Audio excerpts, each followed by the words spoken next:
What if the whispers in the wind were more than mere tales spun by frightened tongues?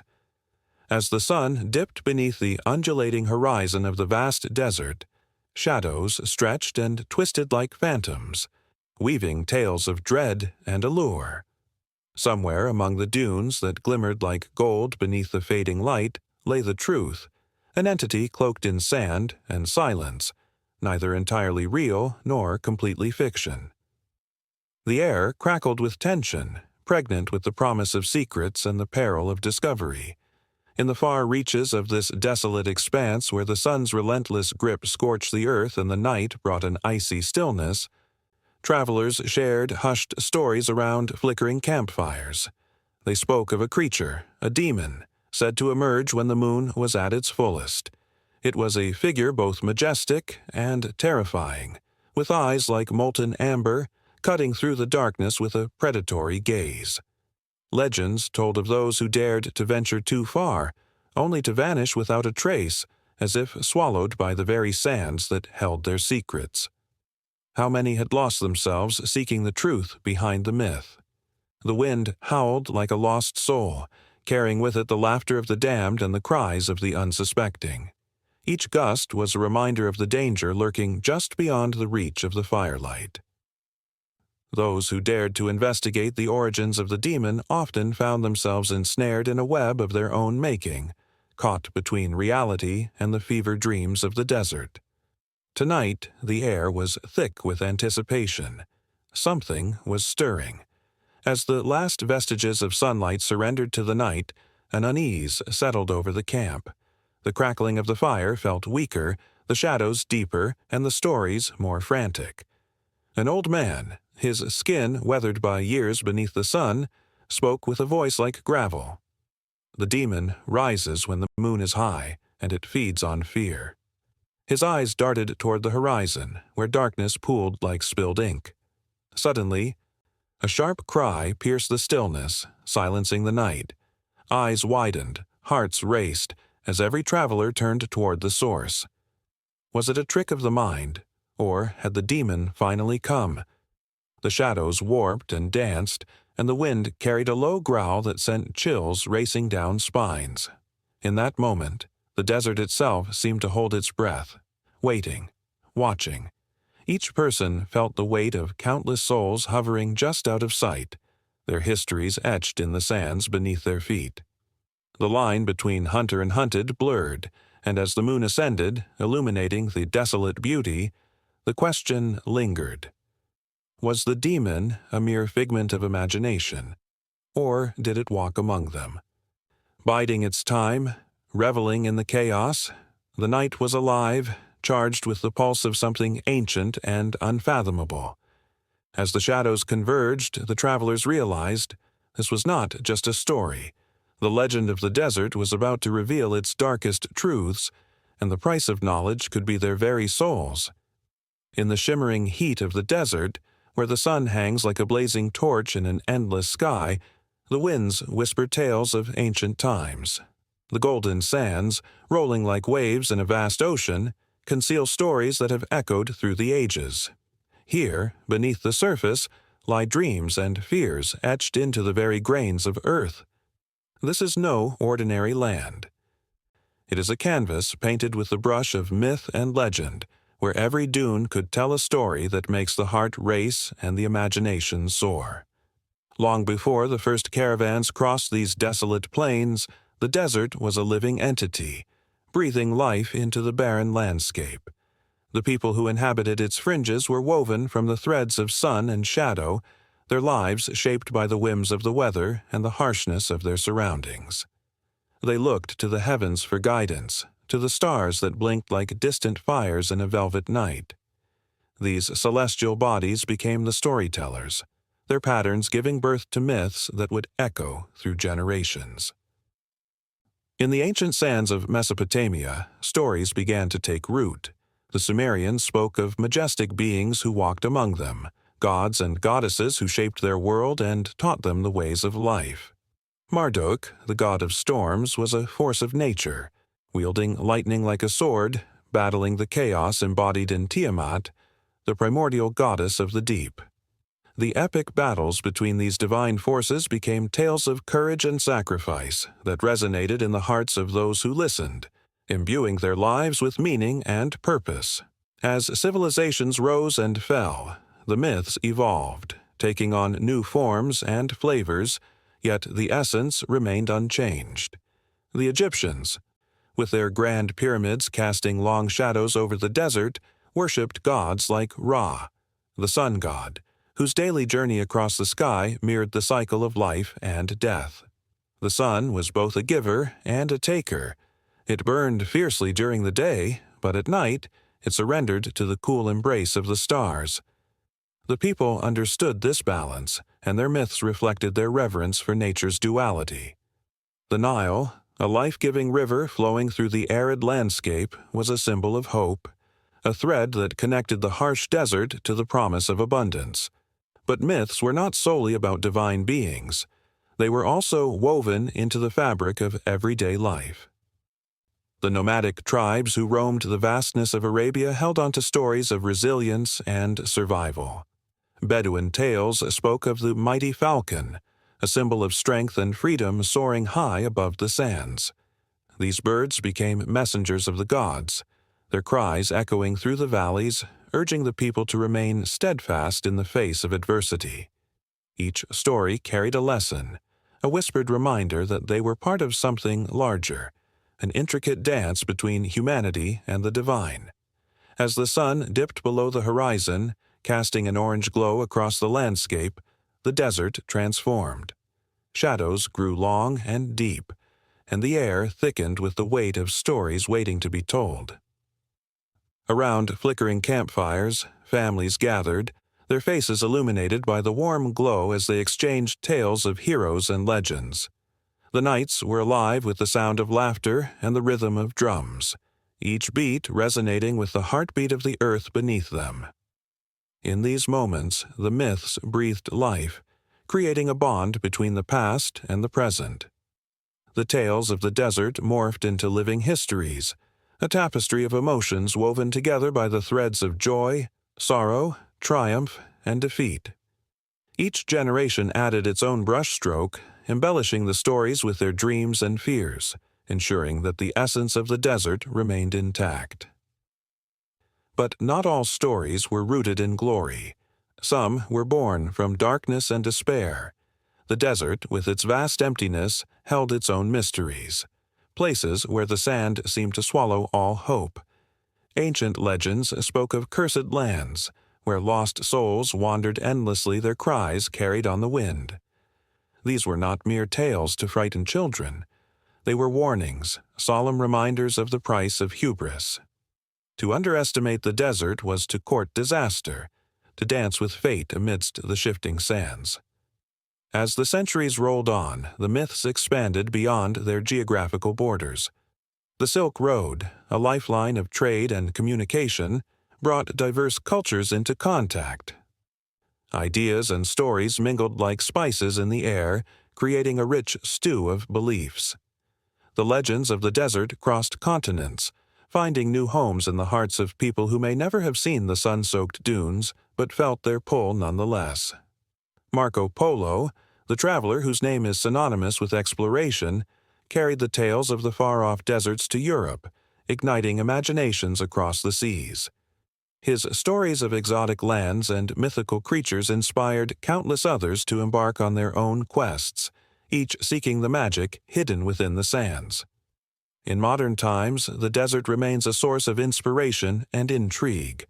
Writers, artists, and filmmakers draw from its rich tapestry of myths, infusing contemporary narratives with ancient wisdom. The allure of the desert, with its stark beauty and haunting silence, continues to captivate hearts.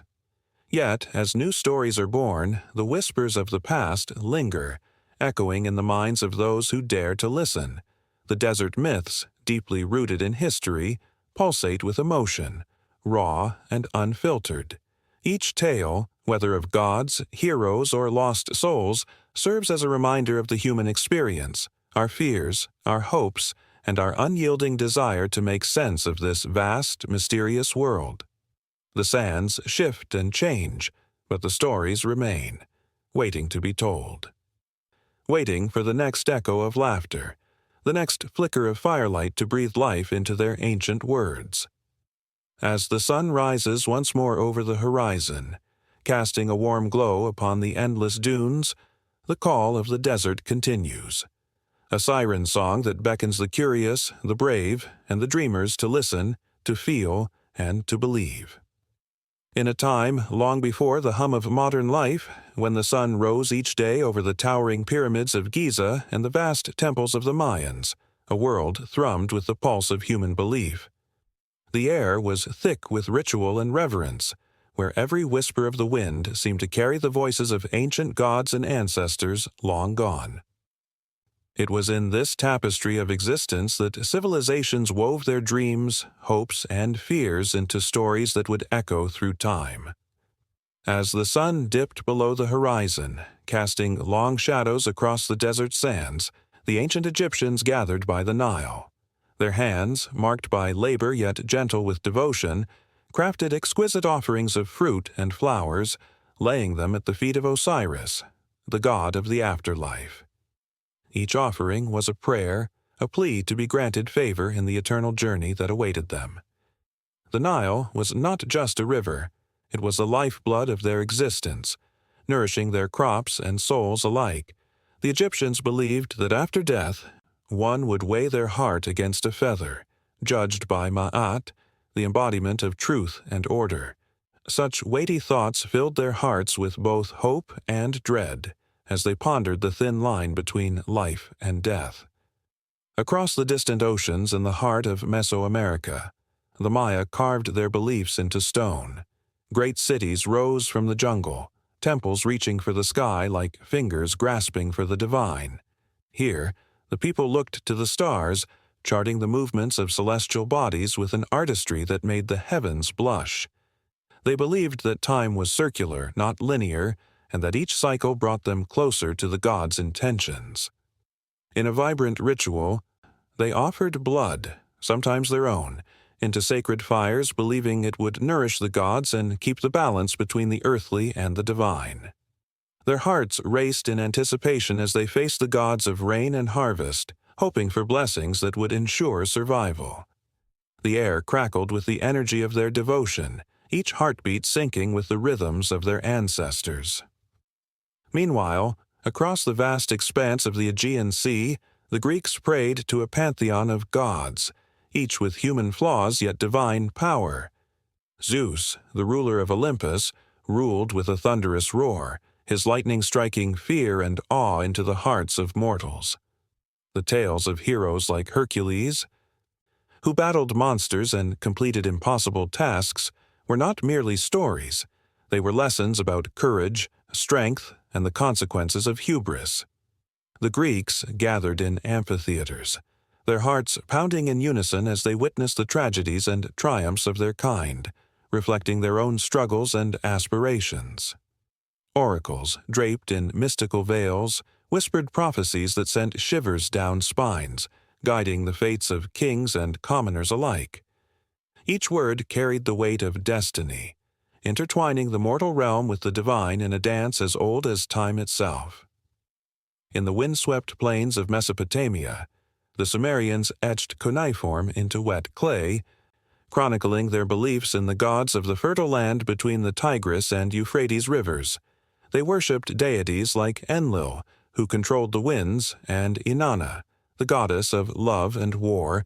Their ziggurats towered toward the heavens, a bridge between earth and sky, where priests performed elaborate rituals to appease the gods. The people believed that the gods walked among them, and the fate of their crops rested upon their favor. Each harvest was a bittersweet reminder of their dependence on divine will, filling their hearts with gratitude and trepidation. The crackling sound of offerings consumed by flames mingled with prayers, echoing through the night as they sought assurance in the face of uncertainty. As dusk fell over the ancient landscapes, the stories of these civilizations intertwined, whispering secrets of connection and shared humanity. The beliefs that sustained them were as varied as the colors of the sunsets that painted their skies, yet they all shared common threads of longing for understanding and meaning. Each civilization sought to make sense of the chaos surrounding them, building myths and legends that brought comfort in times of despair. The emotions that coursed through their veins, fear of the unknown, hope for a brighter future, love for their families, were universal, binding them across time and space. In the flickering glow of candlelight, the fires of belief burned brightly. Across the world, communities gathered, their faces illuminated by the warm, golden flames that danced like the spirits they honored. Rituals were performed with precision, each step a testament to their devotion, and each song sung a bridge connecting the material world to the divine. The very air vibrated with energy, charged with the essence of their ancestors and the hopes of generations yet to come. A feeling of urgency filled the air as they sought to grasp the unseen, to pull the threads of fate into their hands. The desperation to connect with the divine, to ensure safety and prosperity, was palpable. As the drums beat in rhythm with their hearts, the sacred stories flowed, each tale imbued with lessons that transcended the ages.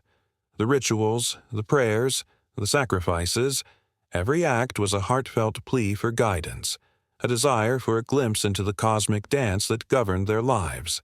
And as they stared into the flickering flames, their thoughts turned to the future, to the legacy they would leave behind. The question lingered in the air. Would their beliefs endure? Would their stories echo through the ages, or would they fade into silence, swallowed by time like the sands of the desert?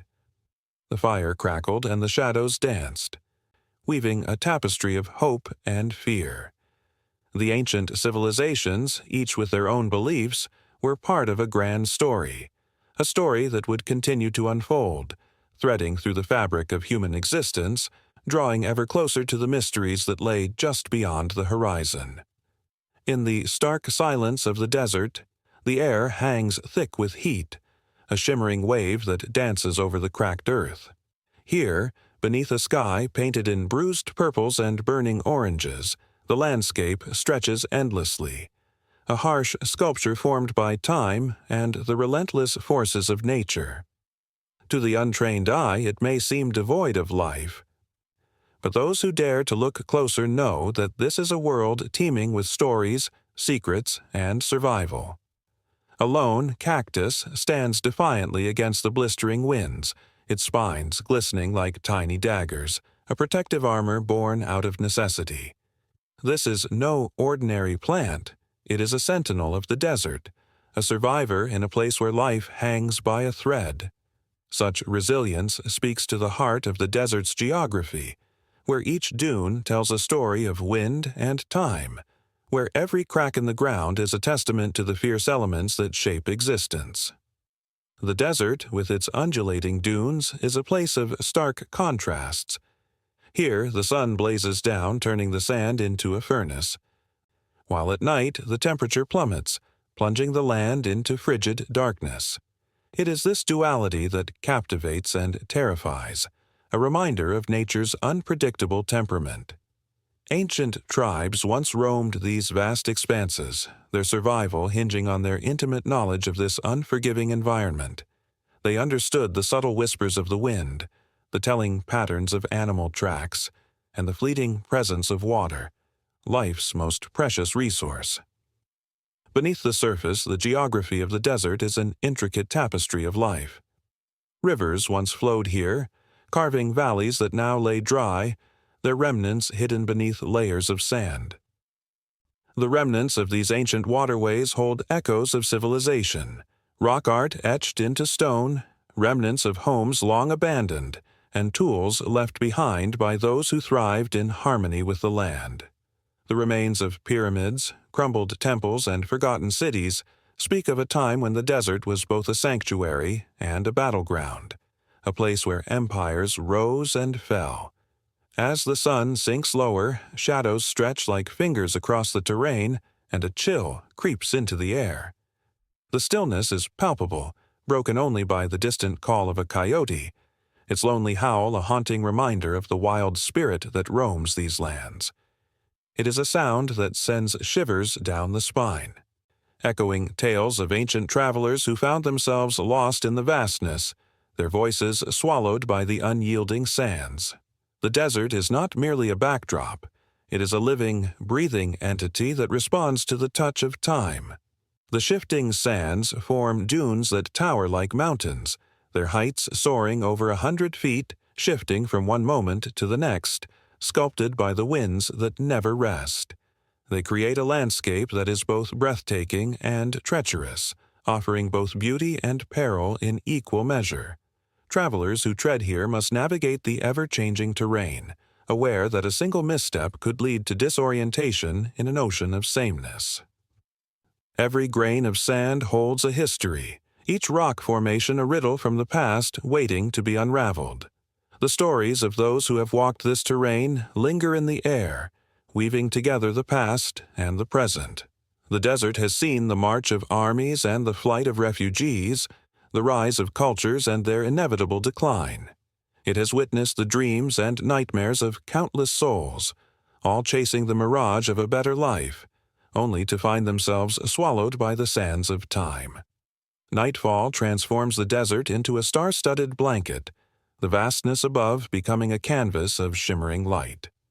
The constellations tell stories as old as humanity itself, guiding lost souls and igniting the imagination of wanderers.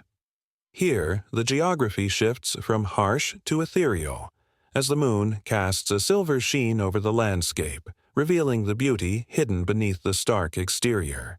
It is a reminder that even in the most unyielding places there exists a glimmer of hope, a chance for connection, and a promise of new beginnings.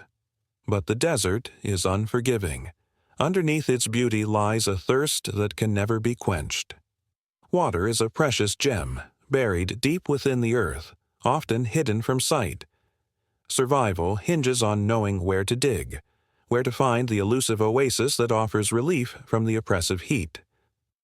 Those who venture into this realm must respect its power and learn to navigate its many moods, for one wrong turn can lead to despair.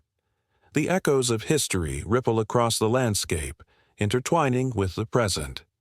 Stories of nomads who traversed these ancient trails, their lives woven into the very fabric of the desert, can still be felt in the whispering winds.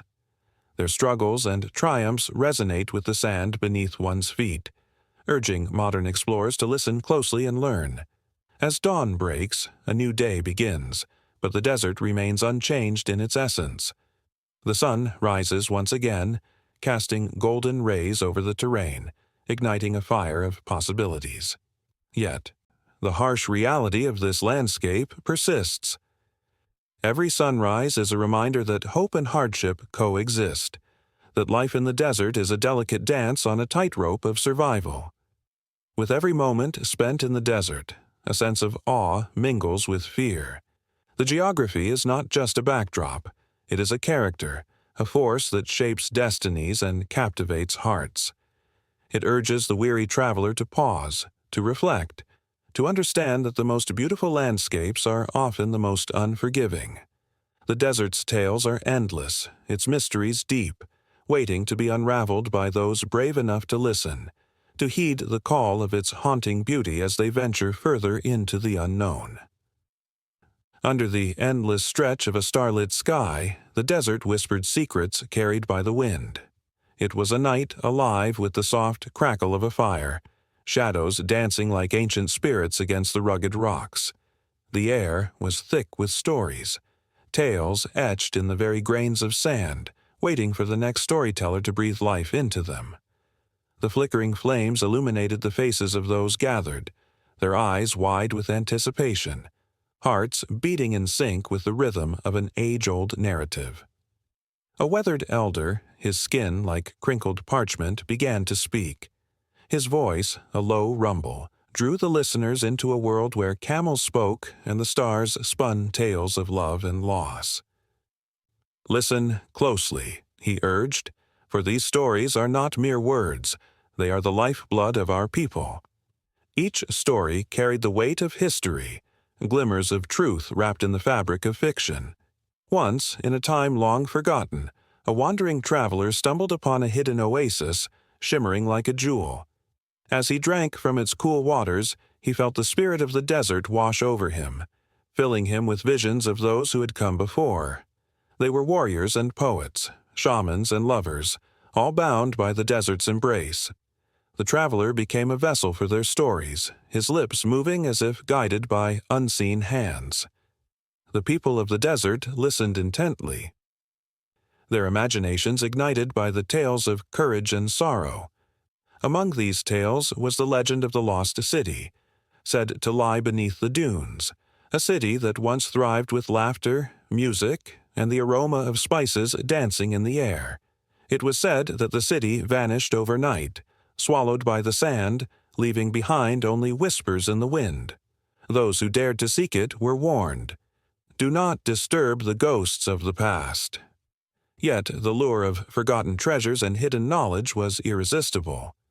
One brave soul, a young girl named Layla, decided she would find it. As the elder told Layla's story, the crowd held their breath. Layla, with her dark hair and fierce spirit, set out at dawn, guided by a single silver compass that refused to point north.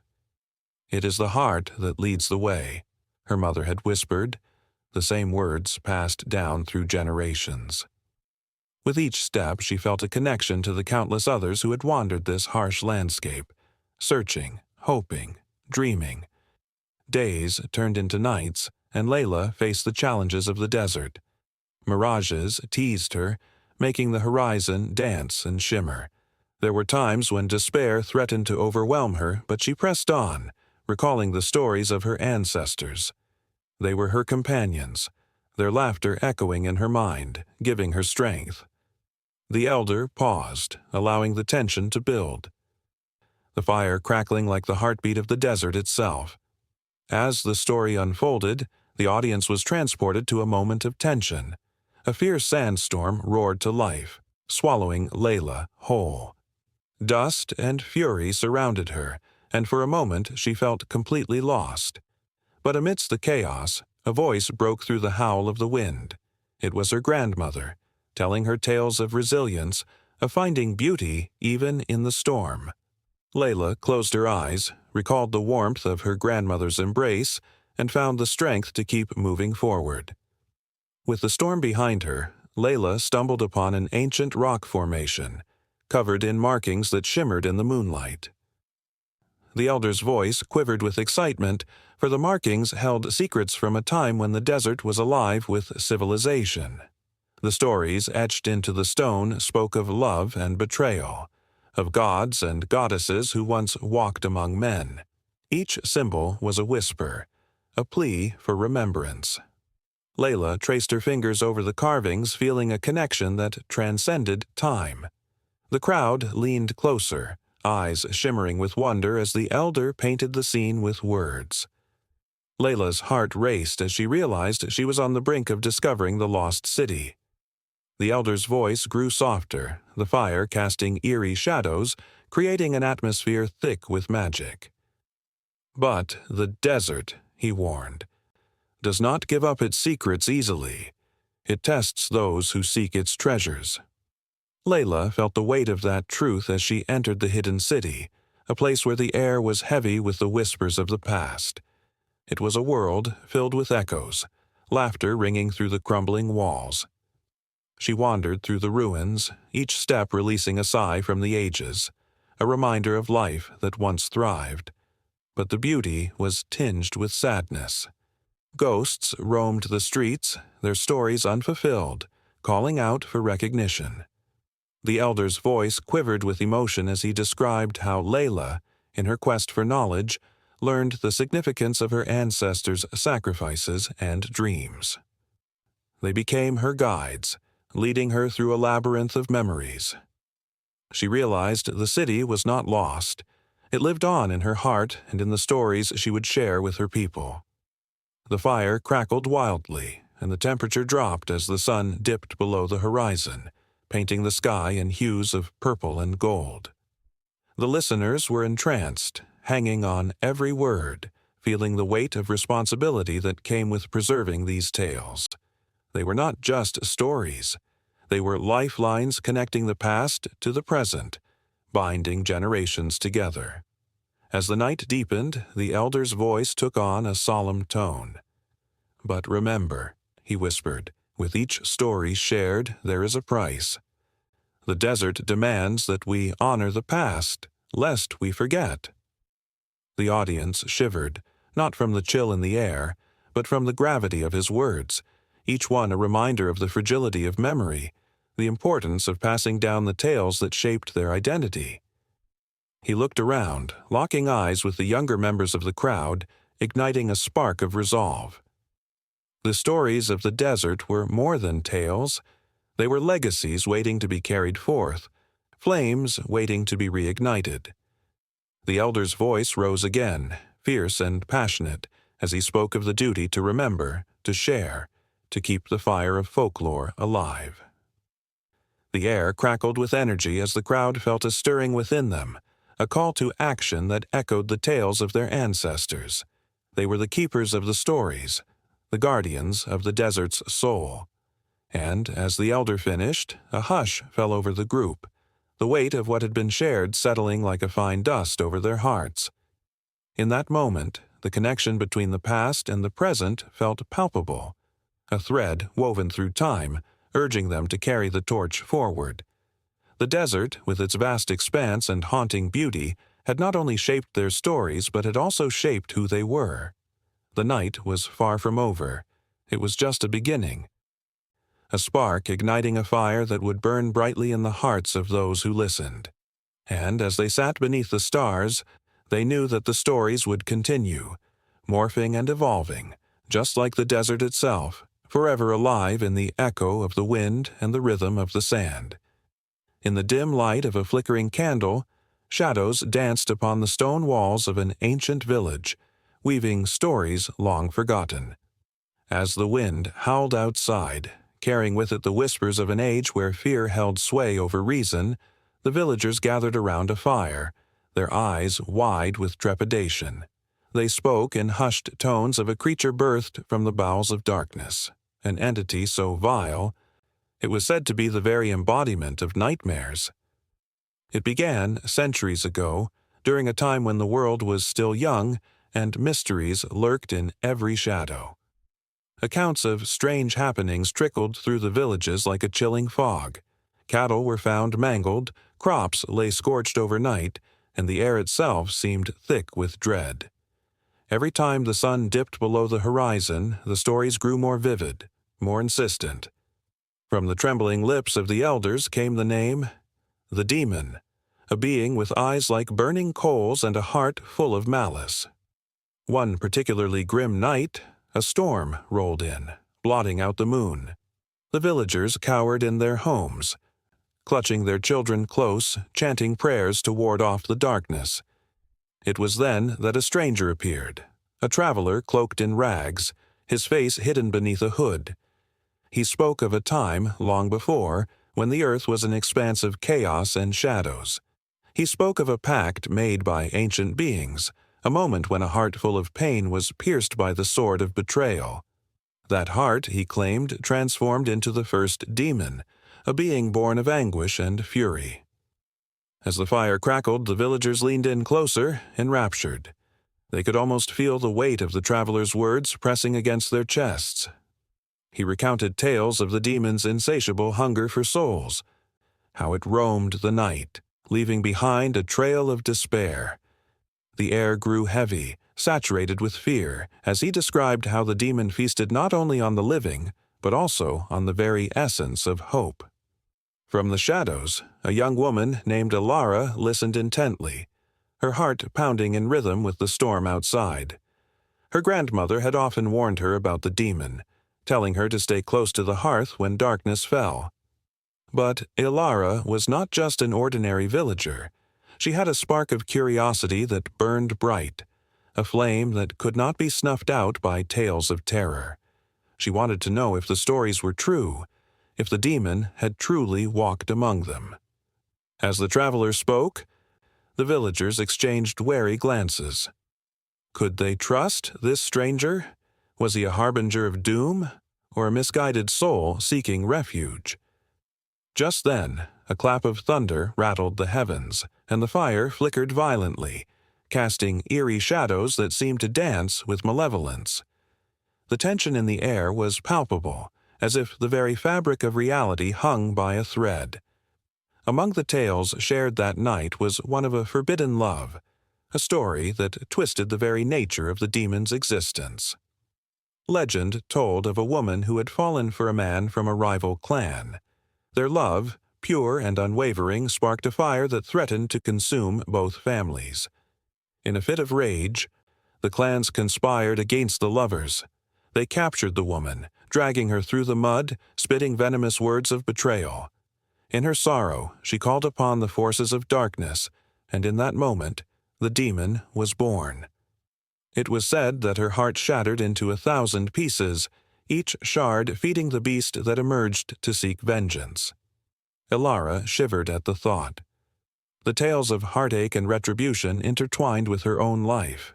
She had loved fiercely once, only to have that love turn to ash. Was this demon, this creature of despair, a reflection of her own pain? As the traveler continued to weave his tragic tapestry, her mind spiraled with dark visions. She could almost see the demon's silhouette against the night sky, a harbinger of chaos and ruin. The fire sputtered, and the villagers, now enveloped in a thick shroud of fear, began to scatter. Shadowed figures slipped into the darkness, abandoning their seats by the hearth. The traveler's voice rose above the howling wind, warning them that the demon was restless, that it could sense the fear of those who dared to listen. Ilara remained, transfixed, her heart pounding like a war drum. The question burned within her. Could she face this creature born of anguish, or would she become another victim of its insatiable hunger? As the last of the villagers retreated into the safety of their homes, the traveler leaned closer to Ilara, his voice a mere whisper against the raging storm. He told her of a prophecy, a time when the demon would rise again, stronger than ever, seeking those who dared to challenge it. The seeds of fear would bloom into a harvest of despair, and the world would tremble under its weight. Ilara felt a chill crawl up her spine, but it was not just fear that gripped her. It was a flicker of something else, determination. The traveler reached out, his gnarled fingers brushing against her arm, and in that brief contact, a spark ignited. She could feel the weight of the stories, the burden of generations upon her shoulders. She was not just a listener. She was part of this narrative, a thread woven into the tapestry of fate. The tales of the demon were not merely warnings, they were calls to action. With the storm raging around them, Ilara made a silent vow. She would not be a victim of the demon's wrath. She would seek the truth behind its birth, the source of its power. As the traveler slowly pulled away, she saw in his eyes a reflection of her own resolve. Perhaps he too had faced the darkness and lived to tell the tale. The air crackled with anticipation, and the fire flickered weakly, casting long shadows that seemed to reach out like hands, beckoning her into the unknown. The storm raged on, but within Ilara a new storm was brewing, a tempest of courage and defiance. The legends were alive, and in their depths lay not just fear, but the promise of answers, woven into the very fabric of her being. As the night deepened and the village fell into uneasy silence, the heart of the demon beat stronger with every whispered story, every flickering flame. And in the distance, through the cacophony of thunder, a low growl echoed, shaking the ground beneath her feet. The darkness was stirring, and the tale was far from over. The sun hung low in the sky, casting long shadows across the dunes, where whispers of ancient stories danced on the wind. A lone traveler, weathered and weary, paused to catch his breath. He felt it, a prickling sensation at the back of his neck, as if unseen eyes were watching from the folds of the sand. The desert was alive, not just with its scorching sun and starlit nights, but with spirits that echoed through time, carrying the weight of history and the essence of those who had walked before. Long before the first settlers laid claim to these arid lands, the indigenous peoples revered the spirits that roamed the desert.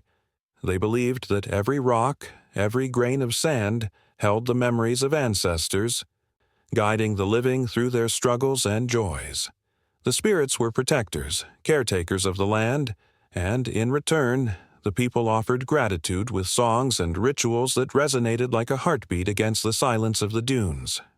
It was said that the spirits could be felt most strongly at twilight when the sun dipped below the horizon, painting the sky in shades of crimson and gold. The elders would gather around flickering campfires, their faces illuminated by the flames, sharing tales of the past. Children sat wide-eyed, captivated by stories of the trickster coyote who lured unwitting travelers into the cacti, or the wise grandmother spirit who knew the secrets of the desert and would guide lost souls home. As the stars emerged, the night air grew thick with anticipation. Legends spoke of the desert's heart, a mystic place where the veil between the worlds thinned, allowing spirits to dance among the living. It was here that offerings were made, a handful of cornmeal, a drop of sweat from a hard day's work, or the breath of a silent prayer. Those who honored the spirits would often return from their journeys blessed, while those who neglected the ancient customs sometimes found themselves lost, wandering in circles until despair set in. Through the ages, the desert's spirits took on many forms. Some appeared as shimmering lights flickering in the distance, leading the lost to safety. Others manifested as gentle breezes, carrying the scent of wild sage and the whispers of long-gone ancestors. There were tales of the great sandstorm, a ferocious wind that raged across the dunes, believed to be the wrath of the spirits awakened by disrespectful trespassers. They would sweep away those who forgot to honor the land, leaving nothing but silence in their wake. The people learned to listen, to the rustling leaves, the shifting sands, and even the silence. It was a language all its own, rich with meaning. To walk in the desert was to walk with spirits. Each step was a conversation. Each breath a promise. The wise ones spoke of finding harmony, of balancing the needs of the living with the wisdom of the spirits. They knew that the desert was not a barren wasteland but a vibrant tapestry woven with life and memory. In times of hardship, when drought threatened to strip the land bare, the people would gather at sacred sites, places where the spirits were known to dwell. They would drum, chant, and dance, calling upon the spirits for rain, for sustenance, for hope. The air would crackle with energy, a palpable connection that transcended time, and when the first drops of rain fell, the joy was uncontainable, a testament to the enduring bond between the living and the spirits that watched over them. But the desert is a harsh teacher. The unforgiving sun could scorch the earth, and the nights could bite with an icy chill. In these extremes, the spirits became symbols of resilience. They inspired tales of survival, of people who faced the elements with nothing but their courage and the whispers of the past to guide them. As the traveler moved through the landscape, he could almost hear the echoes of those who had come before, urging him onward with unseen hands. Yet not all encounters with the spirits were gentle. There were stories of those who had crossed the line, who had disrespected the sacred places, and the consequences were dire. Many spoke of ghostly figures appearing in the dead of night, shadowy reminders that the spirits do not forget. The traveler felt a chill run down his spine as he thought of the stories of lost souls, forever wandering, seeking forgiveness for their transgressions. He pressed on, the sand shifting beneath his feet, each step heavy with the weight of history. The desert had taught him well. The spirits were not merely figments of imagination, but vital threads in the fabric of life. They were the keepers of stories, the guardians of the past, and perhaps, just perhaps, they were waiting for him to acknowledge their presence. As twilight deepened into night, he reached an ancient rock formation, a sacred site marked by time and weather. The air hummed with energy, and he could feel the weight of the spirits surrounding him. He knelt, placing his palm against the cool stone, a bridge between worlds. In that moment of connection, he was flooded with visions, scenes of laughter, of struggle, and of survival. Faces of those who had walked this land, their stories intertwined with the very essence of the desert. A shiver ran through him as he realized that he was not just a visitor, he was a part of this tapestry. The spirits were not merely relics of the past, but active participants in the ongoing story of life in the desert. With every heartbeat, he could sense their presence, guiding and protecting, urging him to honor the age-old traditions that had sustained countless generations. The night stretched on, and as stars sparkled like diamonds against the velvet sky, he closed his eyes, allowing the whispers of the spirits to envelop him. In that sacred moment, he understood that the desert and its spirits were bound together in an eternal dance, an intricate interplay of life, memory, and the unbreakable connection between the past and the present. As the winds shifted, carrying with them ancient songs, he knew this was only the beginning. The spirits were calling, and their stories were yearning to be told, echoing through the sands of time, waiting for someone brave enough to listen. Beneath the relentless sun, the shifting sands of the desert whispered secrets of a forgotten age. Shadows danced at the edge of perception, flickering like mirages that promised solace but delivered only dread. For centuries, the arid wilderness served as a backdrop for tales of dark spirits, entities lurking just beyond the veil of human understanding.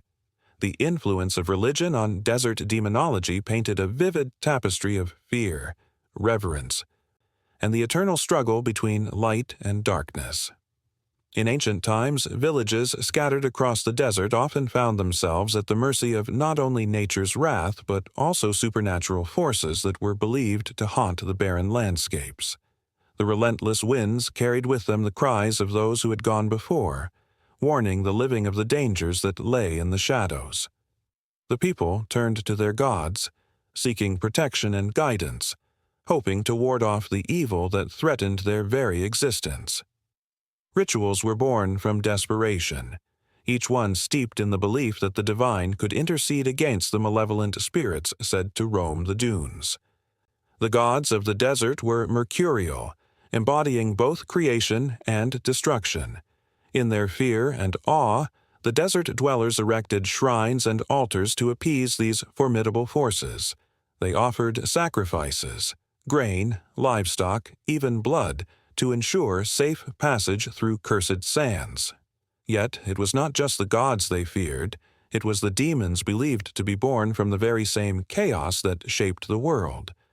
These creatures, often depicted as monstrous and grotesque, represented the fears and anxieties of the people, manifesting the darkness that could consume them if they strayed too far from the path of righteousness.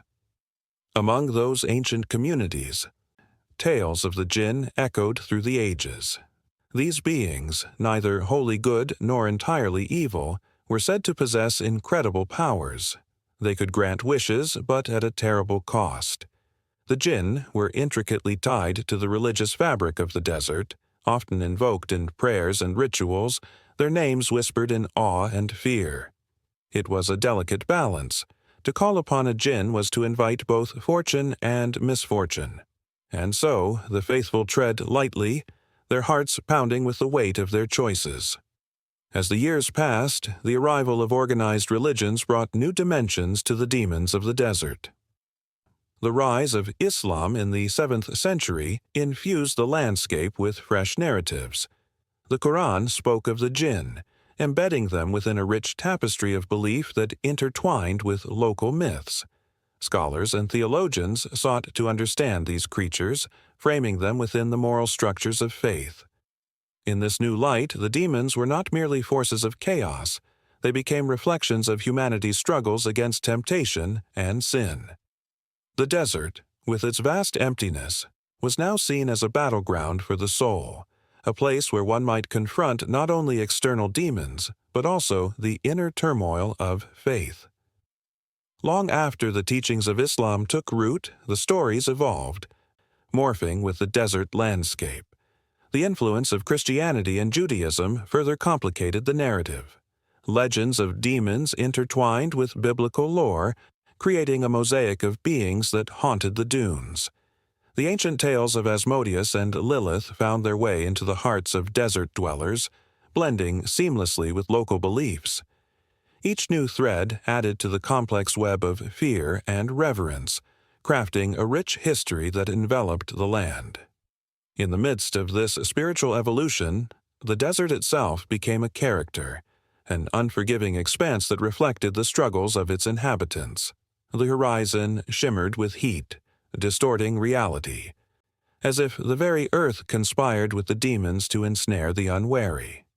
The winds howled like lost souls, reminding the faithful of the grave cost of straying from the path.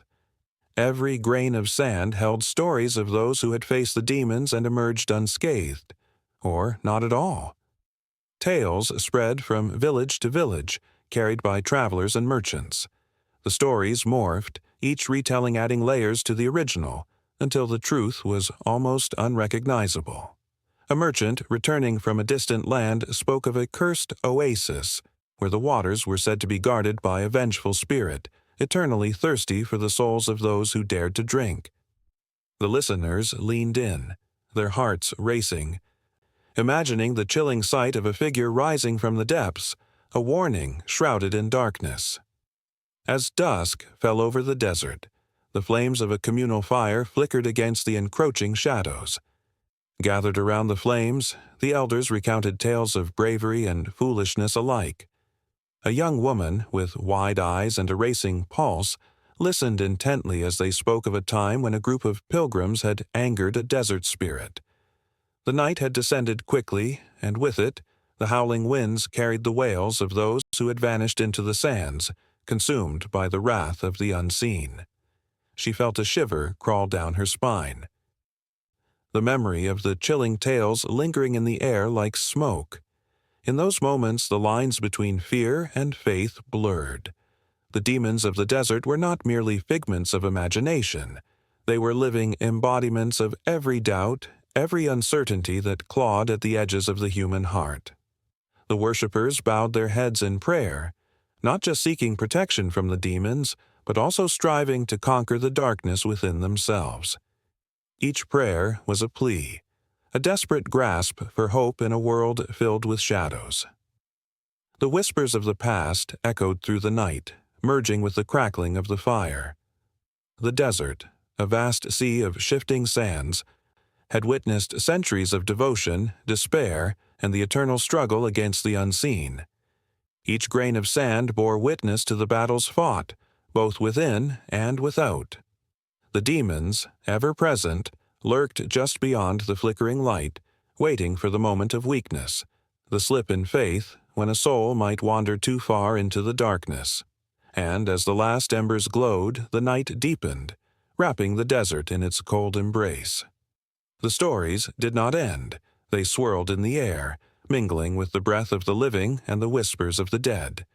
The influence of religion would continue to shape the perception of demons, weaving an intricate tapestry of belief and fear, an unending cycle of existence in the merciless embrace of the desert.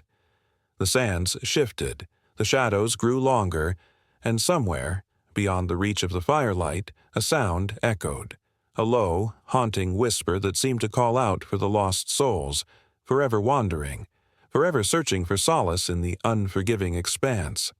The flickering candles cast eerie shadows on the walls, their flames dancing like lost souls in the night. A chilling wind whispered through the cracked window, carrying with it the stories of the damned. In one corner, a dusty tome sat on an ancient wooden table, its pages yellowed with age, waiting patiently for a brave soul to open it and reveal the horrors contained within. As the pages turned, figures cloaked in darkness began to emerge, demons, each more terrifying than the last, leaping from the confines of history into the realm of art and literature. From the ancient Greek tragedies, where the Furies haunted the guilty with their relentless pursuit, to the ink-stained pages of the Middle Ages, where demons were depicted as grotesque caricatures of humanity's worst fears, the portrayal of these malevolent beings has evolved, yet remained hauntingly familiar. In the art of Hieronymus Bosch, for instance, demons cavorted in nightmarish landscapes. their twisted forms a reflection of the chaotic struggles within the human heart. A viewer could almost hear their laughter, a cacophony of malevolence echoing through the corridors of the mind. As the sun set on the Renaissance, the demon transformed again. Dante Alighieri's Inferno presented a vivid tapestry of torment, where demons stood as guardians of the underworld, wielding whips and needles with a sadistic glee. Each circle of hell revealed not only the consequences of sin, but also the vivid imagination of its creator. Readers felt the heat of the flames and the stinging of the lashes, as if they were standing shoulder to shoulder with the damned. The vivid descriptions invited souls to confront their darkest fears, awakening an understanding of their own inner demons. In the 19th century, the Romantic movement painted demons in a different light.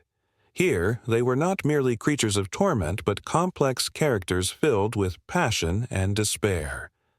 Lord Byron, in his poem Manfred, presented a tortured soul wrestling with his own demons, seeking redemption against a backdrop of the Alps' haunting beauty.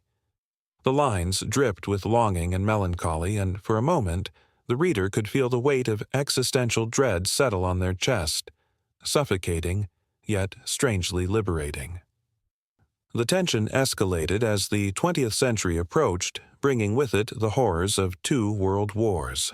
Writers began to explore the darker aspects of humanity, depicting demons not just as supernatural beings, but as embodiments of the evils lurking within us all. Franz Kafka's The Metamorphosis introduced a grotesque transformation, where Gregor Samsa became a monstrous insect, an unsettling reflection on alienation and guilt. Readers were left breathless, grappling with the thin line between humanity and monstrosity. Was the true demon the creature that crawled from Gregor's bed, or was it the society that cast him aside? Then came the era of horror, where the demons of literature took on a life of their own. H.P. Lovecraft breathed new life into the concept of the demon, creating entities that defied comprehension. His Cthulhu, a cosmic horror, loomed large, a reminder that some demons are not bound by morality or reason. As readers dared to peek into the abyss, they felt the chill of a primordial fear creep up their spine, igniting a primal instinct to flee, yet remaining irresistibly captivated. In the realm of visual art, the late 20th century saw a resurgence of demons on canvas. Artists like Francis Bacon created visceral images that captured the raw agony and despair of existence. His distorted figures writhed in anguish, a testament to the inner demons that haunted every human soul. As one gazed upon these harrowing works, the emotions bubbled to the surface: fear, anger, and an overwhelming sense of suffocation. It was as if the demons had leaped from the canvas, clawing at the viewer's psyche, demanding to be acknowledged. Film, too, became a new battleground for demons. From the chilling portrayal of the demon in The Exorcist, with its spine-tingling scenes that left audiences gripping their seats in terror, to the psychological horror of Jacob's Ladder, where the line between madness and the supernatural blurred, these tales tapped into the deepest fears of the human condition. The imagery was haunting. Images of twisted faces and dark shadows haunted dreams long after the credits rolled, leaving a lingering sense of dread in the pit of one's stomach. As the decades progressed, the metaphor of the demon morphed yet again. In contemporary literature, writers like Neil Gaiman and Stephen King blurred the lines between good and evil, presenting demons as tragic figures seeking understanding. In American Gods, deities and demons wrestle with their relevance in a world that has forgotten them, echoing the struggles of modern society. Readers found themselves empathizing with these dark figures, recognizing their own battles against the shadows that creep into their lives. The pulse of art and literature quickened, echoing with stories that transcended time. Each brushstroke, each line of text, conveyed the eternal struggle between light and darkness. The demonic essence, once confined to the pages of history, now roamed freely, intertwining itself with the human experience. Every artist and writer, Every haunting image and chilling word beckoned humanity to confront its fears. And just when the reader thought they had seen it all, another layer peeled away, exposing even deeper horrors lurking just beneath the surface. A soft creak interrupted the quiet, as if the very spirits of those demons had awakened, waiting for the next storyteller to weave their tales. Gasping for breath, readers found themselves teetering on the edge, caught in the swirling vortex of emotion and tension. The demons were not mere figments of imagination. They were reflections of mankind's darkest nightmares woven into the fabric of existence. And in that moment, the candle flickered one last time, leaving only the lingering scent of smoke and the echo of whispered fears, urging humanity to turn the page, to keep reading, to embrace the shadows that danced just out of reach. The sun sank below the horizon, painting the sky in hues of orange and crimson, a final, glorious display before the darkness crept in. But in the town of Elmswood, nestled on the edge of the endless desert, the darkness held a different kind of beauty, a creeping essence that sent chills through the bones. The elders whispered of a figure that roamed the sands, known only as the Sandwalker. To the townsfolk, he was a ghost, a legend cloaked in fear, a shadow lurking just beyond sight. As the evening air thickened with the scent of sage and dust, children dared each other to venture near the old well at the town's edge, a place said to be haunted by the Sandwalker. They giggled nervously, their laughter echoing into the night. But their hearts raced with a mixture of excitement and dread. The glow of the moon cast eerie patterns across the cracked earth, and the wind carried a whisper, soft as a lover's breath, yet heavy with warning. The first encounter with the Sandwalker happened on a night much like this one, when a young boy named Samuel, braver than most, made his way toward the well. His friends dared him to toss a pebble inside, the sound of its splash swallowed by the yawning darkness. Samuel leaned over the edge, heart pounding, when a sudden gust of wind sent shivers through him. It was as if the air itself carried the murmurs of the past, tales of lost souls searching for redemption. "Samuel," his friends called, their voices laced with a mix of fear and mockery. But Samuel felt drawn to the well, a magnetic pull that spoke to him in ways he couldn't understand. Just as he reached out to grasp the cool, rough stones at the edge, he heard it. A soft shuffle of sand behind him. He turned, and in that moment, the world seemed to hold its breath. There, silhouetted against the moonlit sands, stood the Sandwalker. He was tall and gaunt, almost skeletal, dressed in tattered robes that fluttered like the wings of a moth. His face was hidden beneath a shadowy hood, but Samuel could feel the weight of his gaze piercing through the darkness. Panic surged through the boy, but his feet felt glued to the ground. The whispers intensified, swirling around him like a vicious storm. "Leave this place," a voice hissed, both ancient and powerful. "The sand knows your secrets." With a sudden surge of courage, Samuel broke free from the trance and sprinted back to his friends, their laughter now replaced by terrified gasps as they witnessed his frantic escape. That night, the desert held its breath. Samuel's encounter spread like wildfire through Elmswood, igniting a mix of disbelief and terror. The elders spoke of the Sandwalker as if he were a part of their history, a spirit brought forth by the misdeeds of men. They claimed he was once a powerful shaman, exiled for practicing forbidden rituals. Bound to the desert, he became a guardian of secrets, rising from the sands when they were threatened.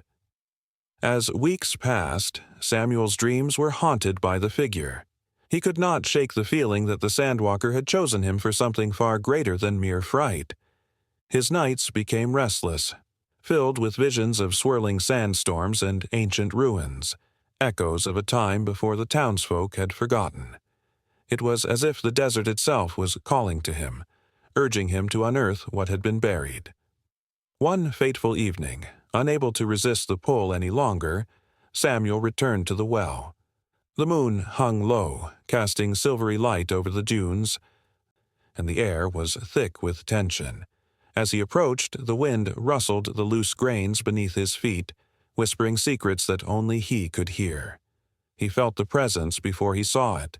The air shifted, and there was the Sandwalker again, emerging from the darkness like a nightmare come to life. "Why do you disturb my rest?" the specter asked, his voice a chilling echo that reverberated through the still night. Samuel's heart thundered in his chest, yet he found his voice. "I want to know your story," he managed to say, the words spilling out in a rush. "I want to understand." The Sandwalker tilted his head, studying the boy. "Curiosity is a double-edged sword," he replied, his tone a mix of warning and intrigue. "With knowledge comes power, and with power, great responsibility." As he spoke, the winds began to swirl around them, rising like a tempest. Samuel felt the air grow colder, and the sand started to shift, revealing glimmers of what lay beneath, shards of pottery, ancient coins, remnants of a civilization lost to time. Each piece told a story, whispering of lives lived and lost in the unforgiving desert. "Many have sought to uncover the truths buried here," the Sandwalker continued, gesturing to the treasures that lay half-buried in the sand. "But few have the strength to bear the weight of such knowledge. Are you prepared to see?" Samuel's heart raced with a mixture of fear and determination. He nodded, feeling an energy rise within him, a fire igniting his spirit. The Sandwalker extended a long, bony finger, and suddenly the ground trembled. The sands shifted violently and visions exploded around Samuel. He saw ancient tribes, vibrant life coursing through the desert, and then destruction, fire, betrayal, and the cries of the innocent echoing into the abyss. "History is a tapestry woven from the threads of choices made," the Sandwalker intoned as the visions consumed him. "To understand it, one must confront the darkness within." As the visions faded, Samuel stood at the edge of the well, breathless and shaken. The Sandwalker loomed before him, a guardian of secrets both profound and terrifying. "Remember, boy, the sands will always remember. They hold the stories of those who came before you, and they will demand their reckoning." In that moment, the world around him spun, a whirlwind of light and shadow, and Samuel felt the ground beneath him shift. The desert was alive, and the promise of knowledge hung heavy in the air, an invitation and a threat. As he staggered back, the Sandwalker began to dissolve into the night, his presence lingering like a haunting melody. "You will return," he whispered, the words trailing off like wisps of smoke. "The desert will call to you again." And just like that, the night swallowed him whole, leaving only silence in his wake, a silence that echoed with the weight of unspoken truths and the promise of terror yet to come. Samuel knew then that this was just the beginning, a thread woven into the fabric of the desert's endless tale. The Sandwalker had awakened something deep within him, a hunger for the unknown that would not easily be quelled. The night sky was a canvas of shimmering stars, casting an otherworldly glow over the small village of Tully, Ireland, in the autumn of 1885. A group of farmers, worn from a long day's toil, gathered around a fire, their laughter mingling with the crackling of the flames. Suddenly, a piercing scream shattered the air. Eyes turned skyward, hearts pounding in unison as they witnessed an object gliding silently across the moonlit sky, a bright, glowing disk that defied all logic. As it hovered above the fields, the night chilled, and a sense of dread washed over them. They were not alone. Something was watching. Across centuries and continents, stories of strange sightings echo through history, weaving a tapestry of human experience filled with wonder, fear, and an unshakable sense of curiosity. The accounts of these historic encounters send shivers down the spine, revealing a shared yearning for understanding in a world filled with the unknown. In the year 1561, the people of Nuremberg, Germany, awoke to a spectacle that would forever haunt their memories. The dawn sky was filled with what looked like celestial vessels glinting in the first light of day. Witnesses described them as spheres, cylinders, and even crosses, swirling and clashing in a chaotic dance. The townsfolk, frozen in awe, watched as these strange crafts illuminated the sky with a brilliant light. Panic ensued, and many believed it to be an omen of impending doom. Yet, amidst the chaos, there was a flicker of hope. The sighting became a symbol of courage, a testament to humanity's eternal quest for meaning in the face of the inexplicable.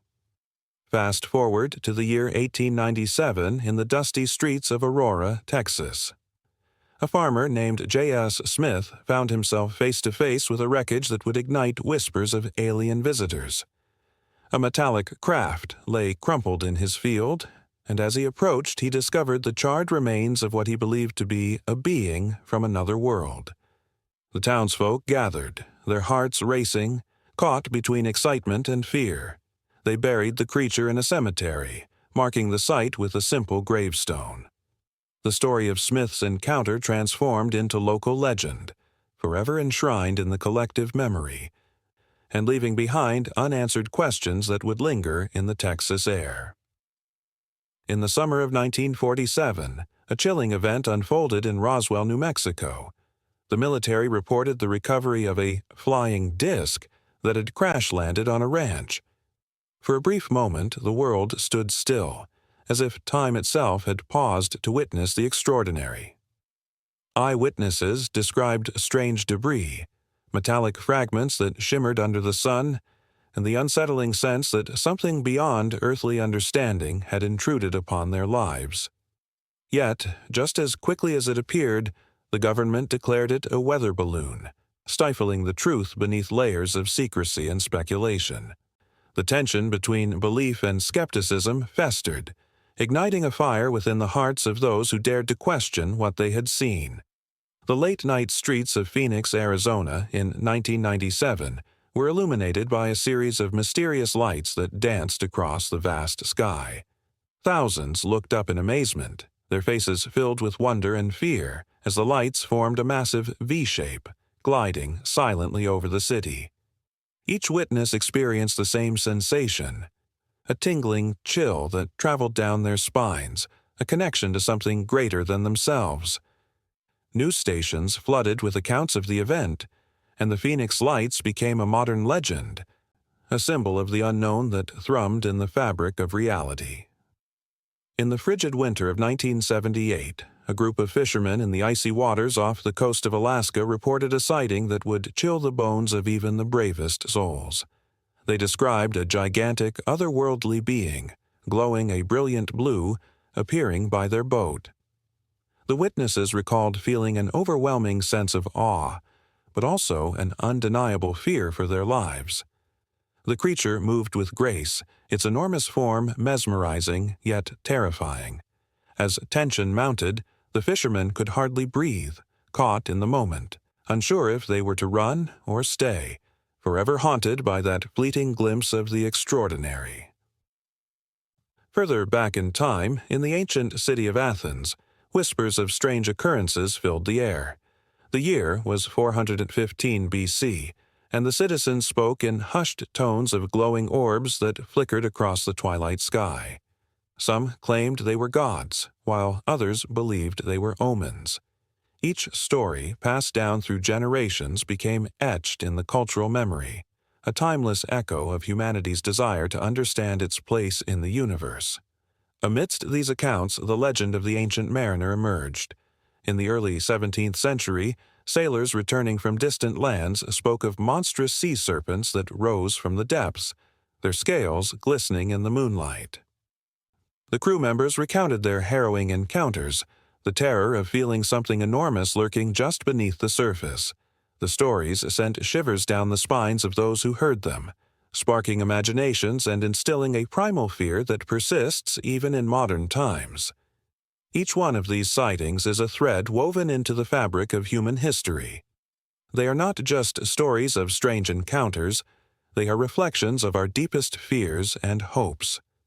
The gasps of onlookers, the tremors in their voices, and the way their hands trembled as they recounted their experiences, all of it resonates through time. For every sighting, there are countless others left untold, lurking in the shadows of our collective memory, waiting to be uncovered. The veil between our world and the mysterious has always been tenuous, and with every account comes a reminder of our fragile understanding of existence. Each tale invites us to question, to ponder what lies beyond the stars, to embrace the fear and wonder that comes with the unknown. As the fire in Tully flickered and died, and the townsfolk returned to their homes, sleep eluding them, they felt it, a connection to something larger than life, something that whispered to them in the dark of night, urging them to remember, to believe, and to look up at the stars with awe and trepidation. The stories would continue to echo, reverberating through the ages, a haunting reminder that the unknown is never far away. The howling winds carried an eerie wail through the vast, open steppes, twisting and curling like the restless spirits of the land. Shadows danced against the backdrop of a dying sun, stretching long fingers of darkness that whispered tales of ancient fears and unyielding respect. On this desolate terrain, the nomadic tribes roamed, their presence as fleeting as the very clouds above them. Yet they were not alone. Stories of a demon, a creature lurking just beyond the horizon, filled the air with a weight that settled on the shoulders of every tribal leader. The demon was not just a figment of imagination, it was flesh and bone, a beast born from the darkness that resided in the hearts of men. The tribes spoke in hushed tones, their voices trembling with both fear and reverence. They shared tales of a figure cloaked in shadow, its eyes aglow like embers, piercing through the gloom with an intensity that could chill the bravest soul. In the flickering firelight of a gathering, elders recounted the legend of the demon. "It watches," murmured an old woman, her voice a raspy whisper that sent shivers down spines. "It watches as we wander, as we hunt, as we dance beneath the moonlight, and it feeds on our fears." The children huddled close, their wide eyes reflecting the flames, captivated and terrified.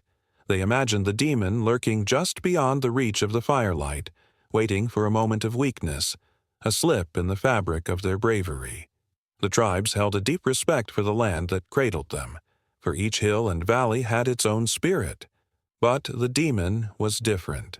It was not a spirit to be honored. It was a force to be feared.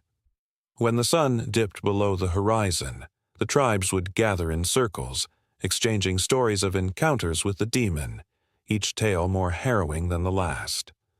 An old warrior spoke of a night when the winds howled like a pack of wolves, and he had wandered too far from his camp. "I felt the chill in my bones," he recounted, his voice trembling as he recalled the shadow that loomed behind him, silent and menacing. "I turned, and there it stood, a figure with no face, just darkness. I ran, but it was always there, just behind me."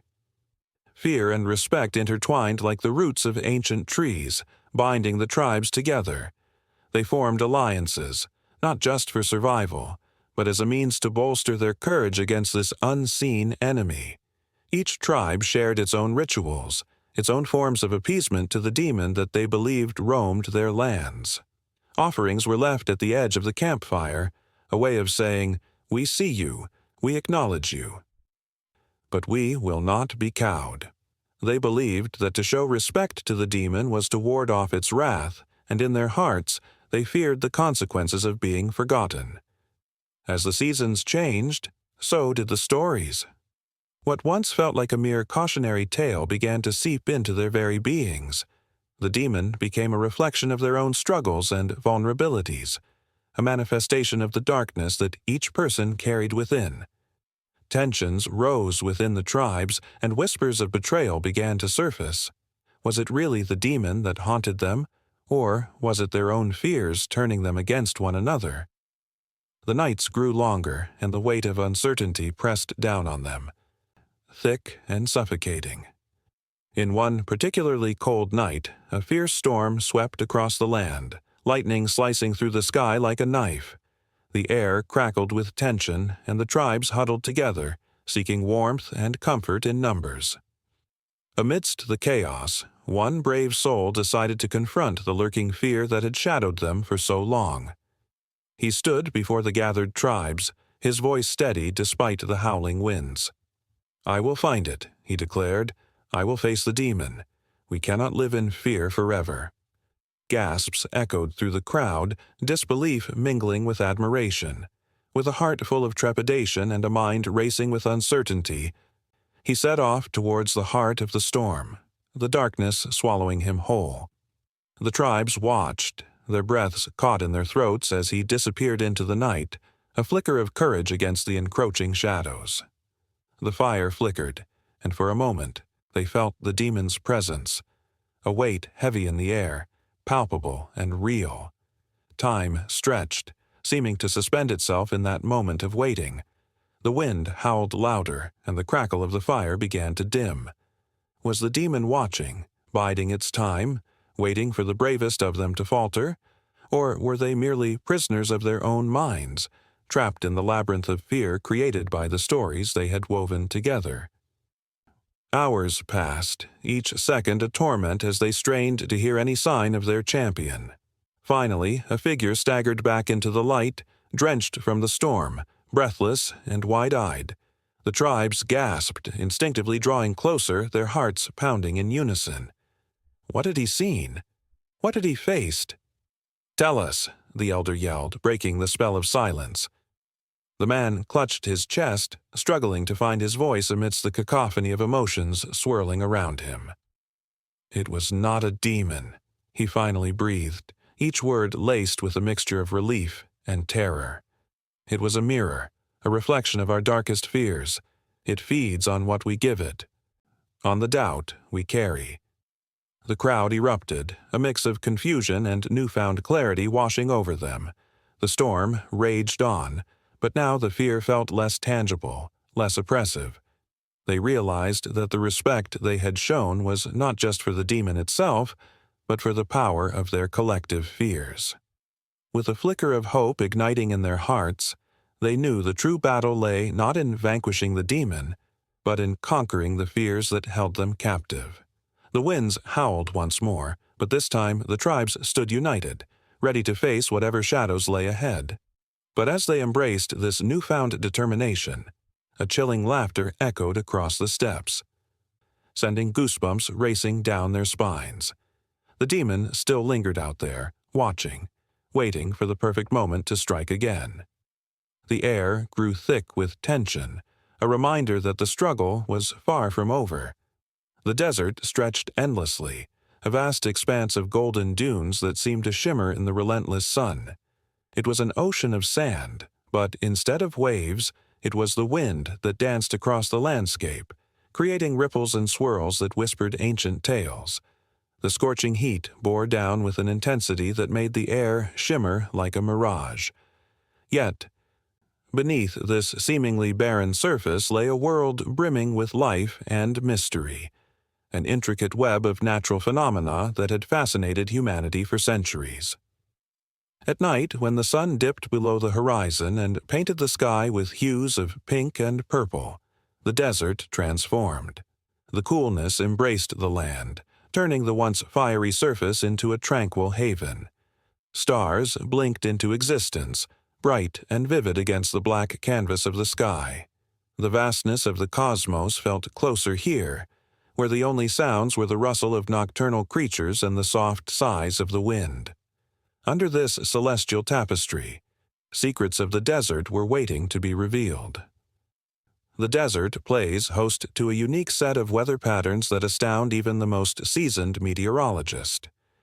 The extreme temperature shifts from day to night create a phenomenon known as thermal inversions. As the evening air cools, it traps heat near the ground, forming a thick blanket of fog that can obscure visibility, transforming a familiar landscape into something eerily otherworldly. It is here that the desert seems to breathe, exhaling a chill that carries the scent of damp earth, a reminder that life persists in the most unexpected places. Yet it is not just the weather that captivates. The desert is a stage for extraordinary natural displays. The monsoon season, often synonymous with violent thunderstorms, brings a deluge that can transform the arid landscape into a verdant paradise.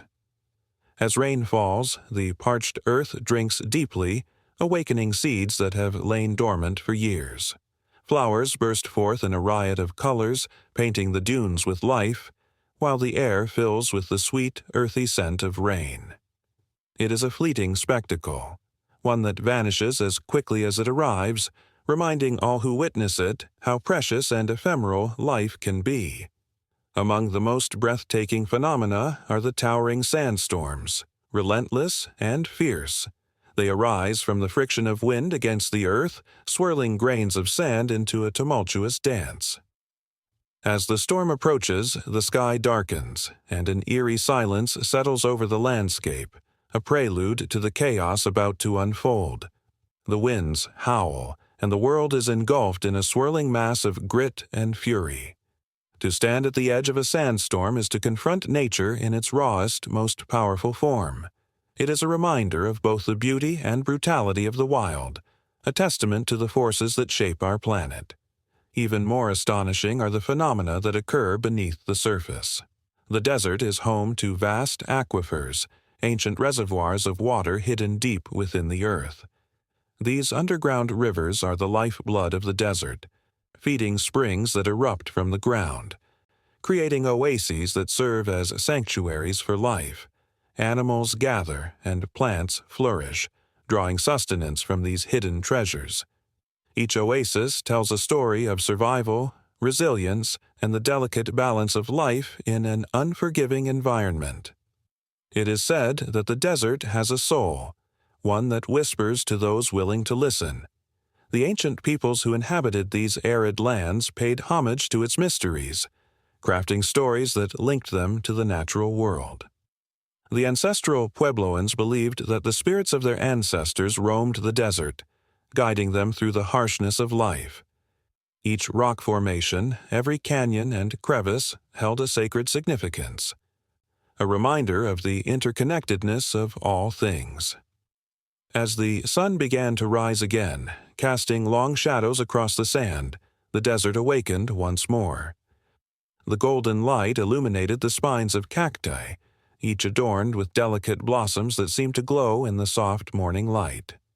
Creatures stirred from their slumber, their movements a dance of survival. Lizards darted across the sand, while the haunting call of the coyote echoed in the distance, a reminder that life thrived in this harsh wilderness. The desert is not merely a backdrop, it is a living entity, one that shapes those who venture into its embrace. The vastness can invoke feelings of insignificance, making a person feel like a mere speck against the immense tapestry of nature. Yet, in that insignificance lies a profound connection, a humbling reminder that every grain of sand, every gust of wind, plays a role in the grand story of life. As the day wore on, a heat haze shimmered above the dunes, distorting the horizon and blurring the lines between reality and illusion. It was a mesmerizing sight, one that spoke of the mysteries yet to be uncovered. Like a siren's call, the desert beckoned those with curious hearts and adventurous spirits to plunge deeper into its secrets. The sun hung low in the sky, casting long, dramatic shadows that danced across the landscape. The call of the desert was undeniable, and like an echo, its mysteries reverberated in the hearts of those willing to listen. Each whisper of the wind seemed to carry a promise of revelation, the idea that the desert held not just challenges but wonders beyond imagination. In this land, where every grain of sand has a story and every sunrise brings new hope, the dance of nature continued, an intricate ballet of life, death, and rebirth. It was a reminder that even in the most barren places, beauty flourished, waiting patiently for those who dared to seek it. As the sun dipped below the horizon once again, the mysteries of the desert lingered in the air, a tantalizing promise of what was yet to come. The night was alive with possibilities, and the desert, ever watchful, awaited the curious souls who would follow its trails into the unknown. In the flickering shadows of a dimly lit room, the air thick with anticipation, a woman clutched an ancient book, her heart racing as she traced her fingers over the brittle pages. It was here, in this forgotten corner of the world, that the truth of the demon legend began to unfold. The whispers of restless spirits and blood-curdling tales from centuries past echoed around her, pulling her deeper into a labyrinth of fear and fascination. Legends of demons have twisted and turned through time like a serpent coiling around its prey, each culture adding layers of meaning, horror, and depth. In ancient Mesopotamia, the very cradle of civilization, fear of the unknown took shape in the form of terrifying creatures. The Pazuzu, a demon of the wind, was believed to bring disease and disaster. Yet, paradoxically, he was also revered as a protective figure against other evils. As the sun set over the ziggurats, the people would whisper prayers, their voices trembling, invoking Pazuzu to shield them from the terrors lurking in the shadows. Fast forward to the Middle Ages, a period thick with superstition and dread. The demon legend transformed, entwining itself with the fears of an entire population gripped by the threat of witch hunts and heresy. The infamous Malleus Maleficarum, a guide for inquisitors, painted witches as demonic seductresses, luring innocent souls into the abyss. The townsfolk, cloaked in ignorance and fear, believed their neighbors could transform into monstrous beings, hiding their true forms behind friendly smiles. The air of distrust became suffocating, and the flames of the stake flickered with the cries of the innocent, forever binding demons to the fabric of human fear. As the centuries wore on, the image of demons shifted once more. In the 17th century, during the rise of scientific inquiry, the Enlightenment challenged the grip of superstition. Demons became symbols of humanity's darker impulses. The great philosopher René Descartes and others pondered the nature of evil, suggesting that perhaps demons were not monstrous beings but reflections of our own minds. This new perspective felt unsettling. What if the real demon lay within? The question lingered in the air, heavy and oppressive, altering the course of legend forever. The 19th century ushered in a new chapter, where literature and folklore intertwined, giving birth to a new breed of demon. Writers like Edgar Allan Poe and H.P. Lovecraft explored the depths of human fear, conjuring entities that were both horrifying and strangely alluring. These demons were no longer simply external threats. They whispered to the soul, seducing readers into darkness with their alluring charm. The literary demons invited readers to confront their own fears, weaving a tapestry of horror that felt all too real. By the time the 20th century rolled around, demons had become pop culture phenomena. Movies and television brought forth a parade of terrifying figures, from The Exorcist's demonic girl to the supernatural entities haunting suburban homes. The demon became a vessel for societal fears, the embodiment of unchecked power, addiction, and despair. In an age marked by technological advancements and shifting morals, demons mirrored the chaos in the world, a reflection of the darker side of progress. As the millennium turned, the legends evolved further, melding with modern anxieties. The Internet birthed a new playground for the demon myth. Urban legends spread like wildfire, fueled by the anonymity of cyberspace. Slender Man, a tall, faceless figure haunting the dreams of children, emerged as a modern demon, illustrating how contemporary fears could take form in digital folklore. The boundaries of reality blurred, and the tales resonated with a generation grappling with their own demons in a world of uncertainty. Yet, amidst all these changes, the essence of the demon remained unchanged. They continued to embody the primal fears that have haunted humanity since time immemorial: fear of death, fear of the unknown, fear of losing control. Each culture, each era, painted their demons in shades that reflected their own struggles, their own battles between good and evil. The stories served as warnings, as catharses, each legend a mirror reflecting the darkness within. Tonight, as the woman closed the ancient book, a shiver ran down her spine. The stories of the past were not just tales to frighten children. They were echoes of human struggles, lessons etched in fear and blood. The demons roamed the pages, alive in every heartbeat, whispering their secrets to those brave enough to listen. Yet she felt something stir within her, a sense of unease that maybe the legends were not merely fables. They were warnings of the potential lurking within each soul, reminding her that the line between good and evil is often perilously thin. Outside, the wind howled, bringing with it a chill that settled deep into her bones. Each gust felt like the breath of ancient demons, beckoning her to explore further into the abyss. But there was something else, a voice that seemed to rise above the howling wind, a promise, a challenge, a beckoning to unravel the enigma of these legends. The stories were not over. They were merely shifting, evolving into something new, something that demanded attention. As the clock struck midnight, the shadows danced, and the room pulsated with an electric tension. The woman knew this was just the beginning.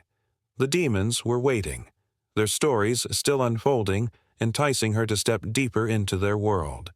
Each tale a thread, weaving a complex tapestry of fear and fascination.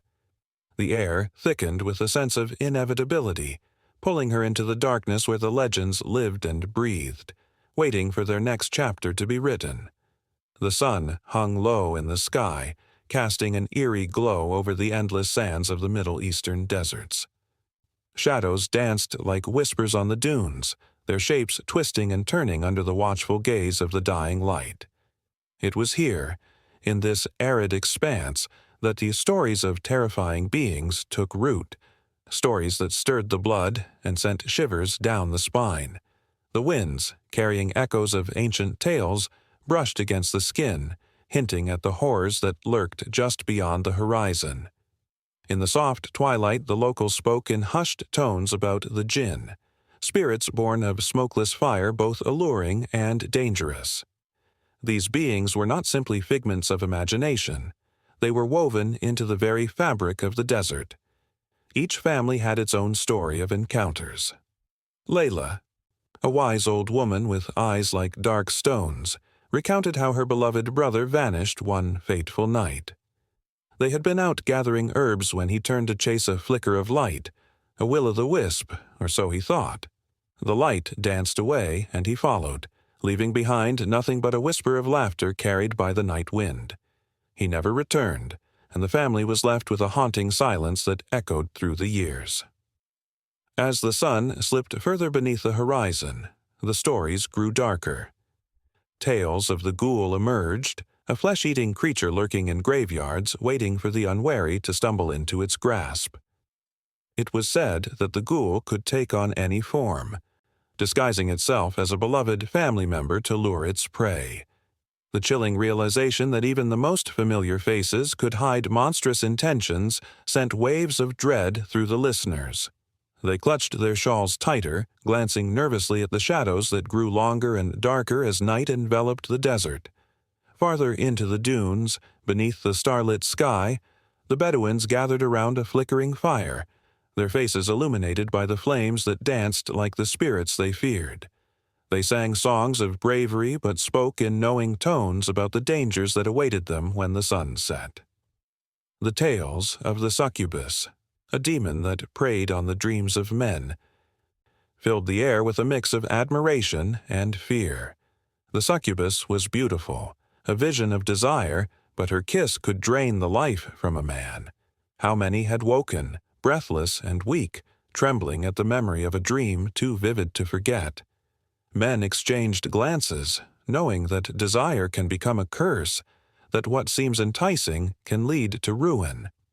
In these stories, the desert was more than an empty space. It was alive, teeming with spirits that watched, judged, and occasionally intervened.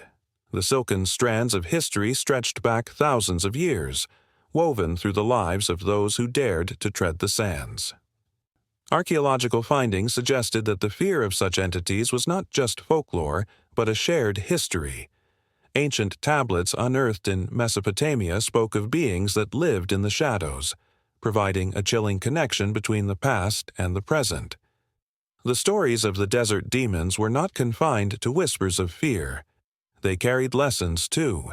The tale of the Ifrit, a powerful and fiery spirit, reminded the people of the consequences of hubris. Once, a brave warrior sought to capture an Ifrit, believing he could harness its power for himself. But the Ifrit, enraged by the arrogance of a mere mortal, consumed the warrior in a tempest of flames. The warning was clear. To challenge the spirits of the desert was to invite devastation. Along the trade routes, merchants exchanged not only goods but also tales of encounters with these demons.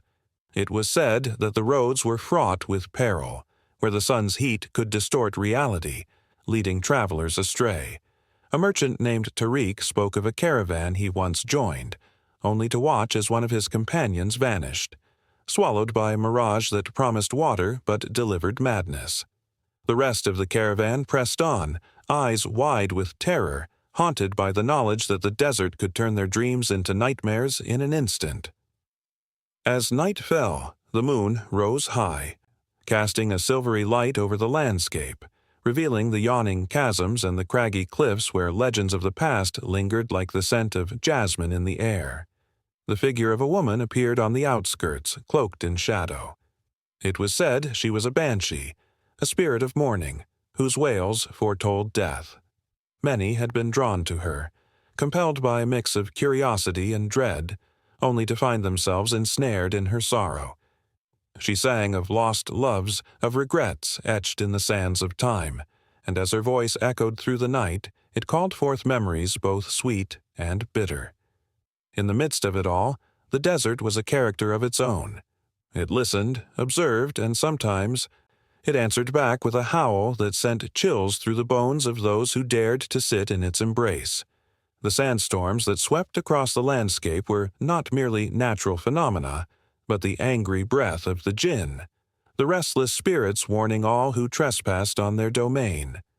The tales twisted and turned, gaining life with each retelling. A young boy, sitting wide-eyed by the fire, absorbed it all, feeling the weight of history and the thrill of danger surround him. He felt the call of the desert, the urge to venture into the unknown, to confront the demons that haunted his people. His heart raced with a mix of fear and excitement, knowing that every step he took could lead to encounters he could only dream of. The stories of these desert demons were more than mere entertainment. They were lessons etched into the soul of every listener, a reminder that fear and reverence walk hand in hand.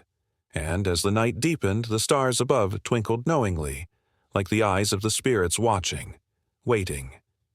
Each story spun a web of connection, binding generations across time, urging them to remember that in every shadow lies a story, and in every story, the echoes of a world unseen, a world that beckons them closer with every heartbeat. The sun hung low in the sky, casting elongated shadows across the endless sands of the desert. As the wind whispered through the dunes, a sense of mystery lingered in the air, thick and palpable. Stories swirled like the grains of sand, tales of ancient gods and spirits that roamed the desert, entwined with the collective consciousness of those who called the arid expanse home.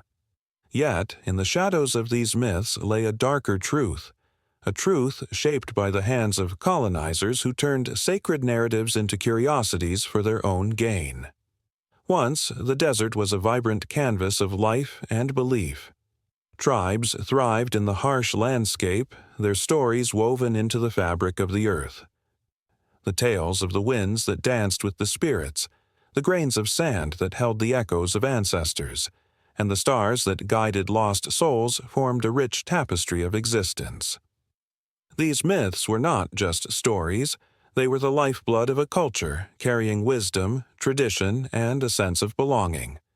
But beneath the shimmering surface, a storm was brewing, one that would shatter these ancient tales forever. As colonial powers extended their reach, the desert became a battleground, not just for land, but for the very essence of its people. The colonizers arrived with grand ambitions and insatiable greed, their eyes alight with dreams of riches buried beneath the sands. They viewed the myths as mere superstition, dismissing the spiritual significance that locals held dear. With every conquest, they stripped away layers of meaning, reducing vibrant tales to little more than stories in a dusty book, footnotes in a history written by outsiders. The impact of this colonial assault on desert myths was profound. A once proud heritage began to fracture as the stories were twisted, misinterpreted, and repackaged. The spirits that roamed the desert were cast aside, their significance lost to a world that deemed them irrelevant. Those who held the stories were left voiceless, their wisdom overshadowed by the loud proclamations of colonizers who claimed to bring civilization. The desert, once alive with the laughter and songs of its people, grew quiet, stifled under the weight of foreign ideologies. In the villages that dotted the desert, elders gathered around flickering fires, their faces illuminated by the glow as they recounted tales of the trickster djinn, the benevolent djinn who guided travelers and offered protection. Yet, as the shadows lengthened, a palpable fear crept into their voices. The myths they cherished were now seen as obstacles to progress, and the very act of telling these stories was fraught with danger. Colonizers sought to impose their own narratives, erasing the rich history of the desert in favor of a simplified version that suited their agenda. The winds swept across the dunes, carrying whispers of rebellion. As the colonizers pressed on, defiance ignited within the hearts of the oppressed. Young storytellers began to rise, determined to reclaim their myths from the clutches of colonial distortion. They gathered in secret, their voices blending with the rustling of the sands, spinning tales that echoed the struggles of their forebears. Each story became a rallying cry, a reminder of the spirit that refused to be extinguished. But danger lurked just beyond the horizon. Colonizers, sensing the tide turning, responded with brute force. They sought to silence the storytellers, branding them as heretics, dismissing their words as mere fables. Fear hung heavily in the air like a storm cloud, yet the storytellers remained undeterred. They knew that their myths held power to unite, to inspire, to heal. The desert was more than a backdrop. It was a living entity, one that bore witness to the struggles of its people. In the midst of this turmoil, a shift began to occur. The stories took on new shapes, merging with the tales of colonization. The trickster djinn transformed into a symbol of resistance, navigating the treacherous terrain of oppression with cunning and resilience. The benevolent spirits became guardians of the oppressed, guiding them through the darkness that threatened to engulf their world. What was once a clear divide between colonizer and colonized began to blur, as myths adapted to the realities of a changing landscape. The desert remained a vast, unforgiving expanse, but it was also a cradle of hope. The tales of bravery and defiance spread like wildfire, igniting a sense of solidarity among those yearning for freedom. Each whispered story breathed life into the dreams of a new generation, dreams that intertwined the past with the present, reclaiming the narrative that was once stolen. As the moon rose high above the dunes, illuminating the faces of those gathered, the power of their shared myths resonated through the night. Yet the scars of colonialism ran deep. The colonizers were relentless, continuously chipping away at the foundation of rich traditions. The storytellers were met with hostility, their voices drowned out by the cacophony of imperial might. The struggle to reclaim their myths was not just a battle for culture, it was a fight for identity, a desperate attempt to keep their souls intertwined with the very sands that had nurtured them for generations. As dawn approached, the desert glowed with a golden light, an omen of change, of resilience. The battle was far from over, but the echoes of the past began to meld with the aspirations of the future. New voices emerged, courageous souls who dared to speak the unspoken truths of their ancestors. The myths, once at risk of fading into oblivion, began to surge back, reclaiming their rightful place in the hearts of the people. With every tale told, the spirit of the desert pulsed with renewed vigor. They stood on the threshold of a revolution, not just against the oppressors, but against the silence that threatened to consume them. The desert, in all its vastness, became a symbol of both struggle and hope, a reminder that even in the face of immense adversity, the stories would endure. Each grain of sand held a piece of history, a fragment of the resilience that had been passed down through generations, waiting for the moment to rise again. The night was thick with an unsettling silence, broken only by the distant howl of the wind, as if nature itself trembled at the threshold of the unknown. In a small, candle-lit room, an old man clutched a weathered book, its pages yellowed and frayed. Each word seemed to pulse with a life of its own, echoing the whispers of those who came before him, those who had danced with demons, both real and imagined. He could feel the shadows creeping closer, pressing against the walls, hungry for the secrets of the past, secrets that were better left unspoken. Throughout history, demons have haunted humanity's nightmares, embodying the fears that lurk in the darkest corners of the mind. They were not just figments of wild imaginations. They were the manifestation of very real terrors. The Black Death, sweeping through Europe in the 14th century, gave rise to tales of demons feasting on the souls of the afflicted. People believed that the plague was a punishment from God, and in their desperation, they sought out the root of their suffering. Who could be blamed but the dark forces that whispered in their ears, driving them into a spiral of paranoia and despair? In the medieval ages, the demon became a symbol of control, a tool wielded by those in power. The Church, with its stern doctrine, painted a vivid picture of hell, using fear as a means to keep the masses in check. Witch trials erupted across Europe, fueled by hysteria and superstition.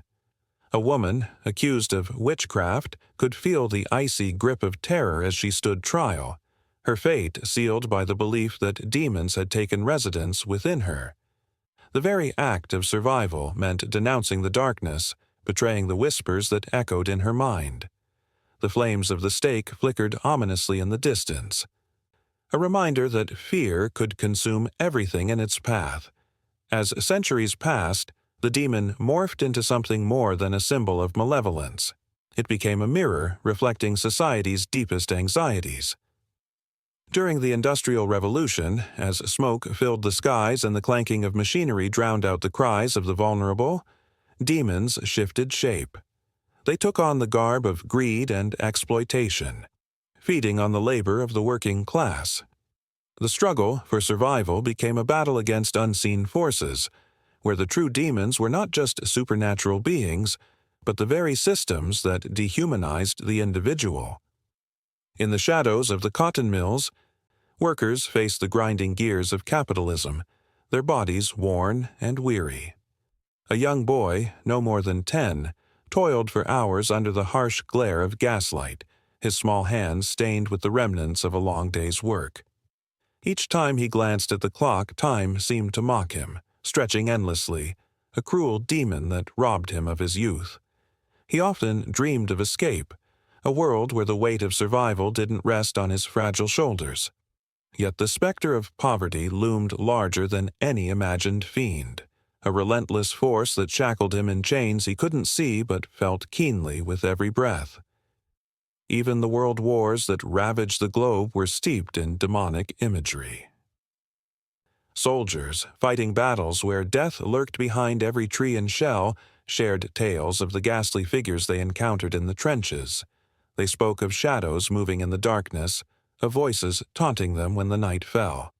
What was more terrifying than the enemy in front of them was the fear that gripped their hearts, the uncertainty of survival that clawed at their minds. Each explosion was a reminder of the demons of war, the carnage that lingered long after the guns fell silent. On the home front, civilians grappled with their own demons. The anxiety of loved ones in peril, the gnawing fear of loss, and the ever-present threat of famine and poverty birthed an existential dread that echoed through the streets. Rationing books, issued by governments desperate to maintain order, became a symbol of survival in a world where food was a luxury. The image of an empty pantry loomed large in every household, a ravenous demon waiting to strike. Families gathered around the table, sharing meager portions, their hearts heavy with worries that stretched far beyond the confines of their homes. The horrors of the Holocaust revealed another layer to the demon's symbolism. In the face of unimaginable evil, the spirit of survival shone through the darkest of times. Survivors, bearing the weight of their traumas, became living testaments to the resilience of the human spirit. Their stories, filled with loss and despair, also carried the flicker of hope. In the hellish landscape of concentration camps, where lives were stripped away, the act of sharing stories became an act of defiance against the demons that sought to silence them. Each whispered word carried the power to reclaim lost identity, a reminder that survival, however fragile, was possible even amid the fires of hell. Yet, even in the modern world, the demons linger. The specter of mental illness, often cloaked in stigma and misunderstanding, feeds on fear and isolation. Those who battle their inner demons navigate a tumultuous sea of emotions, where the struggle for survival is often fought in silence. The darkness can feel all-consuming, a reminder of the battles waged within. Each day they confront the unseen forces that threaten to engulf them, a delicate dance of courage in the face of overwhelming odds. As the old man turned the pages of his book, he felt the weight of these stories settle around him like a heavy cloak. The demons, both ancient and contemporary, were not mere tales, but lived experiences of countless souls. Each narrative echoed in his heart, a cacophony of fear, control, and survival that surged through history like a river. Winding and relentless. With a shudder, he realized that the true demons were not only those that haunted the shadows, but also the ones that walked among the living, weaving their way through the fabric of society. The time had come to cast light on their actions, to unveil the darkness that still lurked in the corners of the world. And just as he began to grasp the enormity of it all, the candle flickered, casting long shadows on the wall, a reminder that the battle was never truly over, and the next chapter lay unopened, waiting for someone brave enough to confront the darkness once more. Beneath the unforgiving sun of the desert, where the sands stretch endlessly, a figure lurks in the shadows, waiting for the unsuspecting traveler. The air is thick with a tension that clings to the skin, and the horizon shimmers with heat, distorting the line between reality and illusion. This is where stories of the desert demon come alive, whispered among nomads and etched in the memories of those who have dared to cross the arid wasteland. In every culture, the desert demon wears a different mask. In Arabic folklore, it is the terrifying Ifrit, a being forged from smokeless fire known for its cunning and power. It strikes fear into the hearts of those who wander too far from the safety of their campsites. Tales tell of travelers who, in their thirst for adventure, met their end at the hands of this vengeful spirit, led astray by mirages that danced before their eyes. "You should have known better," the winds howl, carrying the echoes of their screams into the abyss. Turn the page to the Native American tribes of the Southwest, where the legend of the Chindi, the malevolent spirit of a deceased person, takes root. The desert is not merely sand and sun. It is alive with spirits that can be both protective and destructive.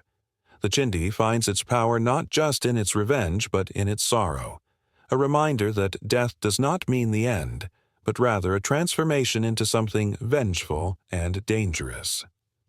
A traveler hearing the distant wail of the wind might pause, a shiver running down their spine, feeling the presence of those who have crossed over, their spirits still roaming the desolate landscape. In the vast deserts of India, the concept of the desert demon morphs yet again into that of the Bhuta, a restless spirit that lingers in abandoned villages and dry riverbeds. The Bhuta is not just a creature of malice. It embodies the despair of lost lives and broken dreams. They paint the sand red with the blood of the past, where stories of love and betrayal still echo in the silence. Beneath the moonlight, the shadows twist and turn, and one can almost hear the cries of those forgotten. Their tales woven into the very fabric of the desert. Now, shift your gaze to the sprawling sands of Africa, where the legend of the djinn takes hold. These spirits, born of smokeless fire, can be both benevolent and cruel. They are the guardians of secrets and treasures hidden beneath the dunes, yet they are also the tricksters that can lead the greedy astray. The desert becomes a chessboard, and the djinn the players, laughing as they manipulate the fates of those who dare to seek their fortune. A shudder runs through the air as the sun sets, casting long shadows that seem to pulse with malevolent energy. Those who listen closely might hear the faint jingle of chains, a reminder that every wish comes with a price. Across the ocean, the barren landscapes of Australia tell a different tale. The Aboriginal stories speak of the Chukurpa, the ancestral spirits that inhabit the land, guiding and punishing those who wander without respect. The desert here is not just a backdrop. It is a living entity filled with ancestral memory. When the wind howls through the branches of the sparse trees, it carries with it the wisdom of ages, a reminder that the spirits are always watching, always waiting. Travelers have felt the weight of those eyes upon them, a chill creeping along their spine as they tread on sacred ground, unsure if they are simply lost or if they have been led there for a reason. Each culture breathes life into their desert demons, weaving tales filled with lessons, fears, and the very essence of humanity. The desert becomes a character in its own right, a silent witness to the struggles and triumphs of those who dare to traverse its vastness. The ghosts of the past whisper secrets, their voices carried on the dry winds that sweep across the dunes. Every grain of sand holds a story, a fragment of history that begs to be heard. As the sun dips below the horizon, the desert transforms.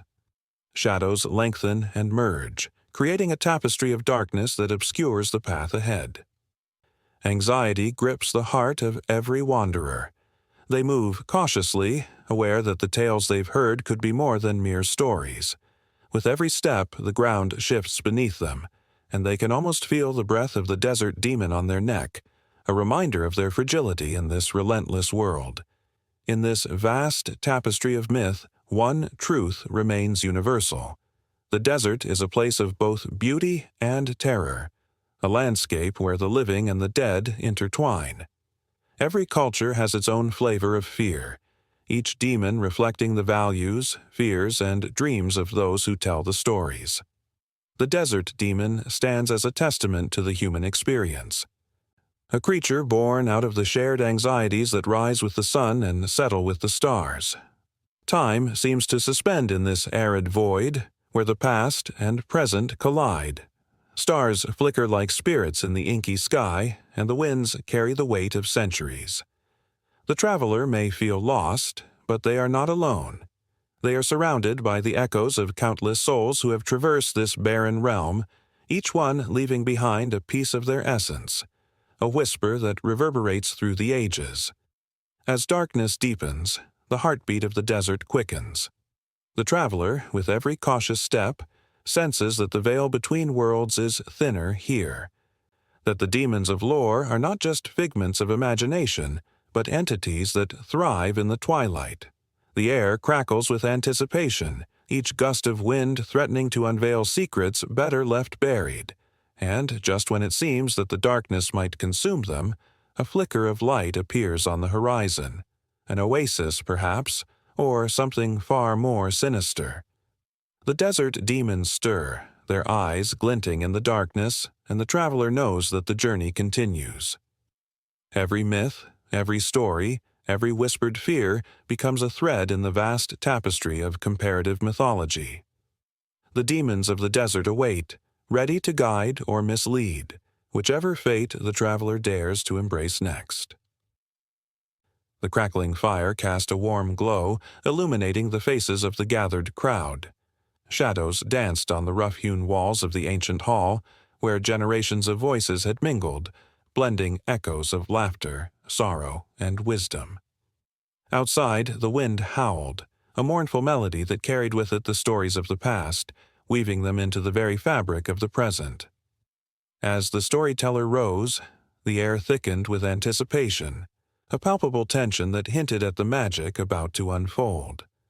Once, long ago, in a village that clung to the edge of a vast forest, the elders would sit beneath the sprawling branches of the oldest tree. Its gnarled roots seemed to hold the secrets of the earth, and its leaves whispered tales of bravery and love. The villagers often came to listen, wrapping themselves in woven blankets and settling close together as dusk painted the sky in hues of purple and gold. The fire flickered, and the storyteller's voice would rise and fall, a rhythm that breathed life into forgotten legends. Every tale shared was a thread in a tapestry that stretched back to the beginnings of time. There was the legend of the Great Bear, a creature so powerful it could shake the mountains. When winter came and the nights grew long, it was said that the bear would wander into the village, searching for warmth and companionship. But the people knew to leave offerings at the edge of the woods, gifts of food and heartfelt prayers, so that the bear would be appeased. In return, it would bless them with bountiful hunts and protection from the bitterness of winter. Each child listened wide-eyed, clutching their parents' hand, feeling the weight of the story settle deep within their hearts. But it was not just the tales of beasts that held sway over the villagers. There were stories of their ancestors, brave warriors who had defended their homes against invaders, and wise women who had healed the sick with herbs gathered from the forest floor. The storyteller spoke of a woman named Ilara, whose courage inspired a generation. When dawn broke on the day of battle, she rallied the men with a voice that rang like a bell, her spirit a beacon in the fog of fear. "We are the heart of this land," she had cried, and the villagers would remember that call echoed for years to come. As the children listened, they felt the pulse of bravery thrumming in their own veins. Yet not all stories ended in triumph. Some carried the bitter taste of loss. The tale of the broken heart echoed through the ages, a reminder of love lost to time and circumstance. It was said that a young couple, stars in each other's eyes, had been torn apart by a cruel twist of fate. The boy became a wanderer, seeking solace in distant lands, while the girl waited beneath their favorite tree, her heart a prisoner of longing. Years passed, and when the boy finally returned, the tree was but a shadow of its former self, its branches bare. The villagers wept as the storyteller recounted the bittersweet reunion, the pain of missed moments hanging in the air like smoke. As the stories unfolded, they became more than mere words. They morphed into emotions that surged through the crowd. Laughter erupted like fireworks when tales of mischief were told, of the trickster who had once dressed up as a goat to fool the village elders, earning himself a year of free meals. Gasps punctuated the air when the storyteller recounted the time the river flooded, threatening to wash away everything the villagers held dear. With each rise and fall of the voice, the audience was transported to another time, feeling the rawness of human experience in each tale. The storyteller paused, letting the weight of silence hang in the air, a moment to catch breath and reflect. Eyes glistened with unshed tears, laughter still echoing, and hearts raced with the thrill of heroes and legends. But there was a truth known to all gathered. With every story shared, a piece of the past lived on, stitched into the very essence of their lives. These tales were not just for entertainment. They were a lifeline, a reminder of who they were and where they came from. Stories were carried from one generation to the next, each telling infused with the spirit of the teller. Young children learned to listen, absorbing the rhythm of words that painted pictures in their minds. They marveled at the way the storyteller could make the fire feel hotter with a tale of flame and courage, or somehow chill the air with tales of betrayal and regret. The art of storytelling became a rite of passage, an essential thread in the fabric of their culture. As the night deepened, the storyteller shifted to a tale that was whispered among the villagers but rarely spoken aloud. It was the story of the forgotten ones, the ancestors who had vanished under mysterious circumstances, leaving only faint traces of their existence. These were the ones who had dared to challenge the spirits of the forest, seeking knowledge that was not meant for humankind. The air thickened with unease as the storyteller recounted the warning passed down through the ages. Never seek what lies beyond the veil, for some doors, once opened, can never be closed. With those words, a hush fell over the crowd. The flickering flames seemed to quiver, shadows twisting into shapes that ignited the imagination. The storyteller leaned closer, the intensity of their gaze pulling everyone in. Whispers of ancient rituals, of offerings made to appease the spirits, filled the space, as chilling tales of those who tried to reclaim knowledge and paid the ultimate price wove a tapestry of dread. The fire crackled, the wind howled, and the villagers held their breath, transfixed by the unfolding drama.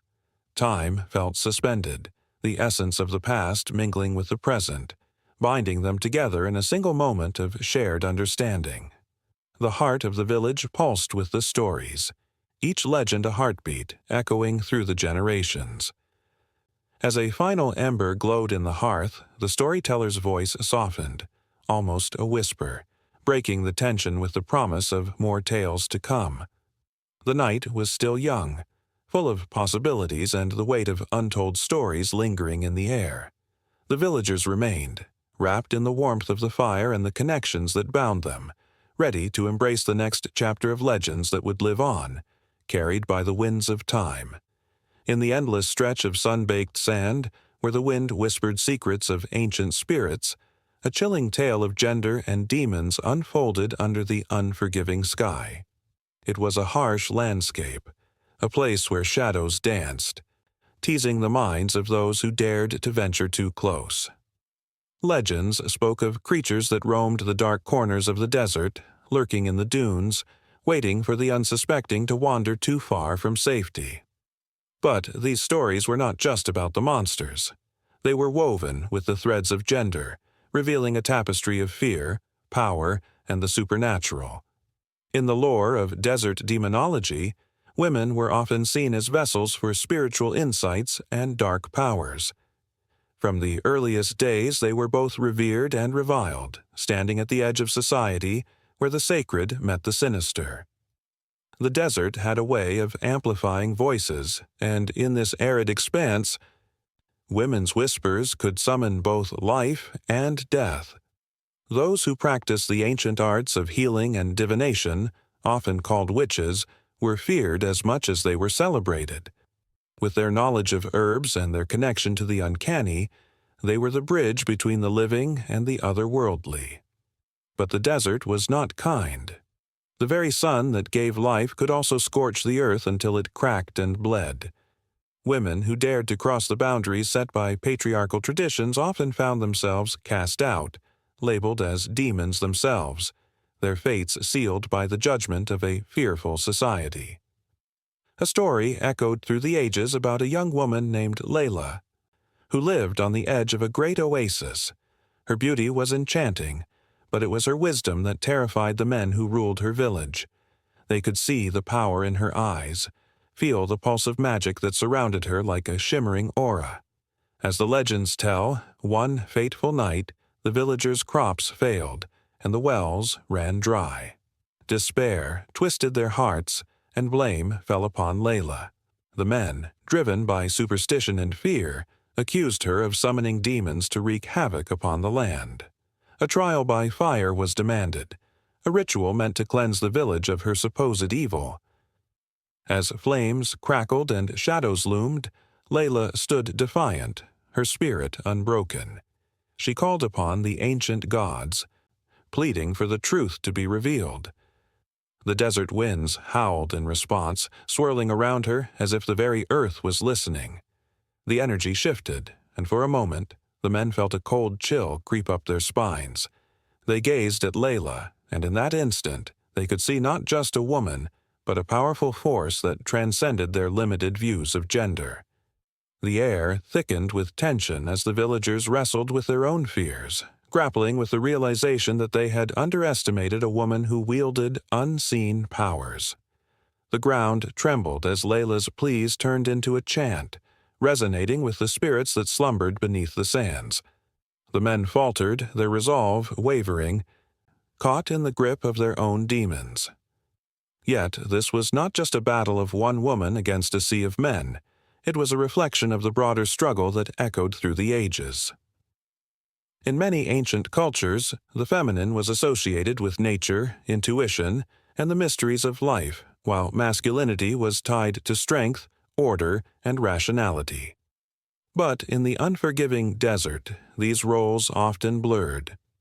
Women, like Layla, drew strength from the land itself, while men wrestled with their fear and insecurity, often leading to disastrous consequences. As time wore on, the stories of women like Layla began to change. In some tales, they were transformed into benevolent spirits, guiding lost souls through the treacherous sands. In others, they morphed into vengeful apparitions, punishing those who had wronged them. The desert was a canvas for these narratives, constantly shifting to reflect society's fears and hopes. With every tale spun around evening fires, the role of gender was examined, twisted, and redrawn, giving voice to the complexities of human nature. The role of men in these stories was equally complex. In their pursuit of power, they often became the very demons they sought to vanquish. Caught in a cycle of violence and retribution, they struggled with their own identity, torn between the need to protect and the desire to dominate. The demons they summoned, both literal and metaphorical, were reflections of their insecurities, manifesting in the form of monstrous beings that haunted their dreams. These creatures, birthed from fear and oppression, prowled the sands, embodiments of the struggles that men faced in a world defined by rigid expectations. But the true horror lay not just in the demons that roamed the desert, but in the way gender roles shaped the very fabric of this society. Women were often seen through a lens of suspicion, their powers diminished, their voices silenced, as the men sought to control the narrative. As stories were told and retold, the line between the ordinary and the supernatural blurred, revealing the deep-seated fears that haunted both genders. The desert, with its vast emptiness and relentless sun, became a mirror reflecting the struggles of its inhabitants, revealing the fears that lurked beneath the surface. As night fell and the stars pierced the darkness, the stories continued to echo, weaving themselves into the very sands of the desert. The roles of gender in these tales were ever evolving, a dance of power and vulnerability, fear and resilience.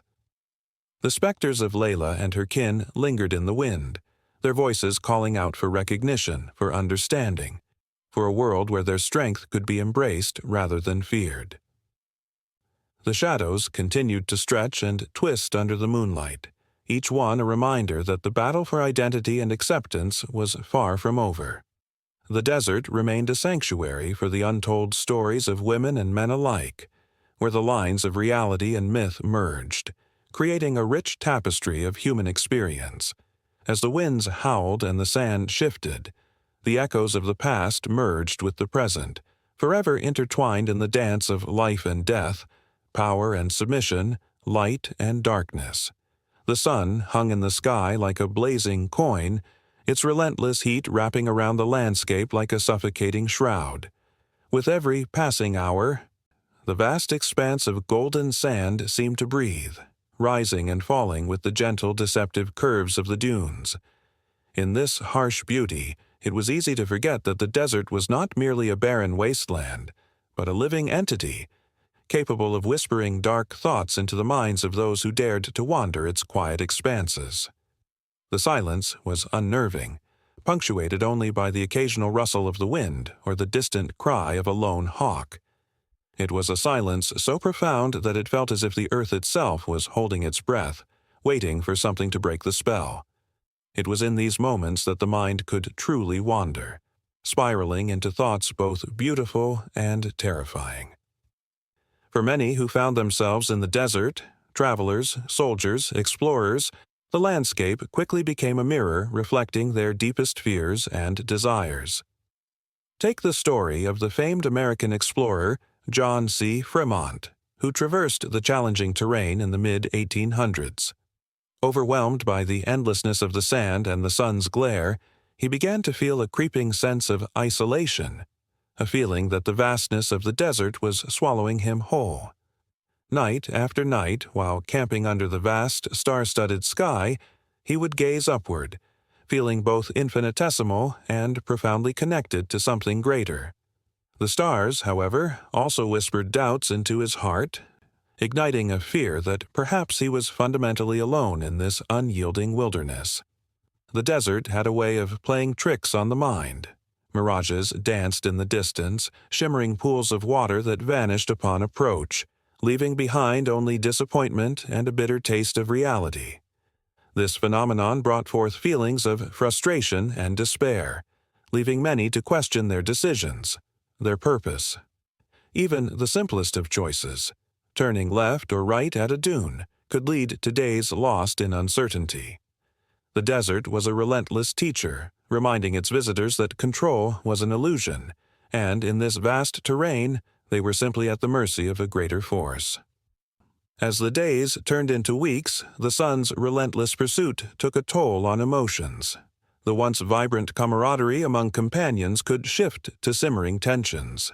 The heat seemed to amplify every small annoyance, turning friendly banter into biting sarcasm. A misplaced comment could explode into a full-blown argument, fueled by exhaustion and the oppressive weight of the sun overhead. In this unforgiving environment, the human psyche faced its limits, revealing the fragile threads that held relationships together. For the indigenous peoples, the desert was more than just a physical space. It was interwoven with their identity. The stories passed down through generations painted the desert as both a sanctuary and a crucible, a place where one could confront their inner demons and emerge transformed. Yet the psychological toll of survival was always present. The harshness of the land tested their resilience, forging a deep connection that was both sacred and sorrowful. They understood that the desert could nurture and destroy, offering sustenance one moment and desolation the next. Consider the experience of soldiers during the World War II North African campaign. The desert was a theater of war that played out under a merciless sun. Here, the psychological effects were magnified. Soldiers faced not only the enemy's fire but also the suffocating heat and endless sand. They became acutely aware of the fragility of their own minds, the tightrope between sanity and madness stretching thin beneath the weight of fear and isolation. The day's relentless march could lead to dreams haunted by visions of their distant homes, which felt like glowing embers fading into the night. Among them was a young sergeant, who at first felt invincible under the vastness of the sky. But as the fighting dragged on, the endless dunes bore down on his spirit. His laughter turned brittle, and he found himself counting the grains of sand, a futile attempt to anchor himself to reality. Each grain was a reminder of time slipping away, of days lost to an environment that seemed indifferent to human suffering. The mind, once a fortress, became a battleground, echoing with the cries of comrades lost and the shadows of dreams unfulfilled. And yet, even in the darkest moments, the desert held a stark beauty that provoked awe and introspection. The sun, setting over the dunes, painted the sky in hues that seemed almost otherworldly, deep oranges, fiery reds, and soft purples all blending together as if nature itself was trying to soothe the weary souls who wandered beneath it. In these fleeting moments, a sense of peace washed over the weary traveler, a brief respite from the chaos within. It was as if the desert was reminding them that beauty could still exist in the harshest realities. As night draped its velvet cloak over the landscape, the desert transformed. The chill in the air brought whispers of comfort, yet the solitude could be suffocating. The starlit sky, once a source of inspiration, became a canvas for existential contemplation. Questions bubbled to the surface. Who am I in this vast world? What does it mean to be alive amidst such unforgiving beauty? The stars seemed to smile down, indifferent to the turmoil brewing in the human heart. Survivors of the desert carried these scars long after they left its confines. Memories of sleepless nights spent in restless contemplation, of friendships strained to the breaking point, of moments of profound beauty that cut deeper than any blade. Each experience was etched into their very beings. They returned to civilization forever changed, the desert whispering its secrets in the dark corners of their minds. And so, the cycle continued. New wanderers would set foot upon the sands, unaware of the psychological labyrinth awaiting them. They would feel the weight of the sun, hear the call of the wind, and confront their innermost selves. The desert remained a timeless testament to the human spirit, its beauty and brutality intertwined, waiting to ensnare yet another soul in its embrace. The dance between despair and hope continued, echoing through history, an eternal reminder that the true journey is not just the physical one, but the one within. The sun dipped below the horizon, casting long shadows over the vast expanse of the desert. The wind whispered secrets, swirling grains of sand into the air like memories trying to escape the grip of time. Here, in this desolate beauty, legends were born, and the whispers of the past intertwined with the present. A figure cloaked in darkness moved between the dunes, their presence both haunting and magnetic, stirring emotions that spanned centuries. In ancient times, the desert was more than just a barren landscape. It was a canvas painted with the stories of spirits and demons. The desert demon, as it came to be known, was not merely a creature of nightmarish horrors. It was a reflection of humanity's deepest fears and desires, a grotesque manifestation of the struggle for survival against unforgiving elements. Tales circulated among the tribes, each retelling adding layers to the myth. Children huddled close to their elders, eyes wide with fright, as the stories unfolded, stories of wanderers who lost their way, their souls consumed by the demon that prowled the sands. As the years rolled on, the desert demon morphed, echoing the fears of each generation. In the modern age, it took on new dimensions, reflecting the anxieties of a world increasingly disconnected from nature. The demon was no longer just a figure lurking in the shadows. It became a symbol of unchecked ambition and environmental destruction. When cities sprawled across the landscape like weeds, the desert's whispers turned into cries. Artists, writers, and filmmakers began to reinterpret the demon through their own lenses, each one adding a brushstroke to the evolving portrait. In a dimly lit gallery, a painting caught the eye of a visitor. It depicted a vast, open desert under a swirling sky, the sun a blazing orb threatening to swallow all light. Nestled among the dunes was the silhouette of the desert demon, its form grotesque yet tragic. The artist, inspired by stories of climate change and the loss of natural beauty, had captured the essence of despair. The demon, once feared, now evoked empathy. In its eyes, one could see the reflection of a world paying the price for its negligence. The desert's rich history brewed a storm of emotions. Each grain of sand told a story of ancient tribes, nomads who roamed the land, living in harmony with the harsh environment. They revered the spirits, and the desert demon was both a guardian and a punisher. Traditionally, it warned against the hubris of mankind. In the modern interpretation, the demon emerged as a warning about humanity's recklessness. It served as a reminder that nature is not just a backdrop for human existence, but a vital force with its own spirit. In the realm of literature, the desert demon inspired countless tales. A young author, struggling with her own demons, found solace in the desert's solitude. Her novel wove together the threads of folklore and personal anguish, painting the demon as a tragic figure that reflected her inner battles. Readers were entranced, feeling the heat of the sun, the stillness of the night, and the creeping dread that comes with an unrelenting desert. With each page, the lines blurred between reality and myth, and the collective emotional weight pressed heavily on their hearts. From this fertile ground of creativity, films began to emerge that delved into the legend with thrilling intensity. A chilling scene captured a group of explorers lost in the desert, their laughter fading into silence as they stumbled upon an ancient ruin. The atmosphere thickened with suspense, and the desert demon became more than just a shadow. It was a force that invoked fear and wonder. The cinematography painted a picture of isolation, the vastness of the desert echoing the characters' growing despair. It was a cinematic nightmare that resonated because it was rooted in the reality of human existence, a struggle against the elements, against oneself, and ultimately against the consequences of one's choices.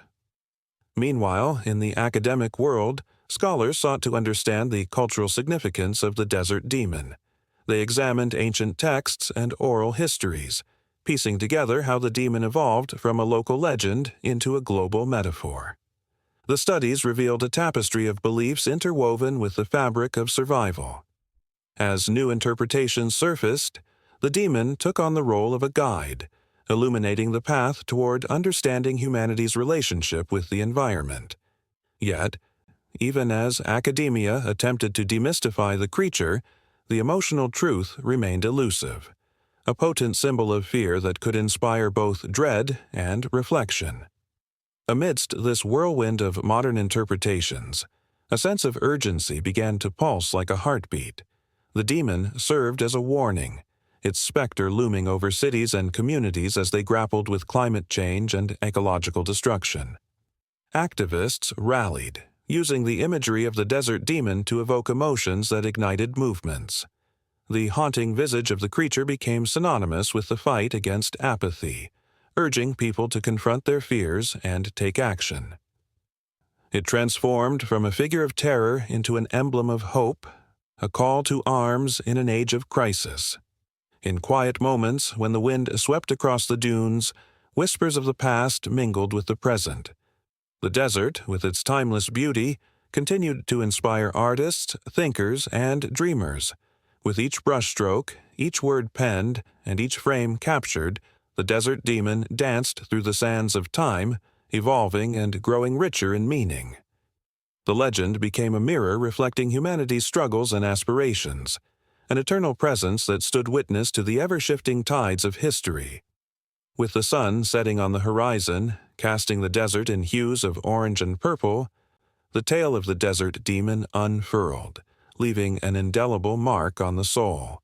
It was more than just a story of fear. It became a living testament to the complexities of existence, an emotional journey that entangled the past with the present. As the shadows lengthened and night fell, the whispers grew louder, as if beckoning the next chapter forward, an invitation to feel, to ponder, and to face the demons that lurked not only in the desert, but within us all. The flickering light of an old television cast eerie shadows across the room. A chilling score filled the air as a small group of friends gathered around, eyes glued to the screen. They were drawn into a world where the line between good and evil blurred, and every heartbeat felt like a countdown to something terrifying. It was just a movie, or so they thought. But the moment the demon emerged, its twisted smile and fiery eyes igniting the screen, a collective shiver ran down their spines. That unmistakable feeling of dread began to creep in, igniting a fear that echoed through decades of film and television history. Demons have been a captivating subject in popular culture for centuries. From ancient folklore and religious texts to modern-day horror flicks, these entities tap into a primal fear deeply rooted in human nature. Early films like Nosferatu and The Cabinet of Dr. Caligari ushered in a cinematic exploration of the supernatural, setting the stage for demons to roam free in the imaginations of audiences around the world. In the shadows, they found their home, lurking just out of sight, waiting to pounce on the unsuspecting viewer. As the years rolled on, the tales of these malevolent spirits morphed into something both horrifying and thrilling. The rise of horror films in the 1970s brought forth iconic titles that would forever change the genre. The Exorcist, released in 1973, became a cultural phenomenon. Audiences were captivated by the chilling story of possession, where a young girl, Regan, became the battleground for a fierce spiritual struggle. The film's unsettling portrayal of evil, combined with groundbreaking special effects, left viewers questioning their own beliefs. Was it mere imagination, or was there something darker lurking just beyond the veil of reality? Television, too, embraced the allure of demons, crafting narratives that both thrilled and scared.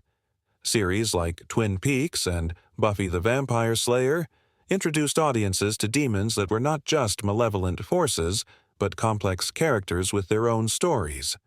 Buffy's battles against various demons and vampires turned her into a pop culture icon, showcasing the strength of a young woman fighting against the darkness. Viewers found themselves rooting for the Slayer, experiencing a roller coaster of emotions as she faced insurmountable odds, her courage lighting the way through the shadows. But it was the late 1990s and early 2000s that truly propelled demons into the mainstream. Supernatural, a show that began in 2005, followed two brothers as they hunted creatures of the night. With each episode, they confronted demons that were as diverse as they were terrifying. The series explored themes of family, sacrifice, and the constant battle between good and evil. Fans formed a deep emotional bond with Sam and Dean Winchester, often feeling as if they were part of the journey. As the brothers faced their fears head-on, viewers found themselves wrapped in a web of suspense that made them yearn for more. The cinematic landscape continued to evolve, leading to films like Hereditary and The Conjuring, which drew audiences into the chilling depths of horror. The Conjuring franchise, based on the real-life investigations of Ed and Lorraine Warren, brought the fear of demonic possession to a new generation. The chilling recreations of real events and the palpable tension kept viewers on the edge of their seats, causing hearts to race and palms to sweat. Each frame seemed to resonate with the very essence of fear, drawing the audience deeper into a world where demons weren't just figments of imagination, but an unsettling reality. The cultural impact of these depictions cannot be overstated. They shaped conversations around good and evil, morality, and the human experience. When a demon appeared on screen, it wasn't just a creature meant to frighten. It became a symbol of internal struggles, a reflection of humanity's darkest impulses. Movies and shows explored how fear can consume individuals, how it can twist them into something monstrous. In the midst of this dark exploration, a flicker of hope persisted. Characters found strength in their vulnerability, often emerging victorious against the forces of darkness. In The Exorcist, Father Karras's battle against his own demons mirrored the fight against the malevolent spirit, blending personal struggles with supernatural horrors. Audiences were left with questions about faith, redemption, and the very nature of evil itself.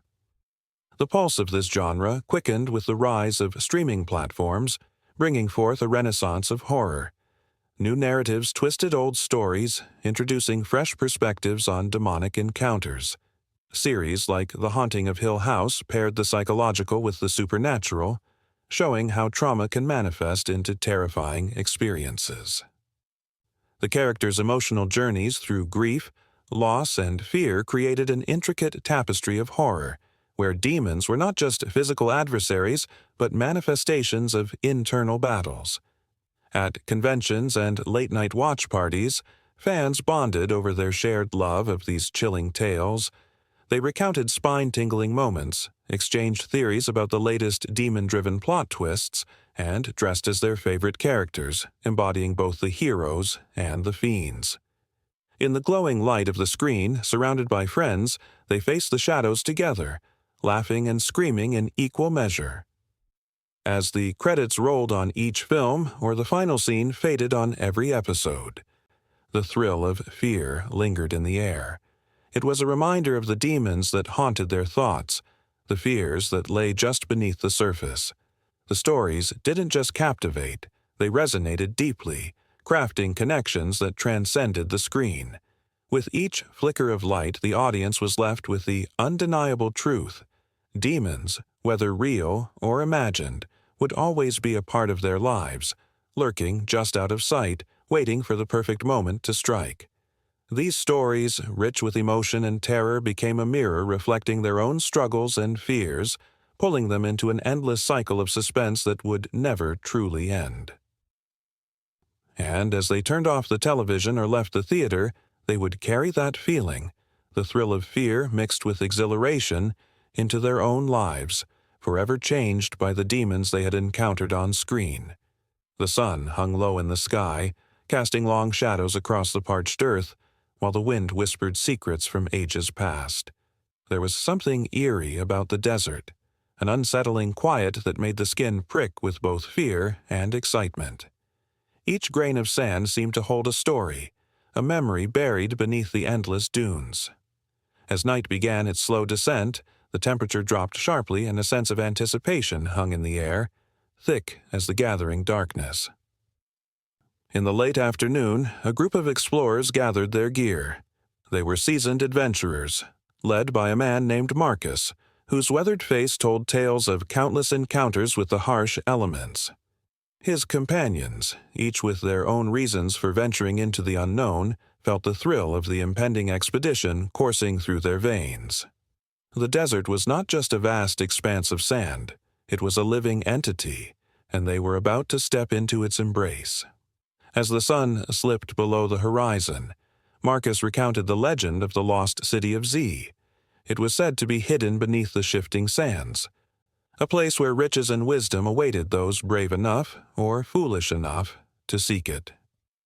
The explorers felt a shiver run down their spines, not entirely from the chill of the evening air. They were aware of the dangers, the tales of those who had disappeared without a trace, swallowed by the desert's appetite. Night fell, and the stars flickered like ancient spirits overhead. The explorers set off, their lanterns casting flickering shadows on the ground. Each step felt heavy, as if the earth itself was resisting their advance. The wind howled around them, a haunting melody that seemed to echo the cries of those who had come before. There was no turning back now. They plunged further into the abyss, driven by a mix of ambition and naivety.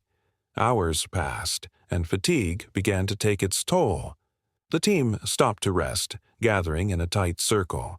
As they shared stories, laughter bubbled up, slicing through the oppressive atmosphere. But the joy was short-lived. A distant sound, like the rumble of thunder, rolled across the dunes.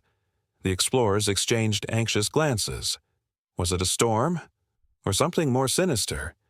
Suddenly, without warning, a blinding light appeared on the horizon.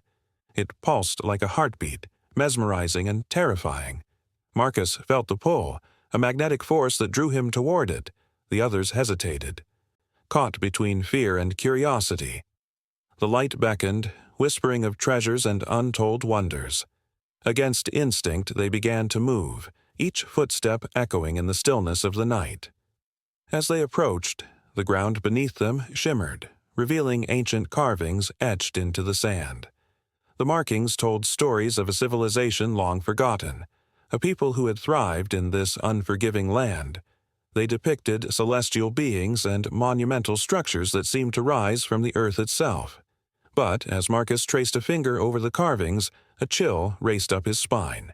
The images reflected not just history, but a warning, a cautionary tale of hubris and greed. The light flickered again, and a figure emerged from within it, draped in flowing robes that shimmered like starlight. The explorers' hearts raced. The figure, with eyes like glowing embers, raised a hand, and in that moment the air crackled with energy. "You are not the first to seek what lies beneath," it spoke, voice like a breeze whispering through the canyons. "Many have come before you, and many have been lost." A wave of dread washed over the group. The figure's presence was commanding yet ethereal, evoking both awe and fear. It revealed that the lost city was indeed real, but acquiring its treasures came at a cost. The explorers felt a tightening in their chests, a weight of responsibility heavy on their shoulders. They were mere mortals, and the desert demanded respect, a balance between ambition and humility. The figure gestured toward a darkened path that wound into the depths of a canyon. The answers you seek lie ahead, but be warned. The desert reveals its truths only to those who are prepared to face them. With that, the light dimmed and the figure vanished, leaving only the echoes of its words hanging in the air. Marcus and his companion stood frozen, hearts pounding in their chests. They exchanged glances, each silently debating whether to heed the warning or forge ahead into the unknown. The allure of the lost city was intoxicating. Dreams of treasure and glory danced in their minds, but so did the stories of those who had been consumed by their greed. As they stepped into the canyon, the walls loomed high above them, cloaked in shadows. The darkness pressed in, suffocating yet exhilarating. They switched on their headlamps, the beams slicing through the gloom, revealing more strange carvings, this time depicting harrowing scenes of despair and betrayal. The deeper they went, the more they felt the weight of history enveloping them. With each step, the ground shifted, the sand beneath their feet seeming to pulse with life. The air grew heavier, thick with the scent of ancient secrets. A whisper floated through the air. Soft, yet distinct, it wrapped around them like a fine thread, beckoning them closer. It was an invitation, or perhaps a warning. The explorers continued, spellbound and fearful, their senses heightened. Suddenly, a loud crack echoed through the canyon. The ground trembled as a rockslide tumbled from above, blocking the exit behind them. Panic gripped their hearts as they realized they were trapped. The desert had sealed them in, and its true nature was beginning to reveal itself. An overwhelming sense of dread clawed at their minds, each explorer feeling the weight of their choices pressing down like the heavy stone above. As the echoes of their own breaths filled the canyon, a collective realization dawned. They were not just adventurers. They were intruders in a world that had long forgotten their kind. The desert was alive, and it was watching. The wind howled through the empty streets, the moon casting an eerie glow on the cracked pavement. It was a night that hung heavy with expectation, a night that whispered of ancient tales and shadows lurking just out of sight. People often shivered at the thought of what lay beyond their front doors, for fear is not merely a response, it is a primal dance of the mind, a flicker of adrenaline that courses through veins, igniting long-buried instincts. In the annals of history, fear has shaped civilizations and altered paths. It has driven kings to madness and common folk to heroism. The echoes of past horrors linger in the air, sparking the imagination with images of phantoms and monsters that never truly existed but feel all too real. Legends have a strange power, weaving themselves into the fabric of a society's psyche, beckoning the curious and the trepidatious alike. People gather around flickering campfires, eyes wide with wonder and trepidation, as stories of the unknown pulse like the crackling flames, tales of creatures that dwell in the dark, vampires that suck the life from their victims, ghosts that wander lost between worlds, and beasts that lie in wait beneath beds. Each tale carries with it a sliver of truth, an echo of something buried in the collective consciousness. They are born from the fears that have haunted humanity since time immemorial. In ancient Greece, the myth of the Gorgon sent chills down spines. With snakes for hair and a gaze that turned men to stone, she represented the ultimate fear of the unknown and the power it held. Those who encountered her were paralyzed, caught between the urge to flee and the magnetic pull of her terrible beauty. This reaction, a blend of fascination and dread, is what kept her legend alive. Fear, both a warning system and a seductive lure, has always thrilled the heart. As the clock struck midnight, the stillness of the night was broken by a distant howl, echoing across the landscape. It was a call that resonated with something deep within. The body reacts to fear in ways that seem almost magical. a pounding heart, quickened breath, and a rush of energy that makes one feel alive. The mind races, conjuring images, scenarios, and possibilities that might never come to pass. It is this psychological response that breeds legends, transforming the ordinary into extraordinary tales of terror and wonder. Throughout history, the fear of the unknown has prompted exploration and discovery. The explorers of the New World faced vast, uncharted territories, their hearts pounding in their chests as they set sail into the dark waters. They heard whispers of monstrous sea creatures, of curses placed upon uncharted lands. These fears became prophecies, driving them forward while simultaneously holding them back. What if they encountered the creatures of their nightmares? What if they were to become a part of the very legends they sought to debunk? The thrill of fear is not confined to ancient myths. It pulses through modern storytelling as well. Cinema has perfected the art of inducing terror, creating experiences that grip audiences tightly, leaving them breathless. The sudden jolt of a horror film or the slow-building dread of a suspense thriller captures the essence of human experience. The audience leans in closer, hearts racing in sync with the rhythm of the story. They are caught in a wave of emotions, oscillating between fear and exhilaration, longing to know what happens next while simultaneously wishing to look away. Fear can be both liberating and constraining. It can inspire courage in the face of danger or paralyze individuals in their tracks, robbing them of their agency. The psychological responses to fear vary widely, from the fight or flight instinct to the more complex feelings of anxiety and dread. In moments of crisis, the body transforms. Adrenaline surges, muscles tense, and instincts sharpen. This primal response, rooted in survival, drives people to confront their nightmares head-on, or to retreat into the safety of their own minds. Within the realm of psychology, fear becomes an intricate tapestry woven with threads of past experiences, cultural influences, and personal beliefs. It can manifest as phobias, lurking just beneath the surface, ready to spring forth like a coiled snake. Those who suffer from arachnophobia, for example, often find themselves paralyzed at the mere sight of a spider, their heartbeats echoing in their ears. Yet, for others, the same sight may evoke curiosity or even admiration. What is it that differentiates fear from fascination? The answers lie hidden in the depths of the mind. Memories play a powerful role in shaping responses.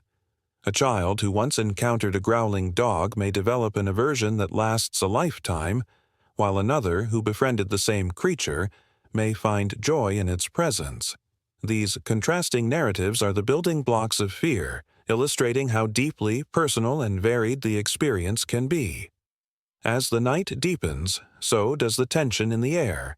Shadows stretch, flickering like the restless thoughts in one's mind, reminding everyone that fear, in its essence, is part of being human. The stories of old continue to resonate, whispering secrets of caution and wonder. They remind us that fear is more than a simple reaction. It is an invitation to confront the unknown, to look beyond the veil of comfort and explore the realms that lie just out of reach. The moon hangs low, casting a pale glow on the world as the night carries a restless energy, an anticipation of what is to come. The shadows deepen, clawing at the edges of reality, as the line between fear and fascination blurs. Every heartbeat resonates with the echoes of ancient legends, ready to unfold into something new, yet familiar. The cycle continues. A perpetual loop that binds humanity to its fears, its legends, and its unwavering curiosity about what lies beyond. Once, in the flickering shadows of twilight, a young girl named Aliyah wandered into the forest, her small fingers brushing against the rough bark of ancient trees. Whispers of the wind carried tales of spirits and demons, guardians of the tangled roots and vibrant leaves. Fear mingled with wonder, urging her to listen closely, as legends spoke of a demon that roamed these woods, a creature not of malice, but of deep sorrow, a being entwined with the very essence of the earth. In many cultures, the demon was seen as a symbol, a representation of the natural world's fury and fragility. It was said that the demon could sense the imbalance wrought by human hands. As Aaliyah ventured deeper into the forest, she recalled her grandmother's stories of the demon, whose heart was said to be a reflection of the land. When the rivers ran clear and the earth thrived, the demon danced in joy, but in the wake of pollution and destruction, it wept, its cries echoing in thunderous storms. At the edge of a glistening pond, Aaliyah paused, transfixed as sunlight shimmered on the water's surface. An unearthly chill brushed against her skin, sending goosebumps cascading down her arms. She had heard tales of a realm where the demon would reveal itself, taking the form of a shadowy figure that emerged from mist, eyes glowing with an ancient wisdom. With each passing moment, the tales felt less like mere stories and more like a living truth. In the heart of ancient Mesopotamia, long before Aaliyah's time, people believed that environmental disruptions angered the gods, demons that protected the balance of nature. The Tigris and Euphrates rivers were sacred, and the fertility of the land was seen as a gift from divine beings. When the rivers flooded or dried, the people understood it as a sign of displeasure. They offered sacrifices, not only to appease these spirits but to remind themselves of their connection to the earth. As Aaliyah stood by the pond, she pondered the generations that had walked these woods, their lives intertwined with the rhythms of nature. The pull of history was palpable. She could almost hear the echoes of prayers whispered to the forest, asking for abundance and protection. In her heart, she felt the weight of that legacy, the heavy responsibility shared by all who tread upon the earth. Suddenly, a rustle in the underbrush startled her. Her breath caught as she turned, half expecting to see the demon emerge. Instead, a deer leaped gracefully into view, its eyes wide and shimmering like stars. Aaliyah felt a surge of emotion, recognizing the fragility of life, the delicate threads that bound them all. The deer paused, as if sensing her presence, and for a fleeting moment they shared a silent understanding, a bond forged through the shared pulse of the earth. Yet, as swiftly as the moment came, it vanished, leaving Aaliyah alone with her thoughts. The stories of her ancestors echoed in her mind, tales of the demon stirring in its slumber as the land cried out for healing. In ancient Greece, the nymphs and satyrs were believed to roam the woods, embodying the spirit of nature. When the flowers wilted and the trees fell silent, it was said that the demons wandered restlessly, seeking a remedy for the imbalance caused by mankind. Aaliyah knelt by the pond, her fingers trailing through the cool water, stirring up tiny ripples that danced away into the distance. What if the demon was waiting for someone to recognize its pain? What if the stories were more than myth, a call to action for those willing to listen? The thought sent shivers down her spine, igniting a spark of courage within her. Ancient texts from the Indus Valley spoke of the earth as a living entity, a nurturing mother and a fierce protector. People revered nature, understanding its cycles and respecting its gifts. The demon, in these tales, was an embodiment of the land's spirit, urging humanity to live in harmony with the world around them. Each tree cut down, each river polluted, was a wound inflicted upon the earth, and the demon's sorrow grew with each act of disregard. Aaliyah felt a wave of sadness wash over her, a profound grief for a world that had often turned a blind eye to the cries of nature. In her heart, she carried the hope that change was possible, that people could awaken from their slumber and embrace the stories of the past. The demon, she sensed, was not a figure to be feared, but a guardian yearning for connection. As dusk settled like a blanket over the forest, Aaliyah stood, her resolve firm. The forest was alive with stories, each leaf and shadow whispering secrets of the earth's pain and beauty. She could feel the presence of the demon watching, waiting for someone to stand up for a world that desperately needed protection. The air crackled with energy, and Aaliyah knew that her journey was just beginning. The echoes of history mingled with her heartbeat, urging her to act, to be a voice for the voiceless, to weave a new narrative, one of hope and healing. With each step toward home, she felt the weight of all those who came before her, those who understood the delicate balance between humanity and the environment. The stories were not just tales, they were lessons, reminders of the interconnectedness of all living things. The demon was not just a myth, it was a reflection of the world's soul, a reminder that care and respect must be at the forefront of human existence. And so, as the stars began to twinkle overhead, Aaliyah made her promise to the land, to the demon lurking in the shadows, a promise to listen, to learn, and to love the earth fiercely. The forest enveloped her in its embrace, the spirit of the demon whispering through the trees, guiding her as she stepped into the unknown, ready to carry forward the legacy of those ancient voices into a brighter, more harmonious future. In the flickering light of the ancient candle, shadows danced across the cold stone walls of the small room. A chill hung in the air, thick with the weight of unspoken fears. The faint rustle of parchment echoed as the lone figure leaned over a weathered tome, its pages yellowed with age, filled with incantations and rituals long forgotten. Outside, the world carried on, oblivious to the darkness lurking just beyond the fragile veil of reality. For centuries, whispers of demons had haunted the souls of those who dared to tread too close to the unknown. They crept into the hearts of the vulnerable, feeding off despair, leaving behind a trail of madness and sorrow. But humanity, resilient and clever, sought out ways to protect themselves from these lurking nightmares. Rituals became shields, practices transformed into lifelines, and each generation added its own threads to the tapestry of defense against the sinister. One such ritual, steeped in the traditions of the ancients, called for a circle of salt, a simple yet potent barrier.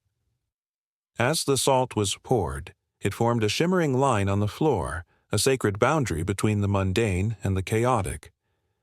When the last grain settled, a sense of calm washed over the room, but beneath that calm lay the pulse of fear, thrumming just beneath the surface. It was said that demons could not step over the barrier, bound by the rules of the dark. Yet, that night, as the candle flickered and the shadows loomed, doubt clawed at the edges of certainty. The old woman who performed the ritual had seen much in her years. The lines etched deep into her weathered face told stories of battles fought not with swords but with wills, of nights spent listening to the soft cries of the damned. She recited the ancient words, her voice trembling slightly but with conviction. Each syllable was a thread binding the physical world to the spiritual one, a plea for protection against the encroaching darkness. As she spoke, the air grew heavier, thick with anticipation. It was as if the very fabric of reality was holding its breath. And somewhere in the distance, an unseen force watched with hungry eyes. The old woman felt a shiver run down her spine, a warning that her efforts might not be enough. Desperation clawed at her throat, but she pushed forward, unyielding. The words flowed like a river, ancient and powerful, echoing through the room. Suddenly, a low growl reverberated through the walls, rattling the very bones of the structure. The salt circle shimmered ominously as if responding to the unseen presence that had slipped through the cracks of the world. Panic threatened to swallow her whole, but the old woman steadied herself. She had faced this before. She grabbed a small iron dagger, its blade gleaming in the dim light, a relic from a time when such weapons were believed to possess the power to ward off evil. With each swift movement, she drew symbols in the air, ancient sigils that crackled with energy. The room vibrated with the intensity of her focus, and the shadows twisted and curled, trying to resist the force of her will. The old woman's heart raced, the adrenaline coursing through her veins as she faced the darkness head-on. Memories flooded her mind, of friends lost to the shadows, of loved ones haunted by unseen terror. Each heartbeat echoed the urgency of her task. Outside, the wind howled, and the trees bent as if bowing to an unseen master. The demons of the night were restless, and their whispers grew louder, wrapping around her, seeking entry, seeking fear. But she was armed with knowledge, fortified by centuries of wisdom passed down through generations. She knew that salt was not just a barrier, it was a beacon of hope, a reminder that light could pierce the darkest of nights. With one final incantation, her voice rose above the storm, drowning out the malevolent growls. The dagger glinted with determination as she struck it into the earth, grounding her intent deep within the sacred soil. An explosion of energy erupted, cascading through the room like a wave. The shadows recoiled, screeching in fury. But the salt circle held strong, shimmering defiantly against their hatred. The air crackled with the aftermath of her intention, a powerful reminder that protection was not merely a passive act, but a fierce declaration of will. The old woman stood tall, her heart pounding, sweat glistening on her brow. The oppressive weight of the darkness began to lift, if only slightly, as the evil force retreated, momentarily thwarted. But she knew the victory was fleeting. These forces would return, seeking a crack in her defenses, a moment of weakness to exploit. She would have to prepare, to gather more than just salt and iron. Her thoughts raced to the ancient texts, to the rituals involving the burning of herbs, sage, rosemary, and even the fragrant petals of marigold, believed to repel unwanted spirits and cleanse spaces of negativity. As she extinguished the candle, the room fell into a suffocating darkness. Yet, in that darkness, a flicker of hope ignited within her, the knowledge that she could summon allies. Other practitioners had formed a network across time, sharing their own rituals and practices, uniting against the common threat. The old woman felt a sense of kinship with those she had never met, drawing strength from their collective wisdom. The faintest sound broke through her reverie, the scratching of claws against wood, a reminder that the night was still alive with threats. She would need to gather others, to form a circle of strength. Together they could weave their intentions and protect each other. She reached for her bag, filled with herbs and sacred symbols, each a reminder of the bond that connected them all. As dawn approached, the first light of day kissed the horizon, filling the room with a warm glow. But in the cracks of the walls, the darkness whispered, vowing to return. The old woman felt the urgency in her chest, the knowledge that she was not just fighting for herself but for countless souls who had been touched by the darkness. She gathered her belongings, ready to reach out, to spread the word of their rituals, their practices, to ensure that the circle of protection would grow. In the depths of the night, as shadows lingered defiantly, she knew that this battle was far from over. The demons would always be lurking, waiting for the opportune moment to strike, but as long as there were those willing to fight, willing to believe in the power of rituals, the light would never extinguish. With each step she took, the flame of hope flickered brighter, a beacon that would guide her through the impending darkness.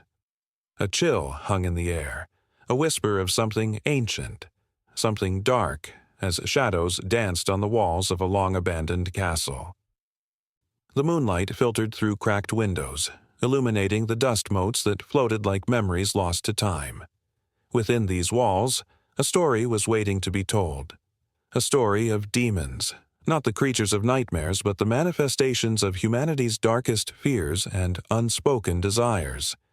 In the flickering light, a figure emerged, cloaked in the tattered remnants of a past life. This specter wandered the halls, a reflection of the turmoil that had once gripped the souls who walked here centuries ago. The castle stood as a testament to the age-old battle against the inner demons that reside within every heart, ready to erupt when least expected. Who were these demons? The guardians of our hidden thoughts. They took shape in the shadows, echoing the turmoil of historical figures like Vlad the Impaler, whose insatiable thirst for power transformed him into a living nightmare, a demon in human flesh. As the figure wandered deeper into the castle, It stumbled upon the remnants of an ancient text, the brittle pages whispering tales of fear and temptation. The words spoke of the devil's bargain, a theme threaded through history as deeply as the roots of a gnarled tree. From ancient Mesopotamian myths to modern literature, the archetype of the demon has captivated imaginations, embodying the chaos of the human experience. These demons were more than mere monsters. They were reflections of our most profound struggles. Each tale was a mirror, showing not just the darkness of the characters' souls, but also the shadows lurking within us all. The figure paused, its breath hitching at the realization that these demons were not bound to the pages of a book. They lived in the hearts of every person, every civilization. The fear of the unknown, the panic of losing control. These were the true demons.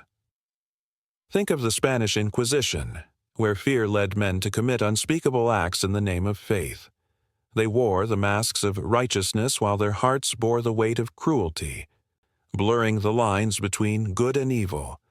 With every step, the castle seemed to pulse with the energy of those who had walked its halls before. It was a place where the air thickened with the weight of despair and longing, where the echoes of tortured souls still lingered.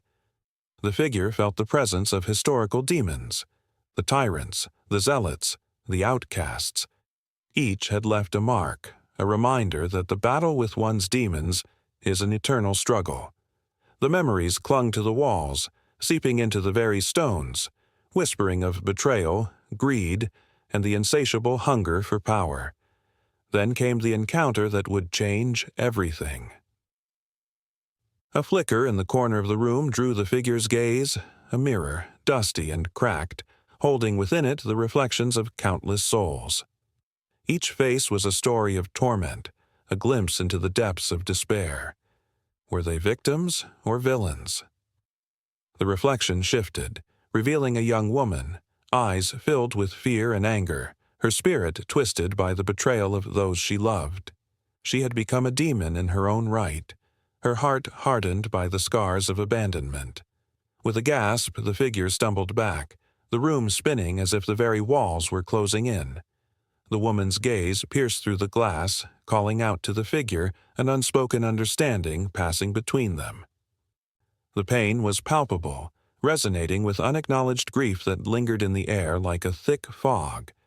This was the essence of the demon, the embodiment of pain that refuses to fade, echoing through generations and weaving itself into the fabric of history. The figure's heart raced, the air crackling with energy as the realization struck. The demons we fear, the ones we cast out into the shadows, are often reflections of our unresolved struggles. They live in the corners of our minds, waiting for the moment of weakness to emerge, to take control. Each historical account, every tale of betrayal and violence, was a reminder that the battle against these demons is fought not in the world, but within ourselves. With newfound urgency, the figure pressed deeper into the castle, the atmosphere shifting from despair to a frenetic energy. The walls seemed to pulse with life, each echo a reminder of the struggles faced by humanity. The tortured cries of witches during the Salem trials, the anguished wails of those crushed under the weight of war, and the haunting silence of those who had vanished into history. Each was a fragment of the human experience, a piece of the puzzle that formed the archetype of the demon. As the figure reached the castle's heart, a great chamber emerged. Filled with artifacts of the past, each telling a story of sorrow and rage. A rusted sword lay on the floor, a relic of a battle fought long ago, its blade stained with the blood of those who dared to confront their demons. The ghostly whispers grew louder, a cacophony of regrets and fears blending into a haunting symphony. It was then that the figure understood. This was not merely a castle, it was a sanctuary of the soul, a place where every hidden fear and unacknowledged pain came to rest. The demons were not external, they were the ghosts of our history, the unresolved emotions that haunt every corner of our lives. With each heartbeat, the figure felt the weight of centuries bearing down, a reminder that to confront the demons is to confront oneself. But the call of the shadows was strong, and as the figure looked into the depths of the chamber, the air thickened with an impenetrable darkness. The very walls seemed to breathe, alive with the tensions of the past, and the figure knew that the encounter was far from over. The dance of history and emotion swirled around, an invitation to delve deeper into the heart of the demon's archetype, beckoning the figure to uncover the truth hidden within. What awaited was an unfurling of the darkest corners of the human psyche, an exploration that would blur the lines between sanity and madness, light and dark. As the shadows beckoned and the whispers grew louder, a new understanding began to take shape, one that would challenge everything the figure thought they knew about the demons that lurked within. The journey was only beginning, a path fraught with danger and revelation, spiraling into the depths of the unknown. A lone figure stood at the edge of a flickering bonfire, the flames casting eerie shadows that danced across her face. Her heart raced, the rhythmic pounding echoing the primal beat of the drums that thumped in the air. Around her, a crowd swayed, entranced by the hypnotic sounds of music that surged like waves crashing against a forgotten shore. Each note seemed to whisper secrets of an ancient world, a world where spirits stirred and demons lurked just beyond the veil of reality. In every culture, music and dance have served as powerful conduits for emotions, rituals, and stories that transcend time. But what if beneath the beauty of these expressions lies a darkness, an undercurrent of something more sinister? The flickering firelight revealed faces, filled with joy and fear, caught in a web of enchantment that was both exhilarating and unsettling. The lines between the sacred and the profane blurred as notes spiraled into the night, carrying with them the ghosts of ancestors who once danced to appease the very demons that now thrummed in the air. Long before the modern world took shape, in the valleys of ancient Mesopotamia, music was intertwined with the divine. Priests and priestesses played zithers and lyres to call upon the gods, their melodies echoing through the temples where the sacred met the mundane. History tells of the goddess Inanna, who descended into the underworld, her journey marked by haunting songs that resonated with loss and longing. The echoes of her tale were not merely stories, they were warnings. Reminders of the thin line between life and death, joy and sorrow. Those who danced in her honor felt the weight of her burdens, aware that to invoke her spirit was to invite both ecstasy and terror.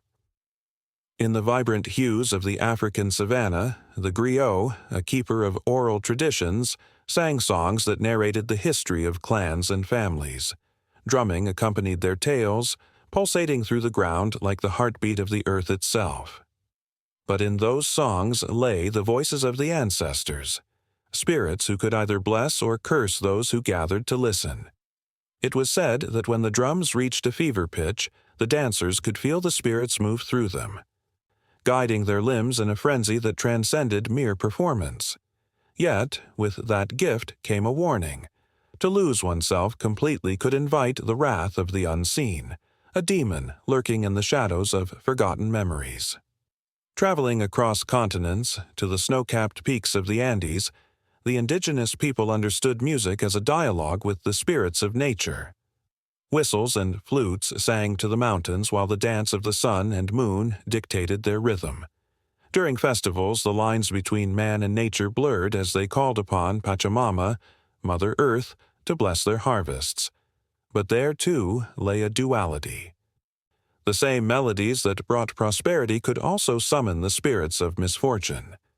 The dancers, adorned in vibrant textiles, spun and twirled, but in their eyes flickered a knowledge.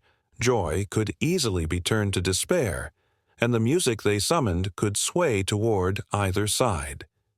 In the heart of Europe, medieval times brought forth the haunting tunes of the lute and the dance of the court. Yet whispers of the danza macabre, the dance of death, crept through the ballrooms.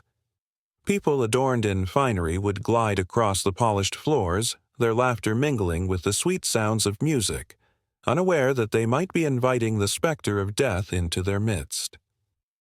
The rhythm of the music, light and airy, could shift in an instant, echoing the footsteps of mortality. It was said that those who danced too fervently might feel a chill, a presence that reminded them of their transient existence. The allure of the dance became a tantalizing invitation to embrace both life and death, passion and fear. As the world turned, the firelight's glow revealed a new chapter in the narrative of music and dance. The jazz clubs of the early 20th century throbbed with a heartbeat all their own. Here, in the smoke-filled rooms of New Orleans, the blues emerged, a soulful cry that echoed the struggles and triumphs of the human spirit. Musicians poured their lives into their craft, the melodies reflecting the shadows of their experiences, love lost, battles fought, and dreams deferred. In the sultry heat of the night, dancers twirled and spun, losing themselves in a symphony of sorrow and jubilation. But lurking in the corners of the bars, the demons of addiction and heartache threatened to pull them under, reminding all who dared to celebrate that every high has its corresponding low. In the pulsating heart of contemporary society, the echoes of these ancient rhythms still resonate. Street performers, with their electric beats and captivating moves, weave together stories of joy, pain, and everything in between. But in this vibrant tapestry, a new demon has emerged: social media, the invisible spectator that demands constant validation. As dancers perform for unseen eyes, the pressure to conjure perfection looms heavy. The music that once freed their spirits now binds them, and the dance that once celebrated life becomes a frantic chase for approval. A young girl stepped into the spotlight. Her body trembled with a mix of excitement and fear. The music began, a haunting melody that filled the room with a sense of expectation. With each step, she could feel the ancestors watching, their hopes and dreams stitched into her very movements. But even as she danced, she sensed the shadows creeping closer. The nagging voice of self-doubt whispering that she might not be enough. The demons of comparison clawed at her spirit, threatening to pull her from the joyous connection she sought. As the last note lingered in the air, a hush fell over the crowd. The fire flickered, casting shadows that danced across the faces of those who watched. In that suspended moment, something profound stirred. A collective breath was held, a shared understanding of the delicate balance between light and darkness, joy and sorrow, celebration and fear. The music and dance were not merely performances. They were a mirror reflecting the complexities of existence, inviting all to confront the demons that dwell within and to honor the sacred space where creation and destruction coexist. The flames crackled, and the music swelled again, pulling the audience deeper into the moment. The crowd surged, a tide of humanity caught in the ebb and flow of rhythm, ready to embrace whatever came next, whether it be elation or despair, beauty or chaos. In the air hung a promise, fragile yet undeniable, that the dance between demons and dreams would continue to unfold, inviting all to step into the firelight once more. The air crackled with unease as the evening shadows stretched long over the small town of Waverly. Locals whispered tales of a dark presence lingering just beyond the edge of their understanding, a creature that had haunted their histories, lurking in the recesses of their minds. People felt its weight in the chill that crept up their spines during the stillness of the night. The stories spoke of a demon, a being that transcended time, its influence seeping through the cracks of reality itself. In the midst of Waverly, a group of modern-day investigators stood poised to confront the very essence of fear. Armed not with weapons but with cameras, recorders, and a fierce determination, they were driven by the need to uncover truth buried beneath layers of myth and dread. They gathered at the old church known for its dark history, a place where the air felt heavier, where even the bravest of hearts hesitated to tread. Mary, a seasoned investigator, felt a shiver run down her back as she entered the crumbling structure. The scent of mildew clung to the walls, and the sound of her footsteps echoed like a heartbeat in the silence.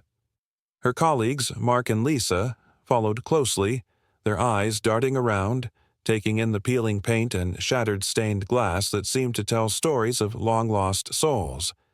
Each creak of the floorboards sounded like whispered prayers of those who had once sought refuge within these walls. "Do you feel that?" Mark asked, his voice barely above a whisper. The question hung in the air, thick with tension. He was referring to the palpable energy, almost electric, that buzzed between them. It was a sensation that sent a chill down their spines, as if the very building itself breathed in anticipation of what was to come. "Yeah," Lisa replied, her voice shaky. "It's like something is watching us." She glanced over her shoulder, half expecting to see a shadow lurking just out of sight. The stories of the demon had painted vivid pictures in her mind, images of glowing eyes, dark figures that slipped through the night, and a presence that felt both ancient and alive. Outside, the sun dipped below the horizon, casting an orange glow over the town. Darkness crept in, swallowing the last remnants of light. The trio set up their equipment, positioning cameras in the church and surrounding grounds. They hoped to catch a glimpse of the unexplainable, perhaps even the demon itself, if the old tales held any truth. As night settled in, the world outside faded away, leaving only the dim light of their flashlights and the buzz of their devices. Mary held a recorder close, her voice steady as she began the investigation. "Is there anyone here with us?" The silence that followed felt thick, almost suffocating. It was as if the very air held its breath, waiting for a reply. Minutes turned into hours, each second stretching into eternity. They shared stories to break the tension, laughing nervously at the shadows that danced in their peripheral vision. But as the clock ticked toward midnight, laughter faded, replaced by an underlying dread. Lisa's eyes widened as she caught a movement by the altar, a flicker of something darting just out of view. "Did you see that?" she gasped, clutching Mark's arm. His heart raced. "What did you see?" "It was, I don't know, something dark." She swallowed hard, her face pale. "I think it's here." The atmosphere shifted, a palpable weight of darkness pressing down on them. Mary's hands trembled as she adjusted the settings on her camera. "Let's try again. We need to make contact." She spoke with a determination that masked her own fear. "Is there a spirit here? Show us a sign." The silence that followed felt like an eternity, each second echoing in their chests. Then, without warning, a violent gust of wind slammed against the doors, rattling the old wood in its frame. The sound reverberated through the church, sending a wave of panic through the team. Lights flickered, and a low growl, barely audible, rumbled from the shadows. Mark's breath hitched as he strained to make sense of the chaos. "Did you hear that?" he whispered, his voice trembling. The growl grew louder, resonating deep within their very souls. The temperature plummeted, and Mary felt her breath fog in front of her. "We need to get out of here," she urged, her instincts screaming at her to flee. But curiosity held them in place, shackles of fear and intrigue binding them to the spot. Then, as if the air itself twisted and contorted, a figure emerged from the darkness. It was a shadow, an outline that shifted and morphed, flickering like a candle's flame. The investigators stood frozen, wide-eyed and breathless as the entity drew closer, eyes like burning coals piercing through the gloom. "Is this the demon?" Mary thought, her heart racing. The stories hadn't prepared her for this overwhelming presence, a force that combined both terror and an inexplicable allure. Suddenly, the figure lunged forward, vanishing into thin air, leaving behind an echoing laugh that resonated through the church, chilling them to the core. The lights flickered violently and the temperature soared back up, leaving them gasping for air. They stumbled backward, adrenaline coursing through their veins like wildfire. As they regained their composure and began to gather their equipment, a low whisper filled the space, a chilling promise that gripped their hearts. "You have awakened me." The words echoed, bouncing off the crumbling walls, setting their nerves ablaze. Mark turned to his friends, fear etched on his face. "What have we done?" Outside, the wind howled like a banshee, and the shadows of Waverly closed in around them. The town, once a place of safety, now felt more like a trap, ensnared in a web of dark history and forgotten fears. They had opened a door that perhaps should have remained closed, and the demon they sought was no longer a mere story but a living nightmare, ready to spill into the world beyond. With hearts racing and fear clawing at their throats, they fled from the church, uncertainty hanging over them like a storm cloud. But as they reached the door, a chilling thought gripped them tighter than any fear. They had only just begun to scratch the surface. What awaited them in the shadows of their own lives, the lives of those who had come before, was yet to unfold, and the search for the demon had only just begun.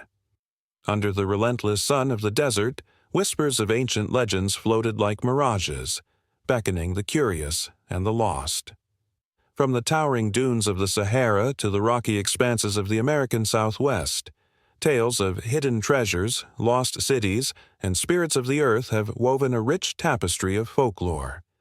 These stories have survived through generations, passed down like precious heirlooms, each retelling enriched by the imagination of its bearer. But what if the very essence of these legends could be transformed by the touch of technology? What if the old stories could be unveiled, not as mere myths, but as echoes of reality? In the small, sun-soaked village of Tamanrasset, Algeria, where the air hung heavy with the scent of spices and the distant hum of ancient drums, an old man named Ahmed sat beneath the shade of a scraggly palm tree. His skin was weathered like the stones of the Sahara, and his eyes held the wisdom of countless tales.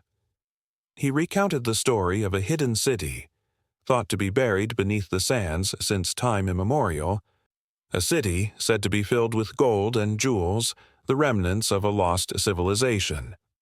Ahmed's voice trembled with emotion, his words painting vivid images of glory long forgotten. But the winds of change were blowing. The village had become a battleground of tradition and innovation. Drones, once alien creatures, now flew overhead, capturing images of the landscape in breathtaking detail. One day, a group of young archaeologists arrived, armed with the latest technology, and Ahmed watched as they excitedly shared their findings. Using ground-penetrating radar, they mapped the area with precision, revealing structures hidden beneath the surface. The thrill of possibility surged through Ahmed. Could the legends be true? Was the lost city more than just a fable? Meanwhile, in the vast deserts of the American Southwest, the Navajo Nation was experiencing a similar transformation. For centuries, stories of the skinwalker, shape-shifting entities that could assume the form of various creatures, had instilled both fear and respect in the hearts of the people.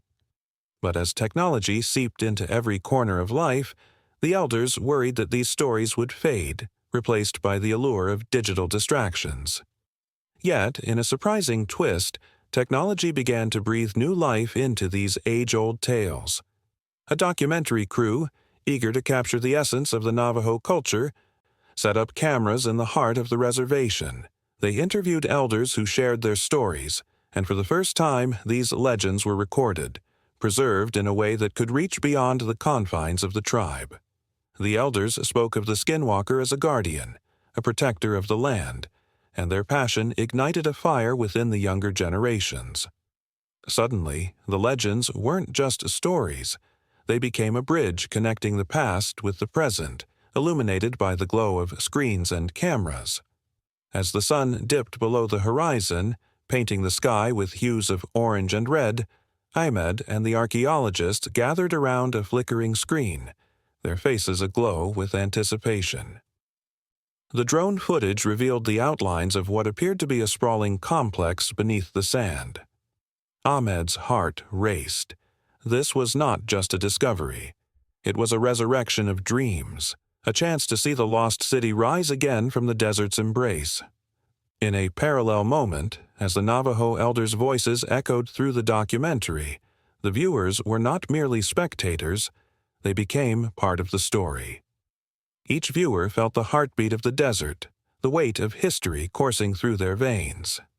In this fusion of technology and tradition, the skinwalker transformed from a mere figure of folklore into a symbol of resilience. The legends lived on, no longer confined to whispered secrets under starlit skies, but celebrated on platforms that reached millions. Yet, with this transformation came tension. For every story that found new life, there were those who feared the loss of authenticity. Was technology diluting the richness of these legends, turning them into entertainment for the masses? Ahmed felt a pang of loss at the thought. The sacredness of his stories, the connection to the ancestors, could not be overstated. Each tale was a piece of his identity, a thread in the fabric of his culture. In the shadows of ancient ruins, a clash of ideologies brewed. The archaeologists, driven by their passion for discovery, sometimes overlooked the depth of Ahmed's connection to the land. They saw the artifacts as treasures to be unearthed, while he viewed them as graves of his ancestors, sacred and untouched. The thrill of finding the lost city was exhilarating, but it also came with the weight of responsibility. The stories were not just relics, they were living histories that deserved respect. As Ahmed stood at the edge of the site, the wind whipping around him, he felt the pulse of the desert. It was as if the grains of sand held the memories of those who had come before him. With a deep breath, he made a choice. He would collaborate with the young archaeologists, sharing his stories, blending the old with the new. Together, they would honor the past while embracing the future. Back in the Navajo Nation, the elders also faced their crossroads. They recognized the potential of technology to reach a wider audience, but they grappled with the idea of how much should be shared. As they gathered around a fire, the flickering flames illuminating their faces, the elders made a pact. They would embrace the cameras, but they would also safeguard the most sacred aspects of their legends. The stories would be shared, but only in a way that would preserve their essence, ensuring they were not lost in the noise of modernity. The night deepened, and a sense of urgency gripped both communities. The legends were alive, and technology had become their ally. As Ahmed and the archaeologist set to work, deciphering the secrets of the desert, and as the Navajo elders prepared to share their stories with the world, a new chapter was being written. The transformation was not a replacement, but a rebirth. The desert whispered its approval, and the legends danced on the wind, waiting to unfold in a tapestry woven with the threads of innovation and tradition, love and loss, fear and hope. As the stars blinked into existence above the endless sands, the stories continued to echo, pulsating with the heartbeat of a world that would never stop dreaming. A vast expanse of golden sands stretches to infinity. The sun a molten orb hanging low in the sky. It shimmers like a promise, casting flickering shadows that dance across the dunes. Here, in this seemingly barren wilderness, ancient myths weave their stories into the very grains of sand. Travelers, drawn by the allure of the desert, arrive with wide eyes and open hearts, unaware that they are stepping into a carefully crafted spectacle, a canvas painted with commercial brushstrokes. Long before the first tour guide whispered tales of lost cities and shimmering oases to eager ears, these arid lands held secrets. The Silk Road once wound its way through these deserts, a path woven with the threads of trade, culture, and intrigue. Merchants and adventurers braved the scorching winds and vast emptiness, their stories echoing through time. But now, as footprints trace over ancient trails, the essence of these stories begins to fade beneath layers of commercialized glamour. Beneath the starry blanket that drapes the desert at night, the air pulses with the magic of ages gone by. The Bedouins, once the guardians of this land, share their rich tapestry of folklore with tourists who, captivated by tales of genies and lost treasures, clutch their cameras tightly. Each word spoken is a bridge to the past. Yet a flicker of doubt lingers in the air. Are these stories genuine, or merely a performance scripted for eager eyes. The truth lies hidden, buried under layers of tourism marketing and demand. As night falls, the desert transforms. The sun dips below the horizon, and the chill of the evening creeps in, wrapping around the visitors like a shroud. Campfires crackle, casting flickering light on faces filled with wonder. Supported by plush cushions, tourists sip sweet mint tea, their senses ignited by the scent of grilled meats mingling with spices from distant lands. Yet, in the flickering glow, a tension brews. For the genuine connection once shared with the land and its people feels strained, almost transactional. Once a vital community, the Bedouins find themselves navigating the delicate balance between tradition and commerce. This clash is palpable, an echo of the symbiotic relationship that once thrived. As travelers snap photos of the rugged beauty and the swirling sands, they are unwittingly partaking in the transformation of a rich heritage into a marketable spectacle. The ancient art of storytelling, once a cherished vehicle of wisdom, becomes a commodity, reduced to sound bites for social media feeds. Every grain of sand holds echoes of ancient battles, love stories, and the quest for survival. The legendary city of Petra, carved into stunning rose-red rock, stands as a testament to the ingenuity of long-lost civilizations. The tourists, eyes wide with awe, wander its vast corridors, cameras clicking in rapid succession, seeking to capture the essence of its beauty. Yet, as they stand among the ruins, they gaze not into the past but through a lens shaped by their own desire for validation and experience. The ancient whispers fade in the cacophony of modernity. Glimmers of discontent rise among the very people who call this place home. The glint of gold that once filled their eyes now flickers with uncertainty. As the desert dunes shift with the wind, so too do the ambitions of those who reside here. The allure of wealth draws newcomers into the fold, eager to sell the desert's charm, transforming it into a playground for the privileged few. The local culture, rich and vibrant, risks being overshadowed by neon-lit signs offering authentic experiences that often miss the mark entirely. Guides, often young and filled with dreams, navigate this complex landscape, torn between their desire to share their heritage and the pressure to deliver a product that sells. They recite facts and figures, histories that have been polished to shine for visitors. Yet, behind the rehearsed smiles and practiced narratives lies an undercurrent of longing, a wish for the world to see the desert not just as a backdrop for selfies, but as a living entity, a keeper of stories yearning to be heard. As dawn breaks, painting the sky with hues of lavender and gold, the magic of the desert seems to weave a spell that momentarily eases the tension. The tourists rise, bleary-eyed but eager, ready to discover the elusive beauty of sunrise over the dunes. In that moment, the desert feels alive, breathing with possibility. Yet, as the sun's rays illuminate the vastness, the reality of its commercialization looms large.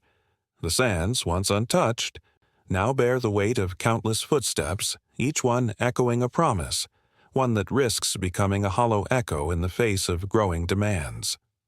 Stories of grandeur and adventure swirl in the air, mixing with the dust of the desert.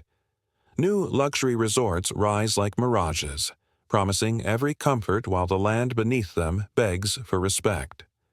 Local artisans find their crafts showcased in hotels, yet the profits slip through their fingers like grains of sand. The beauty of this land is not just in its breathtaking vistas, but in the heart and soul of its people, the true custodians of its legacy. As the sun climbs higher, casting shadows across the undulating dunes, the tension between authenticity and commercialism grows. Each sunset brings a reminder that the desert is not merely a playground. It is a living testament to human history, a repository of dreams, struggles, and resilience. Yet, in the pursuit of profit, the essence of what once made these lands sacred risks being lost forever. In the distance, the sound of laughter rises as groups of tourists gather, exchanging stories of their adventures. But among the mirth, a haunting melody emerges, the ancient tunes of the desert strumming a reminder of what has been sacrificed for the sake of profit. This land, once a sanctuary of myths and memories, is caught in a web woven from desires both noble and selfish. The desert stands watchful, a silent guardian of the stories that yearn to be told, even as it grapples with the ever-changing tides of human ambition. And as the sun sinks once more, painting the sky in vibrant strokes of orange and purple, a sense of urgency fills the air. The desert knows it is at a crossroads, the weight of history pressing down like the scorching sun above. Time moves forward, relentless and unyielding, and yet the stories of yesteryears linger, waiting for a moment to rise, to reclaim their place in this world of shifting sands and fleeting images. With each heartbeat, the desert whispers, and among the shadows of the dunes, a new tale begins to unfold. In a small village where the sun dipped low and painted the sky in hues of orange and purple, an ancient storyteller sat by the crackling fire.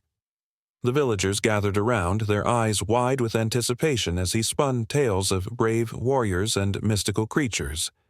Each story was a thread woven into the fabric of their community, binding them together through generations. But as the flames flickered, a shadow loomed over the world beyond the village. Globalization, a force that promised connection but threatened to unravel the very legends that shaped their identity. Once, legends traveled through whispering winds from one village to another, each storyteller adding their unique flavor. The tale of the fierce dragon that protected a hidden treasure became a metaphor for courage in one town, while in another, it morphed into a lesson on greed. Each interpretation was a reflection of local beliefs, of shared dreams and fears. The stories were alive, breathing, and changing, much like the villagers themselves. Yet, as the internet spread its vast net across continents, a new kind of tale emerged. People from all walks of life shared their stories online, and suddenly, the ancient legends felt like echoes fading into the distance. The dragon became a mere icon, a character in video games and movies, stripped of its significance. The storyteller, once revered, found himself overshadowed by viral videos and quick memes, as the villagers' attention drifted to the glow of their screens. In the village square, a young boy named Aaron clutched a smartphone in his hand, his face illuminated by the blue light. He scrolled past countless images of distant lands and fantastical adventures. Each swipe disconnected him from the stories of his ancestors. The legends that once danced in his imagination now seemed dull, unable to compete with the bright, flashy stories from the far corners of the globe. The boy stood at the crossroads of tradition and modernity, feeling the tug of both worlds. His grandmother, a keeper of the village's oral history, noticed the change in Aaron. With a heart heavy with the weight of lost stories, she approached him, her voice a gentle whisper. "Do you remember the tale of the serpent that guarded the river?" she asked, hoping to ignite a spark of curiosity. But Aaron merely nodded, uninterested, his gaze fixed on the glowing screen. As the days passed, the village slowly transformed. Local festivals, once vibrant celebrations filled with folk music and dance, began to dwindle. The enchanting melodies of traditional instruments were replaced by catchy pop songs that echoed through the streets. Children swapped their handmade toys for mass-produced gadgets, and the flavors of home-cooked meals faded into the background of fast food chains that opened on the outskirts of town. The storyteller, feeling the weight of his dwindling audience, decided to adapt. He began to incorporate modern elements into his tales, infusing them with the themes of the outside world. The fierce dragon now battled robots in a futuristic landscape, while ancient wisdom mingled with digital concepts. The villagers, intrigued by this unique blend, began to gather once more. Yet, with every adaptation, a piece of the original legend slipped away, leaving behind a hollow echo of what once was.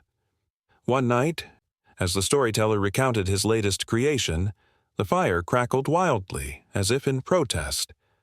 Aaron listened, captivated, yet conflicted. He loved the thrill of the new tales, but a part of him mourned the loss of the original stories. He could sense the fragile threads of his culture unraveling, like the flickering flames before him. His heart ached for the connection he felt with his ancestors, the lessons they imparted, and the values that shaped their lives. And then a powerful storm swept through the village, rattling the windows and shaking the very ground beneath them. The torrential rain washed away the remnants of the fragile connection to tradition. The storytellers feared that the legends would be lost forever in the chaos of modernity. But in the midst of the storm, a miraculous event occurred. As the villagers huddled together for safety, a bolt of lightning illuminated the sky, revealing a breathtaking sight, a magnificent dragon, shimmering like a guardian of old, soaring above the clouds. The villagers gasped in awe, and their hearts raced with a mix of fear and wonder. In that moment, they felt the presence of their ancestors, the weight of their stories crashing back into their lives. They remembered the tales of bravery, of love, and of the lessons woven into their culture. In the aftermath of the storm, something began to shift. Arun, inspired by the mythical dragon that had graced the skies, decided to merge the old and the new. He approached his grandmother with a bold idea. What if we create a digital storybook that combines our legends with the stories of the world? He suggested, his eyes sparkling with excitement. We can show everyone the beauty of our culture while embracing the changes happening around us. His grandmother, initially hesitant, saw the fire in his eyes and felt something stir within her. This was not the end of their legends, but a new beginning. Together, they gathered the villagers, and the storyteller joined forces with Arun. They worked tirelessly, weaving together the rich history of their community with the modern era's creativity. As their digital storybook began to take shape, the village buzzed with excitement. The legends that had once been on the brink of fading began to gain new life. The dragon soared not just in the sky, but through screens and hearts, reaching people beyond the village walls. Each chapter resonated with the essence of their culture, while also inviting in fresh perspectives from around the globe. Their journey was far from over.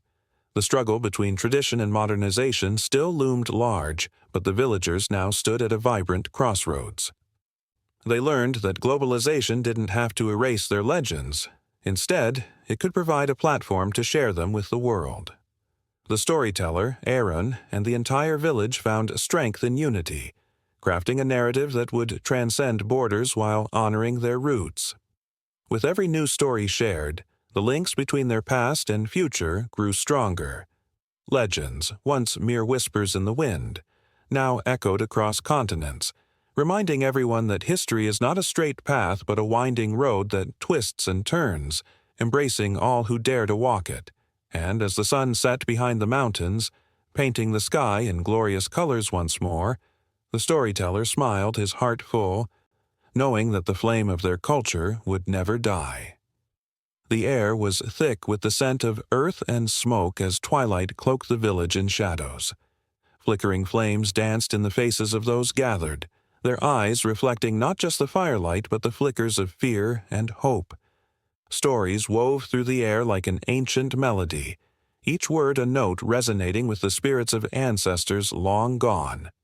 This was a night of reckoning, a night to confront the demon that had silently eroded their way of life, a demon that wore many faces but ultimately sought to extinguish the light of indigenous knowledge systems. The elders sat in a circle, their wrinkled hands gripping sacred objects, each a vessel of wisdom passed down through generations. They were keepers of secrets, guardians of the land, and their voices carried the weight of history. Knowledge is not just ours. It belongs to the mountains, the rivers, and the stars. One elder spoke, his voice gravelly yet firm, as if invoking the very essence of the earth itself. With each word, the crowd leaned in, hearts pounding with anticipation. As the flames crackled, shadows danced around them, whispering tales of a time when the land was alive with spirits, each tree and stone a witness to the cycle of life. The communities thrived, guided by the wisdom of their ancestors, knowledge that flowed like a river through ceremonies, songs, and stories. But then came the encroachment, the relentless march of those who sought to seize the land, the resources, and with them, the very fabric of their existence. The demon was not merely a creature lurking in the darkness, it embodied the greed that threatened to consume their world. It was the loss of language, the severing of ties to the earth, and the distortion of beliefs that once held the community together. The elders spoke of sacred rituals now forgotten, of songs that once echoed through valleys but were now silenced by the weight of modernity. The fire crackled as if responding to the pain woven into their words, sending sparks flying into the night sky like lost prayers. Suddenly, a young woman stepped forward, her spirit ablaze with determination. She spoke of her grandmother, who had shown her how to listen to the whispers of the wind and the rustling of leaves. "We are not just custodians of knowledge. We are its voice," she declared, her eyes shining with unshed tears. "If we let the demon win, we will lose not just our past, but our future. We must reclaim what was taken." A wave of emotion surged through the crowd, igniting a flicker of hope amidst the despair. As her words sank in, the elders nodded, their faces a mixture of pride and sorrow. They remembered the stories of their own youth, when the earth felt alive beneath their feet, when the stars were not mere distant dots, but guides for their journeys. The pain of loss resonated in the air, palpable and heavy, yet mingled with the fierce light of resilience. They could almost hear the laughter of children playing by the river, the echoes of traditional songs ringing through the nights, a testament to the vibrant culture that thrived in harmony with nature. In this moment of tension, a shadow moved just beyond the light of the fire. A whisper passed through the crowd, a murmur of uncertainty. Could they really combat the demon, this insidious force that slipped through their fingers like sand? Was the flicker of hope enough to reignite the flame of their knowledge systems? The elders exchanged glances, their hearts heavy with the weight of responsibility, yet they felt a stirring, a rising tide of collective memory, a yearning to rediscover the wisdom that had guided their ancestors. As the night deepened, the stories grew more urgent, each tale a call to action. The elders recounted moments of resistance against the encroachment of the demon, how their people had stood firm in the face of adversity, how they had clung to their traditions even as the world shifted around them. The rhythm of their voices intertwined, growing in intensity, building a crescendo that echoed through the valley. With each word, the air became charged with emotion, a palpable energy that swept through the gathering, binding them in a shared purpose. But amidst the firelight, the demon lurked, a reminder of the challenges ahead. It whispered of doubt, of divisions that could fracture their unity. Yet the elders reminded them that the strength of their knowledge systems lay not merely in the past but also in the present, how they could adapt, innovate, and revive their connections to the land and one another. They spoke of healing, of reclaiming their stories, and of using their wisdom to navigate the complexities of the world today. As the night wore on, the fire flickered and pulsed, illuminating faces etched with determination and resolve. Emotions swirled, intertwining sorrow for what had been lost with fierce hope for what could be reclaimed. The tale of their struggle was not just a recounting of history, but a living testament to their fight against the demon.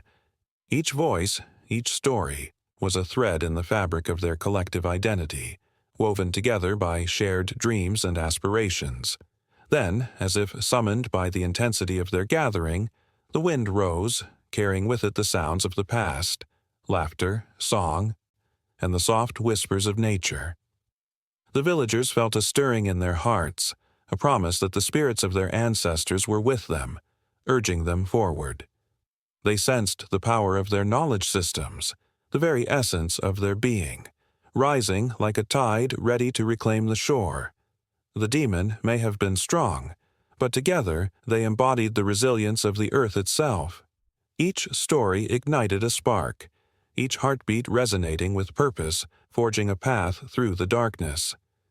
The night was far from over. The flames continued to burn brightly, illuminating the faces of those who dared to stand against the shadows. As dawn approached, a new sense of unity emerged, entwining their hopes and fears into a singular thread, weaving an unbreakable bond. The demon might cast its shadow, but they were no longer alone. They were a community, rooted in history and poised to reclaim their legacy. And so the fire crackled, announcing the arrival of a new day, a day where the echoes of the past would guide them forward, forever entwined with the pulse of the earth beneath their feet. On a chilly autumn evening, a flicker of shadows danced across the damp stone walls of an ancient castle, whispers curling like smoke in the air. Legends of long-lost treasures and haunted spirits lingered in the minds of the townsfolk. Tales that inspired a mixture of awe and dread. But were these stories merely fabrications spun from the threads of time? Or did they hold kernels of truth buried beneath layers of embellishment? As the wind howled outside, stirring the leaves into a frenzied dance, a sharp-eyed historian named Eliza sat hunched over a table cluttered with aged parchments and faded maps. The flickering candlelight cast a warm glow on her furrowed brow, illuminating the deep lines of determination etched across her face. She had devoted years to unraveling the truth behind the myths that had gripped the imaginations of many, a quest that both exhilarated and haunted her. Eliza's fingers brushed against a yellowed script, the words feeling both foreign and familiar. "The treasure lies within the hollowed tree," it read, a phrase that had sparked countless treasure hunts and wild goose chases. But as Eliza turned the words over in her mind like stones in a stream, she couldn't shake the feeling that layers of reality often hid beneath the surface of popular tales. The hollowness of the tree stood as a metaphor for the hollowness of myth itself. Where stories promised great riches, they often left only echoes of disappointment. Distant thunder rumbled, and Eliza's heart raced as she recalled the many times she'd encountered skeptics, those who dared to challenge the popular narratives, often labeled as heretics or cynics. She thought of Marcus, a local historian who had been shunned for debunking the tale of the castle's ghost, a spirit said to roam the halls in search of eternal rest. He had meticulously documented the castle's history, revealing mundane explanations for the eerie sounds and flickering lights that had terrified generations. "Just because it's scary doesn't mean it's true," he would argue, his voice laced with conviction, yet filled with an unmistakable sadness. As the storm outside raged, memories flooded Eliza's mind. She recalled the hushed conversations in the village tavern, where brave souls recounted their encounters with the supernatural. The clinking of mugs and the warm glow of fireside storytelling created an atmosphere thick with belief, wrapping the villagers in a comforting cocoon of shared fears and hopes. Yet beneath that facade, a deeper truth simmered, where some saw magic, others saw mere coincidence. Eliza's thoughts were interrupted by a loud crack of thunder, and she felt the weight of history pressing down upon her. Each tale she had unraveled seemed to echo through time, revealing the very human desires that breathed life into myths, fear of the unknown, longing for connection, and the deep-seated need for meaning. The stories were like shadows, shaped by the flickering light of imagination, yet their essence was often rooted in reality, a blend of fact and fiction that spoke to the hearts of those who dared to listen. The candle sputtered, casting long shadows across the room, and Eliza leaned closer to the parchment.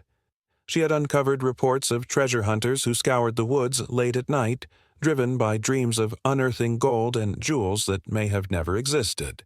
Their fervor was palpable, ignited by the seductive lure of the legend. Yet, as Eliza pieced together the fragments of history, she recognized a recurring theme, a series of disappointments, empty landfills, and barren treasure chests hidden away in the depths of forgotten caves. A distorted map lay before her, marked with the hopeful X that promised fortune but often led only to frustration. The legend of the treasure had brought together families, sparked friendships, and even ignited rivalries. Yet, for every heart that raced at the thought of discovery, there were countless others left broken by the harsh hand of reality. It was a cycle of hope and despair that echoed through the ages, keeping the legend alive even as the truth threatened to consume it. Eliza remembered the time she visited an old man who claimed to have seen the ghost himself. His eyes were wild, glinting with unrestrained belief, yet each detail he provided unraveled like a spun thread, revealing a tapestry filled with tears and longing. The legend had woven itself into his life, becoming a part of his identity, a means to escape the pain of reality. To him, the ghost was not just a story, it was a companion, a shared history that transcended the boundaries of time. Then there was the tale of the supposed battle that had taken place near the castle, a fierce clash between noble knights and marauding invaders. The villagers spoke of valor and glory, but Eliza's research painted a different picture, one of confusion, miscommunication, and tragedy. There were no grand heroics in the dusty records she scoured, only the cold, hard facts of lost lives, forgotten names, and the unrelenting march of time that had swallowed the past whole. As the storm intensified, Eliza felt the tension in the air crackle, mirroring the weight of her discoveries. She had always believed that understanding the truth of these legends was essential, yet she couldn't help but feel the sorrow of those who clung to the stories like lifelines. They were more than just tales. They were the fabric of community, binding individuals together through shared fears and dreams. Yet, the line between myth and reality blurred, and the truth became a bitter pill to swallow. Eliza closed her eyes, envisioning the countless souls who had sought answers in the shadows, only to find themselves lost in a maze of uncertainty.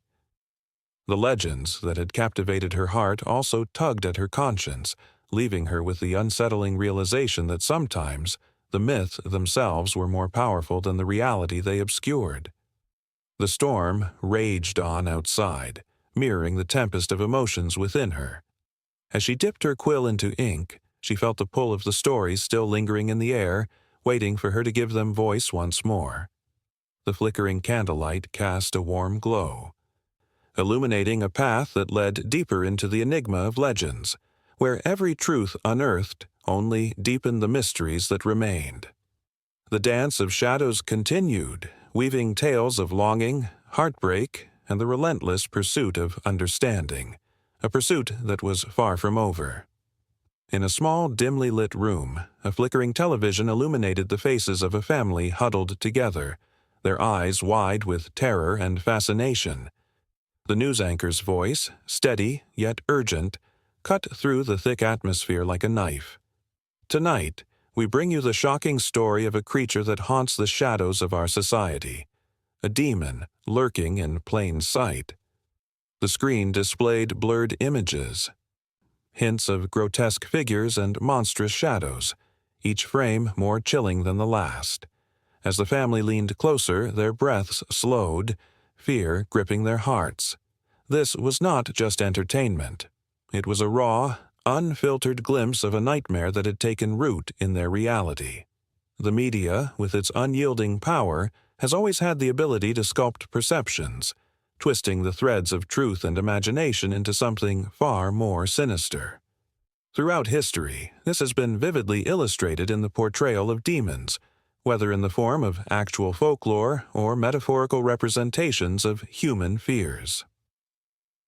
From the medieval pamphlets that circulated tales of witch hunts to the sensationalized broadcasts of modern horror stories, the narrative was always more captivating than the truth. This was not mere storytelling. It was a carefully crafted image that shaped societal fears and beliefs. In the 16th century, the rise of the printing press brought forth a revolution in how tales were told. Broadsheets filled with alarming narratives about witches and demons spread across Europe like wildfire. These narratives served a dual purpose. They entertained and instilled fear, reinforcing the idea that evil was ever present, lurking just beyond the periphery of everyday life. Villagers, who once shared stories around a fire, now found themselves reading about the very demons that haunted their nightmares, their imaginations fanning the flames of dread. The ink that dried on those pages did not just tell stories. It painted images of demons as grotesque, otherworldly creatures haunting the night and preying upon the innocent. With each tale, the demon grew more monstrous, its image becoming a reflection of the society's fears: fear of the unknown, fear of the other, fear of moral decay. As people read and shared these stories, the line between reality and fiction blurred, creating a collective consciousness that embraced the existence of evil in various forms. Fast forward to the 20th century, when the advent of radio and later television brought the demon into living rooms across the globe. Programs and news segments began to intertwine, presenting chilling stories of crime and horror, often linked to the idea of a demonic presence. The chilling sound of a voice on the radio, narrating tales of unspeakable acts, filled listeners with dread.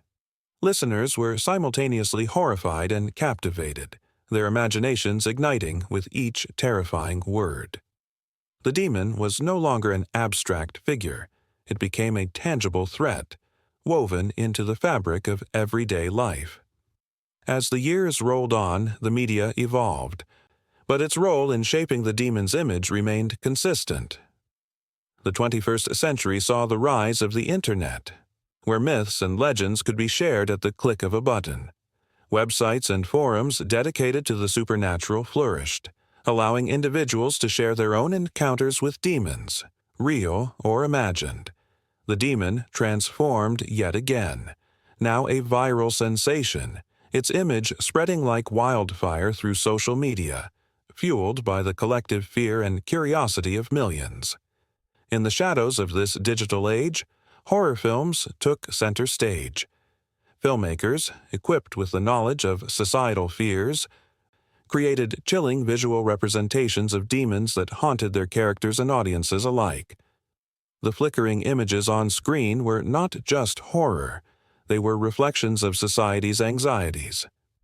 Each jump scare, each terrifying moment, fed into the collective fear, perpetuating the cycle of dread. Audiences gasped, clutching their seats, their hearts racing. These were not just movies. They were a glimpse into the darkest corners of the human psyche. The images and stories proliferated, becoming a cultural phenomenon. The demon was no longer simply a creature of folklore. It was a symbol, a metaphor for the darkness that resides within humanity itself. News outlets capitalized on this notion, framing stories of crime and tragedy with dramatic flair, often invoking the idea of demonic influence. Evil incarnate, they called it, as if the demon had taken shape in the flesh of those who committed unspeakable acts. With every headline, the demon's image morphed, solidifying its place as both a figure of fear and a commentary on human nature. Yet, amidst the horror and chaos, a deeper truth emerged. The media had not just shaped the demon's image, it had given rise to an entire culture of fear, one that blurred the lines between reality and fiction. As people consumed these narratives, they began to internalize them, allowing the demon to seep into their consciousness. It became a part of their lives, the nightmares that haunted their dreams, the whispers they heard in the dark, the shadows that danced just beyond their vision. The impact of media on the demon's image was profound, but it was not without its critics. Some argued that the sensationalism perpetuated by the media only served to deepen the divide between good and evil, fostering a culture of fear and misunderstanding. The demon, once a simple figure of legend, had become a complex entity, a reflection of society's darkest fears, insecurities, and prejudices. As these discussions unfolded, the demon continued to evolve, adapting to fit the narratives that society created, ever present and ever elusive. In a world where images flickered on screens and stories echoed through the air, the demon thrived. It became a symbol of the very real fears that plagued humanity, a reflection of the darkness that resided within. Each portrayal, each story, each whispered tale added layers to its image, creating a complex tapestry of fear and fascination that never seemed to fade. The family in the dimly lit room remained transfixed, their hearts racing as the television continued to reveal unsettling stories of evil and darkness. A reminder that the demon was not just a figment of imagination, it was a part of their reality, lurking in every shadow, waiting to ensnare the unsuspecting. In a dimly lit room, shadows flickered against the walls, twisting and morphing into shapes that whispered of ancient tales. The air was thick with a sense of foreboding, as if the very fabric of time was holding its breath. Long after the campfire had died down, the flickering flame of the human imagination kept the legend of demons alive, creatures that danced on the edge of reality and nightmare. For centuries, demons have haunted the corners of folklore across cultures, each tale weaving its own unique tapestry of fear and fascination. From Mesopotamia's Pazuzu, a demon that brought both disease and protection, to the cunning succubi of medieval Europe, these figures have morphed, adapted, and evolved with the changing tides of society. Their essence, however, remains unbroken, a reflection of humanity's darkest fears and unspoken desires. As the world progressed through historical epochs, the demon mythos experienced radical transformations. The fiery brimstone of Dante's Inferno transitioned into the more nuanced portrayals seen in modern literature and film. The rise of psychoanalysis in the 20th century introduced new layers to these beings, suggesting that perhaps the true demons were not otherworldly at all, but rather the internal struggles that plagued the mind. This evolution echoed loudly in the works of writers like H.P. Lovecraft, whose cosmic horrors pushed the boundaries of human understanding, melding ancient fears with modern existential dread. Each adaptation held a mirror to society, reflecting its fears, challenges, and moral dilemmas. A chilling truth lay beneath the surface. The demon legends were not just tales of terror but also cautionary stories, serving to remind humanity of its own darkness. As times changed, so did the demons. They adapted, much like humanity itself. The traditional beliefs in demonic possession transformed into a modern understanding of mental illness, where the struggles of the mind became the new battleground. No longer were these demons merely external forces. They lurked within, gnawing at the edges of sanity. But what is a demon without its essence, its compelling narrative? The shift in storytelling formats, from oral traditions to the printed page and now to the glowing screens of the digital age, has only intensified the allure of these figures. Movies and video games have breathed new life into the ancient legends, showcasing demons not just as malevolent entities, but as complex characters with backstories that tug at the heartstrings. The horror genre flourished, with films like The Exorcist and Hereditary presenting demons as manifestations of familial trauma and societal strife. A powerful reminder lay in these adaptations. The beast within often mirrored the beast outside. The new millennium ushered in yet another evolution. The rise of social media brought a strange form of demonic existence. Viral urban legends spread like wildfire, tales of digital hauntings and cursed objects that gripped the collective imagination. As people shared stories of their own experiences with the supernatural, the boundaries blurred. What was once a cherished myth became an almost tangible reality, forcing the world to grapple with the question, what if demons weren't just confined to stories? What if they were real? As cultures clash and converge in this globalized world, the future of demons adapts yet again. In the East, tales like that of the Yurei, a restless spirit born from unfulfilled desires, focus on the importance of honor and closure. Meanwhile, in the West, the demonization of the other continues to thrive in media, reflecting societal fears of those who do not conform to the norm.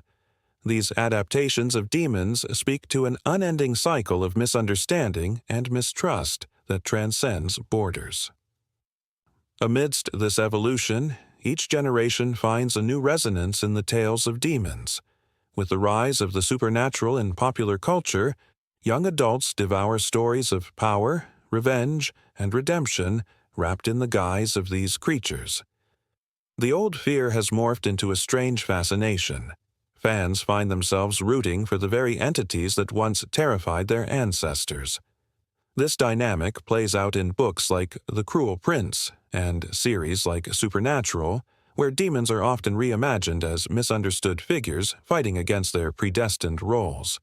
Yet, for every transformation, a haunting question looms. What will happen to the essence of the demon legend? As technology continues to advance, as virtual realities blur the lines between fiction and reality, the demons of the future might adapt in ways previously unimaginable. Will they become avatars of our innermost fears, or will they emerge as heroes in a story yearning for resolution? The answer hangs tantalizingly in the air, waiting to be grasped. The future of demon legends is not merely a matter of retelling. It is about reinvention, an ongoing dialogue between the past and the present. Each retelling, each new adaptation, breathes life into the timeless struggle between light and dark. These beings evolve, reflecting the shadows of contemporary society, and in doing so, they tell us more about ourselves than we know. As the flickering shadows in that dimly lit room danced wildly, they hinted at a truth that refused to fade. The stories of demons are not just about fear, they are about understanding the human condition in all its messy complexity. The pulse of history resonates within each new iteration, reminding us that as long as there is fear, there will always be a place for demons, adapting, changing, and haunting the imagination. With every adaptation, they remind us that the struggle is eternal, an unbroken cycle echoing through time, an active reminder that our fears, like the legends, are never truly gone. They linger, waiting for the right moment to resurface, and when they do, they will be ready to enchant and terrify once more. The room was charged with an uncanny tension, the kind that prickled the skin and set hearts racing. The clock on the wall echoed with each tick, a steady reminder of time slipping away as stories unfolded. Stories that would linger in the air long after they had been told.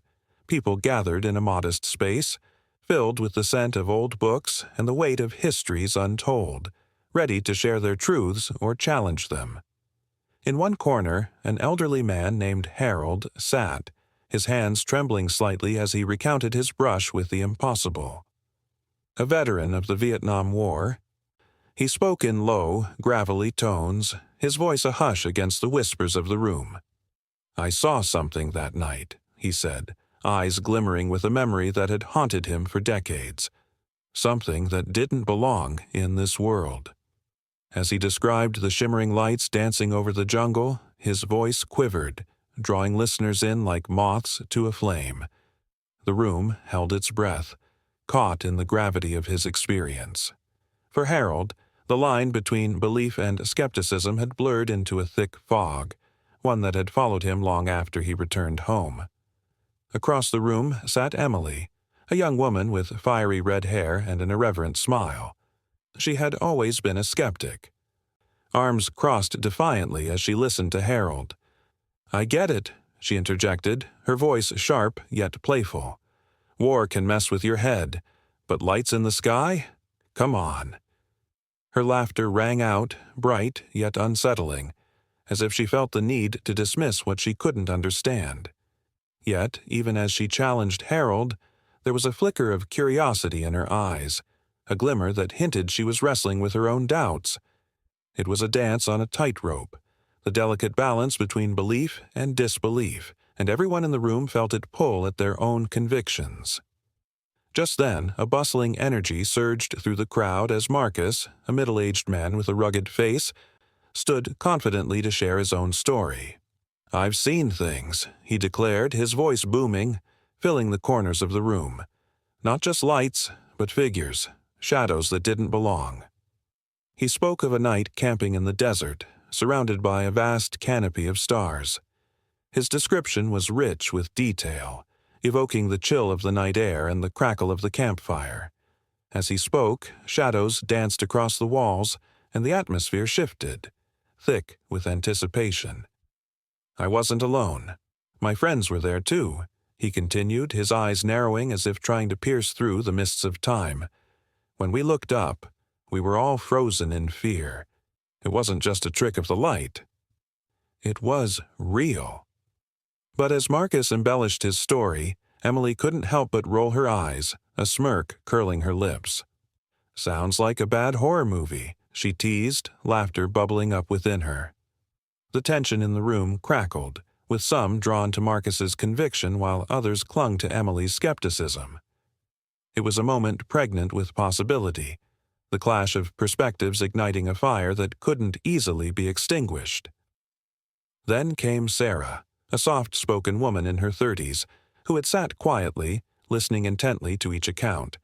She finally raised her hand, her voice trembling as she began to share her own experience. "I didn't believe either," she admitted, her eyes brimming with tears, "until last summer." The atmosphere shifted again, this time to one of empathy. She painted a picture of a late-night drive on a lonely road, surrounded by darkness. "I saw a figure by the side of the road," she whispered, her words barely above a murmur. "It was tall and seemed to shimmer in the headlights.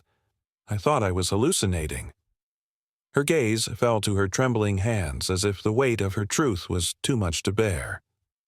Harold leaned forward, a flicker of understanding passing between them. "You're not alone, Sarah," he said, his voice a gentle balm. The group leaned in, drawn by a shared vulnerability that connected them in ways they hadn't expected. It was a moment steeped in humanity, the fear of the unknown binding together believers and skeptics alike in a fragile unity. Yet, just as the warmth enveloped the room, a sudden chill swept through, as if a door had opened to some unseen realm. A young boy, no older than 10, burst into the room, cheeks flushed with excitement. "Mom, you won't believe what I just saw outside," he exclaimed, his eyes wide with wonder. Silence fell over the gathering, a momentary break in the emotional tide as everyone turned to him, eyes alight with curiosity. "What did you see, kid?" Marcus asked, unable to resist the pull of the unexpected turn of events. "I swear, it was a UFO." The boy jumped up and down, his enthusiasm infectious, yet a palpable tension filled the air. Emily scoffed, rolling her eyes again, but the boy's energy was undeniable.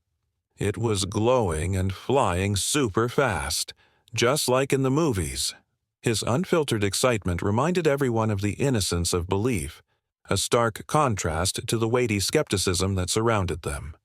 In that moment, the room teetered on the edge of belief and disbelief, each person's heart pounding with the thrill of the unknown.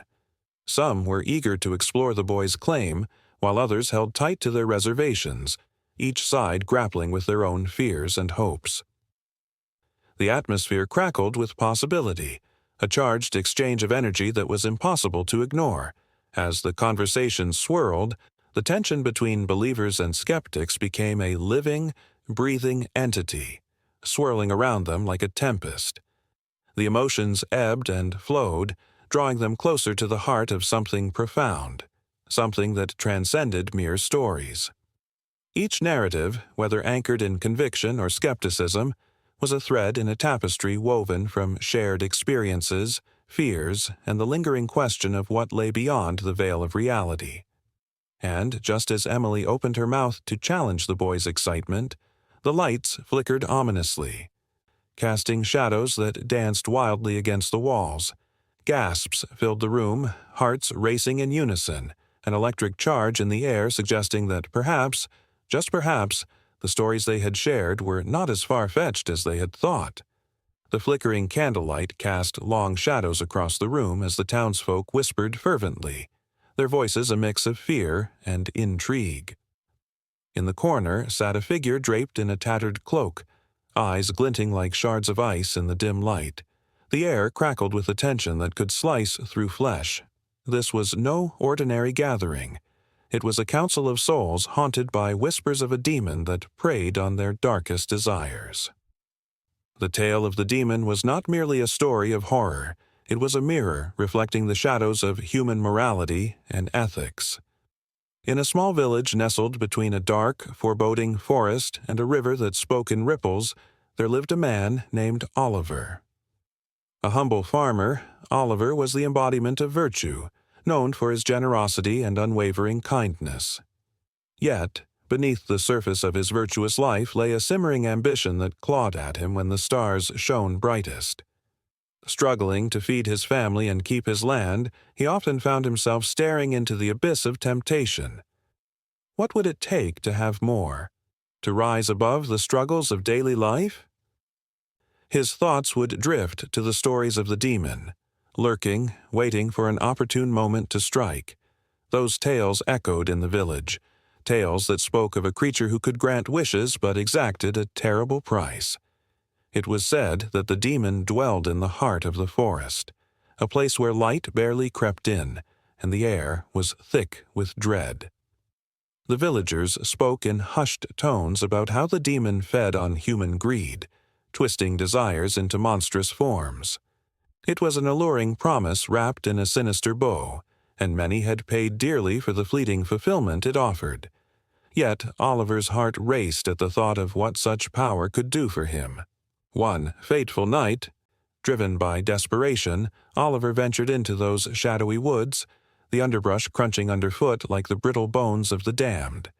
Each ominous snap seemed to echo a warning, but his desperation drowned out the voice of reason. He was met with a chilling silence, the kind that wraps itself around you and makes your skin crawl. It was here, under the twisted branches that clawed at the sky, he found the demon. The creature loomed before him, a grotesque figure with eyes like molten gold. Its voice, smooth and inviting, curled around Oliver's heart. "What is it you seek, mortal?" it hissed, each word dripping with temptation. Oliver's mind raced, the visions of wealth and power flooding his thoughts, but the demon's presence held a deeper lesson, one that danced between the lines of desire and consequence. Oliver wished for prosperity, for an end to his suffering. The demon smiled, revealing sharp teeth that glinted wickedly in the sparse moonlight. "Your wish shall be granted, but be wary, for all gifts come at a cost." Ignoring the warning that hung in the air like a storm cloud, Oliver struck the deal, sealing his fate with a single, desperate nod. As he returned home, the world seemed brighter. Crops flourished overnight, and coins began to fill his pockets like rain filling a jar. Yet, as the days turned into weeks, shadows crept into his heart. The wealth he sought began to consume him, twisting his relationships. Friends, once dear, became mere means to an end. The laughter of his children faded into the background, overshadowed by the relentless pursuit of more. Beneath the surface of his newfound riches lay a darkness that whispered of betrayal and loss. The town's people began to notice the change. Oliver, once a symbol of hope, became a cautionary tale. A man who had ventured too close to the edge, flirting with the abyss. The more he gained, the more he lost himself. The demon watched, a sinister smile etched across its face, knowing that Oliver's greed would ultimately lead to ruin. It feasted on the chaos that spiraled around him, reveling in the moral decay that blossomed. In those moments, Oliver's name became synonymous with the downfall of virtue.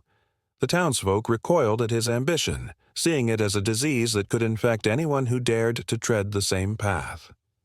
Weeks turned into months, and the weight of his choices bore down upon him like a heavy shroud. It was in the silence of a lonely night, illuminated only by the pale glow of the moon, that the truth crashed upon him like a tidal wave. Everything he had gained was nothing but ash in his mouth.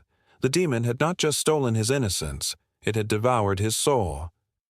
leaving behind a hollowed shell of the man he once was. Desperation clawed at him, and in a moment of clarity, Oliver sought to break the pact. He returned to the forest, feet pounding against the earth as he navigated the gnarled roots that seemed alive with malice. The darkness that enveloped him felt suffocating, yet it was his only path to redemption. "I wish to be free," he cried into the void. "Take back your cursed gift." But the demon only laughed, a sound that echoed through the trees like the cries of lost spirits. "You cannot unmake what has been done. The price has been paid, and your soul is forever entwined with greed." In that moment, Oliver felt the heavy chains of his own making tighten around him. He understood now. This was the lesson the demon had been teaching all along. Morality was a fragile thread, easily frayed by desire and ambition. The tales of the demon were not mere fables. They were warnings, echoes of the past that resonated in the hearts of every man and woman who dared to dream beyond their reach. As the night deepened, Oliver stood at the crossroads of his fate, the weight of his choices heavy on his shoulders. The forest loomed around him, an eternal testament to the dangers of unbridled ambition. The flickering flame of his once bright spirit dimmed, but within him flickered a stubborn spark, a flicker of hope that perhaps, just perhaps, he could find a way to reclaim what was lost.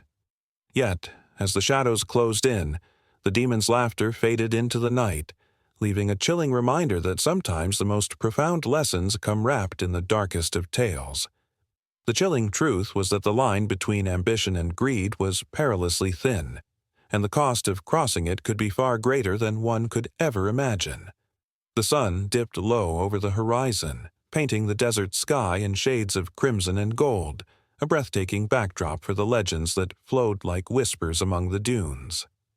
In this land, where shadows danced in the twilight, the figure of the desert demon loomed large, not merely as a specter of fear, but as a complex symbol woven into the very fabric of the culture it haunted. His legacy was not confined to tales told around flickering campfires. It seeped into the hearts and minds of the people, shaping their beliefs, their rituals, and their lives. For generations, the desert demon had been a figure of dread, a warning to those who dared to tread too far into the wilderness. Yet, beneath the fear lay a profound respect, an understanding that the demon was more than just a monster. He embodied the raw power of nature itself. This duality sparked a fascination that transcended time, turning the demon into a vessel for lessons, morality, and the human experience. As evening fell, the sounds of the desert came alive. Crickets chirped, and the wind whispered secrets of ancient times. Villagers gathered around a fire, their faces illuminated by the flickering flames, recounting tales of the desert demon with a mix of reverence and terror. It was said that he could steal a man's soul or grant him wisdom, depending on how one approached him.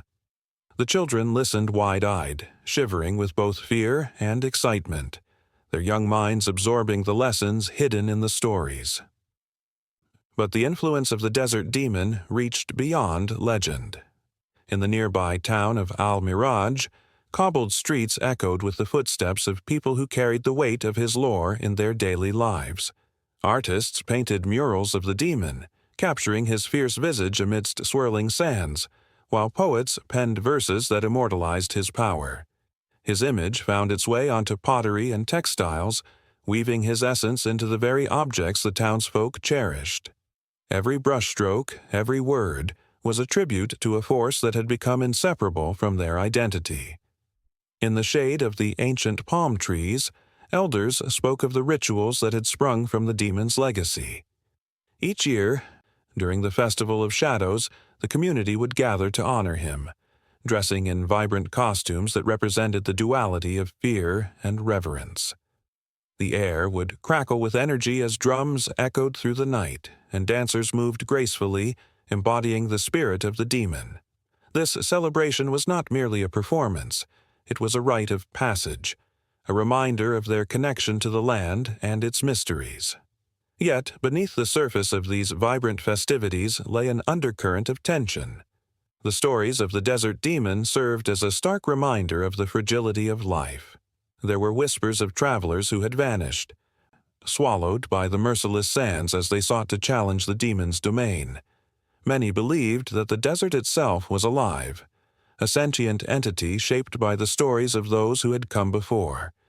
The tension hung thick in the air, a palpable mixture of awe and dread that transformed the festival into a living tapestry of emotion.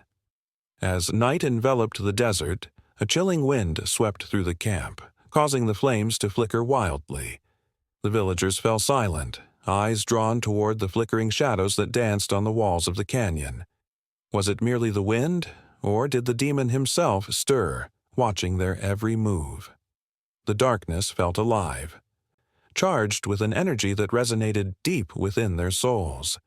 Fears and hopes intertwined, creating an atmosphere thick with anticipation. In this poignant moment, a young girl named Layla stepped forward, her heart racing with a blend of fear and determination. The legend of the desert demon had always haunted her dreams, but it had also ignited a fire within her. She raised her voice above the crackling fire, recounting her own tale, a story of courage and defiance in the face of the demon's wrath. As she spoke, the villagers leaned in, captivated by her bravery.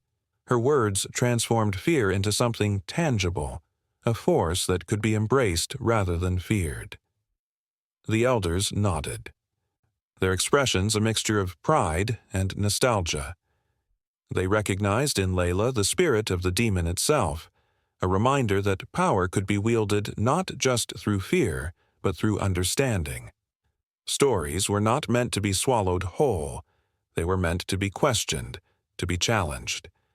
And in that moment, the legacy of the desert demon was reborn anew, rippling through the generations like a stone cast into a still pond. As the night deepened, Layla's story became a bridge, connecting the past to the future. It ignited a spark of new legends waiting to be forged, tales that would weave in and out of the fabric of time, carrying with them the essence of the desert demon, an eternal figure of mystery, wisdom, and power. The villagers recognized that the demon was not simply a relic of bygone days. He was a living presence, evolving with each retelling, shaping the community in ways they had yet to fully understand. And so, as the fire crackled and the stars glittered overhead, the influence of the desert demon endured, echoing through the canyons and across the sands, a testament to the enduring power of stories. The emotional tension hung in the air like the scent of rain on dry earth, a promise of transformation as the night wore on. Yet, the villagers knew that this was not merely a story of the past. It was a call to action, a reminder to honor their relationship with the land, the spirits that roamed it, and the legacy that would continue to unfold in whispers and shadows. In the distance, the wind howled, weaving itself through the landscape, carrying the voices of countless generations. The legacy of the desert demon, though steeped in shadows and fears, shone with the resilience of human spirit and creativity, boundless and alive. As the villagers looked to the horizon, they felt an electrifying pulse in the very air around them, a signal that the old stories were not finished yet. Far beyond the sands, the next chapter awaited, ready to entwine with their hearts like the flickering flames of their fire, igniting the next wave of legends still to come. Beneath the starlit sky, a flickering campfire cast shadows that danced like ancient spirits. Around the fire, a group of friends leaned in, their faces illuminated with wonder as an elder recounted tales of heroes and monsters, gods and tragic lovers. These stories, handed down through generations, wove a tapestry of human experience, rich with emotion and lessons that resonated through time. The crackling of the flames punctuated the air as they listened, hearts racing, entranced by the allure of what lay beyond the veil of the ordinary. Myths have always held a magnetic pull on humanity. From the epic tales of Gilgamesh, wandering through the realm of the gods to seek immortality, to the poignant story of Orpheus, whose love defied death itself, these narratives echo within the chambers of the human soul. They offer not just entertainment, but also a way to grapple with the complexities of existence. Each tale is a reflection, a lens through which people can examine their fears, hopes, and dreams. As the elders spoke, the friends couldn't help but feel a profound connection to these age-old stories. It was as if the fire flickered with the spirits of those who came before, urging them to remember their own quest for meaning.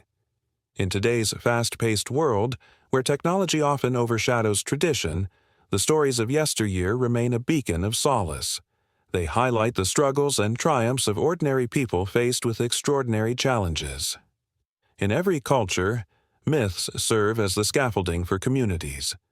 The Greeks had their pantheon, the Norse their valiant warriors and fearsome gods, while indigenous tribes spun intricate tales about the earth and its spirits.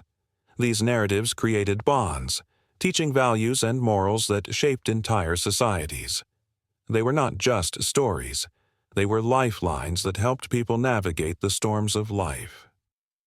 Consider the tale of Prometheus, who stole fire from the gods to give it to humanity. This act of rebellion not only illuminated the dark corners of the earth but also ignited the flames of creativity and knowledge. Yet it also brought suffering as he faced the wrath of Zeus. This duality, bravery mingled with consequence, speaks to the heart of human experience. It resonates with anyone who has ever dared to dream, only to be met with obstacles and heartache. Even now, myths have a way of creeping into the fabric of modernity. They are hidden in the films that captivate audiences, in the novels that keep readers up past midnight, in the songs that echo with deep longing. Think of the superhero stories that dominate the silver screen. Each hero is a contemporary Prometheus, wrestling with their inner demons while striving to protect the world. Through their struggles, audiences find echoes of their own battles, a reminder that they are not alone. The allure of myths extends beyond entertainment. They provide a sense of belonging in an increasingly disconnected world. During tough times, people turn to these stories for comfort and guidance. Just as ancient societies gathered around fires to share their myths, modern individuals seek connection through shared narratives, whether in classrooms, living rooms, or online forums. These stories bridge gaps, inviting people to reflect on their lives, their choices, and their beliefs. The power of myth also lies in its ability to transcend time and space. The hero's journey, a pattern recognized in countless cultures, reflects a universal truth, that growth often comes through struggle. The story of the journey home, as told through Odysseus's trials or in the modern retelling of a soldier returning from war, speaks to the collective human experience. Each tale reinforces the idea that no matter how far we stray, there's always a path back to ourselves, a quest worth undertaking. But what is it that keeps these ancient stories alive in the 21st century?